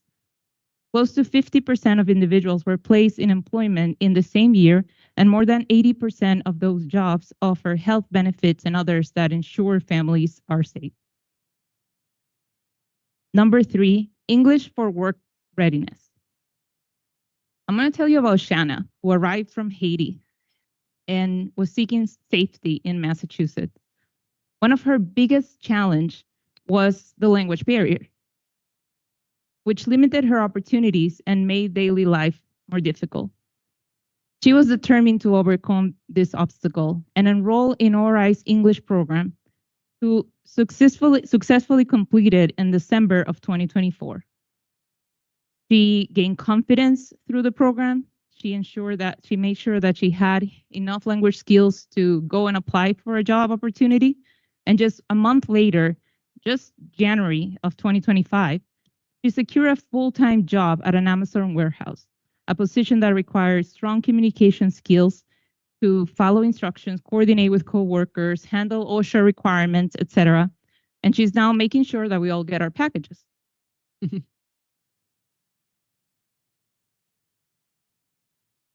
I just realized that I cut the part where I said that Chynah actually lives in Senator Payano's district in Medford.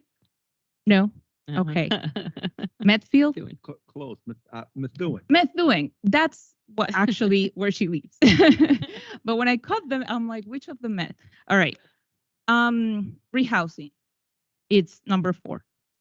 Hillary's a newly immigrated single mom from Haiti and a former Pittsfield shelter resident, worked really closely with her case managers in one of the resettlement agencies. And right now, she has been able to afford an apartment near her job, a great school for her first grade son, and with the support of local volunteers, she received donations of furniture and other type of emotional support that are allowing her and her kids to live in this new place and have a community. Additionally, the program stabilization services enable her to continue with the English classes from her new place and to stay connected with immigrant legal resources, empowering her path to self-sufficiency. She used home base with the support of HLC, our HLC partners, is now working full-time and is eager to save for the future of her family. Now, a couple of programs that I wanted to mention also as examples are more historical programs that our Office for Refugee Resettlement has, for refugees and immigrants, have been doing for many years. Our agency has been around for 4 decades, and some of the original programs besides the federally funded ones include Citizenship for New Americans, and financial literacy education. In FY24, our Citizenship for New American program partnered with 18 community-based organizations to assist low-income lawful permanent residents in becoming naturalized U.S. citizens. ORI providers enroll over 3,300 immigrants, and over 2,100 immigrants became U.S. citizens, just like my parents did recently. Financial literacy education is the other one I mentioned. We have conducted 76 financial literacy education workshops, and this has been with providers, again, all over the state, including your communities. And it has become more relevant than ever, and the wait lists are now bigger than ever in a good way, because it supports families achieve financial stability by teaching them how to better navigate financial institutions and work with the banking system. We serve over 400 residents in 14 cities across the Commonwealth with the support of 10 providers. And the Husseini family shared how a solid foundation that she built out of joining this workshop has been helping them to make informed financial decisions in these times of hard economic times, and also navigate the banking system with confidence and manage her finance as newcomers in the United States with more knowledge and intentionality for saving for the future. So having said some of the stories of impact, I want to share opportunities that we see in this ever-changing times. Massachusetts has a history of offering a helping hand to each new arrival. It is part of who we are, how we see ourselves in our state, and how the world sees us. The contributions of new arrivals weave the social and economic fabric of our state and make us who we are, vibrant communities that are part of our success. In these times of anxiety and distress for immigrant families, we're more determined than ever to remain true to our welcoming history. The Office for Refugees and Immigrants receives about 80% of our funding from the federal government, from the Office for Refugee Resettlement. This funding allows us to work with providers to do case management, cash assistance, programs for employment, youth, schools, elders, and others that are critical to refugee advancement. More recently, resettlement agencies that are key partners and providers to the Office for Refugees and Immigrants have received stop work orders from the U.S. State Department, ceasing funds and services that were supposed to support 832 refugees that were resettled in Massachusetts 90 days before, within the 90 days before January 20th. On February 27th, the State Department also terminated federal contracts with resettlement agencies and in supports for the placement of refugees across the country, including Massachusetts. What we have decided to do, considering that our agency, ever since the change of administration, has been able to draw down funds for all of our federal programs with absolutely no issue, is to work really closely with those impacted by the State Department decisions and see how we can expand the support for intensive case management. So these individuals that were before service by direct service funding and house rent, food, etc., through the funding of the State Department, can have at least additional intensive case management support so that they can work with RAFT, home base, and other programs of our state and not end up in our shelter system. We're also working closely not only with our secretariat at HHS and our sister agencies, but also with the affected organizations and the Attorney General's office to better address the federal changes. Susan has built a very robust rapid response system to monitor all the changes that might impact our constituents and our Massachusetts residents in terms of immigrants and refugees. And we have been able to educate thousands of not only colleagues within government, but also community-based organizations on how to better inform and educate communities and people that they serve around these changes. House One would ensure that ORI continue to create opportunities for information, education, success, and self-sufficiency.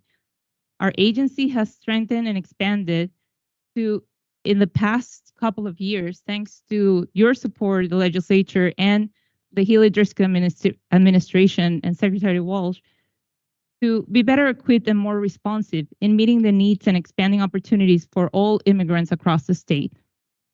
We ask you to support the governor's proposed budget, helping us ensure that immigrants can achieve success. And I'm really proud to share that what we have demonstrated as the Commonwealth and as a state in the past 2 years is that there is a way to manage immigrants and influx of people choosing Massachusetts as their home with respect to human dignity, valuing human capital, appropriately allocating resources, and including new members into our communities. Your support for the programs that I laid out above will help build even stronger communities in your districts and across the Commonwealth. Thank you. Thank you, Director Aguilera. And I certainly want to share in the appreciation and pride of the work that ORI did, joining with HLC and other statewide agencies to help support the newly arriving families that we saw in greater numbers starting 2 years ago. And despite the tragic circumstances that caused them to leave their homes and come here, we're grateful they are here and want to be clear on that, and want to acknowledge that because of the work you did here in my community, and I know across the state, so many of these newly arriving individuals have filled critical roles. We've heard some from some of the other agencies, but certainly in many other industries within our community, filled some of those workspaces, places that I'll no longer name publicly for their own safety. I will ask, I do think the piece you mentioned at the end around the resettlement agencies, 832 families that were on track to, again, join our communities or help be settled here and join our workforce, again, to fill so many gaps that we need. I appreciate that House One, as you mentioned, does account for providing some support. I think it's about a $237,000 increase. Do you have a sense, as we're talking about with a lot of federal cuts that some that have been contemplated or advertised but not necessarily gone through, but certainly in cases like this where contracts have been terminated, do you have a sense of how much of a gap that is financially and what the state may need to look at to, again, help support 800 families to be sustainable in their homes where they are, rather than enter into a much more costly and broken shelter system? Thank you for your question. And I know that one of the biggest support that reception and placement, which is how that program is called by the State Department through resettlement agencies, is direct assistance. But I think we're confident that by having allocated an additional $3 million from our federal funds to the refugee case management and intensive case management, we can work with the experience that our resettlement agencies have in the rehousing program directly with the housing and livable communities, find opportunities through home base and RAFT to ensure that these families have housing protection. Thank you, and I appreciate you, and I should have also shouted out the incredible organizations that are doing the work here in Worcester, so thank you for naming them all. I appreciate that. Other questions? Thank you for your, thank you. How will the citizenship for the new American program continue to help to provide wraparound services for those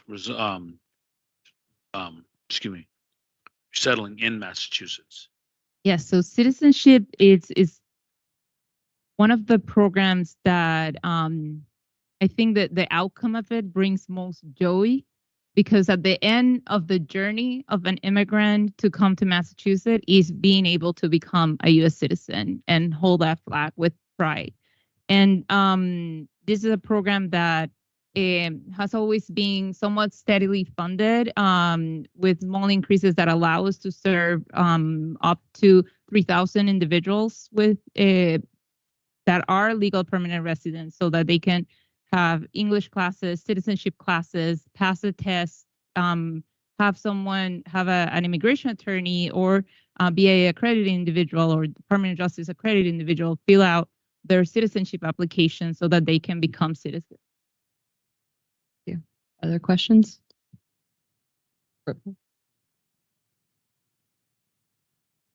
Thank you for all the work that you do. My question, of course, is really around immigration and federal, but is me really thinking that we get into such a crisis mode, and that when we go to have the classes of Know Your Rights, the Know Your Rights classes are what happens if someone knocks on your door, what happens if someone addresses you. But when I hear all the things that you're doing, RAFT, education, financial literacy, home base, English classes, do you have a Know Your Rights that, of course, addresses, all the challenges with TPS? And I just think, as the rep and I were talking, you can't even keep up with what the feds are doing every single day. You couldn't even have a Know Your Rights for what's changing every single day. But do you have something that is more comprehensive than just Know Your Rights when someone knocks on the door, but do you have Know Your Rights plus here are all the things that are clear, like as a non-citizen, you can qualify for this.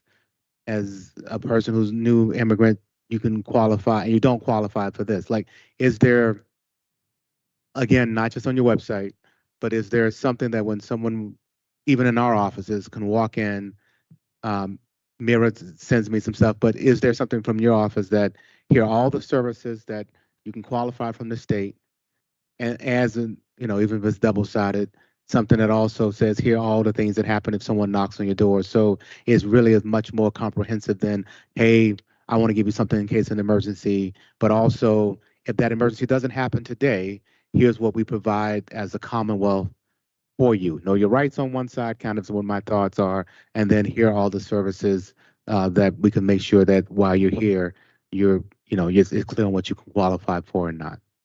Thank you. We have many resources and information and have been. That's what I mean. I don't want many. If we Exactly. have, that's my problem. So that's where I'm headed. Since we have many of different kinds and yours is a very specific request, we will be happy to work with your office to put something like that together. I think it's, and I see several people nodding as like this is something that your offices would benefit from, and your constituents might be requesting. What we have been focusing the majority of our energy in all of this rapid response and information and education campaign, and Susan can speak more to that, is in making sure that we train others that are the trusted local community-based organization that speak the language of the communities that are in their community so that they can provide these resources in their languages with their logo that are their local partners. Would you like to expand on that? The only thing I would add is we have been also doing Know Your Rights presentations to a kind of a larger audience. And when we do it through the larger audience, we often adapt with what's ever going on. So we have lots of internal trackers. We're very much on top of like what is happening. And then we adapt our programs sometimes day by day as to what's happening. Thank you. Are there other questions? So I'm sorry.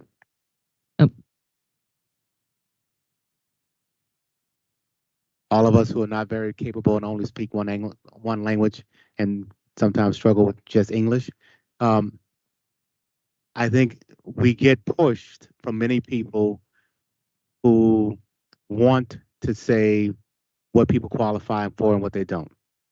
And it would be good for me to be able to also be factual, if you understand what I'm saying to you.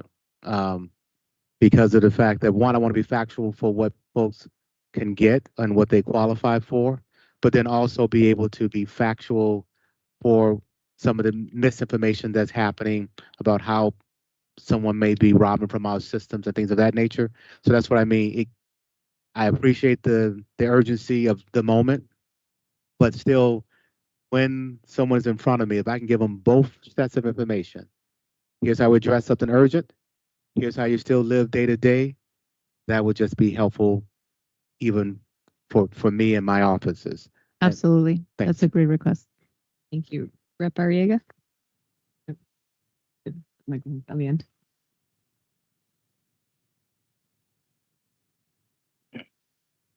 Thank you so much for the information and all the work that you do for all these individuals who come to Massachusetts for a better tomorrow. My question might be a easy one. Do we have the current number of families/individuals we currently still have in the system? And do you think we'll be able to hopefully house them before our deadline funding expires? I'm very confident that all the work that we're doing across government in collaboration with our partners at the Housing and Livable Community team will get us there.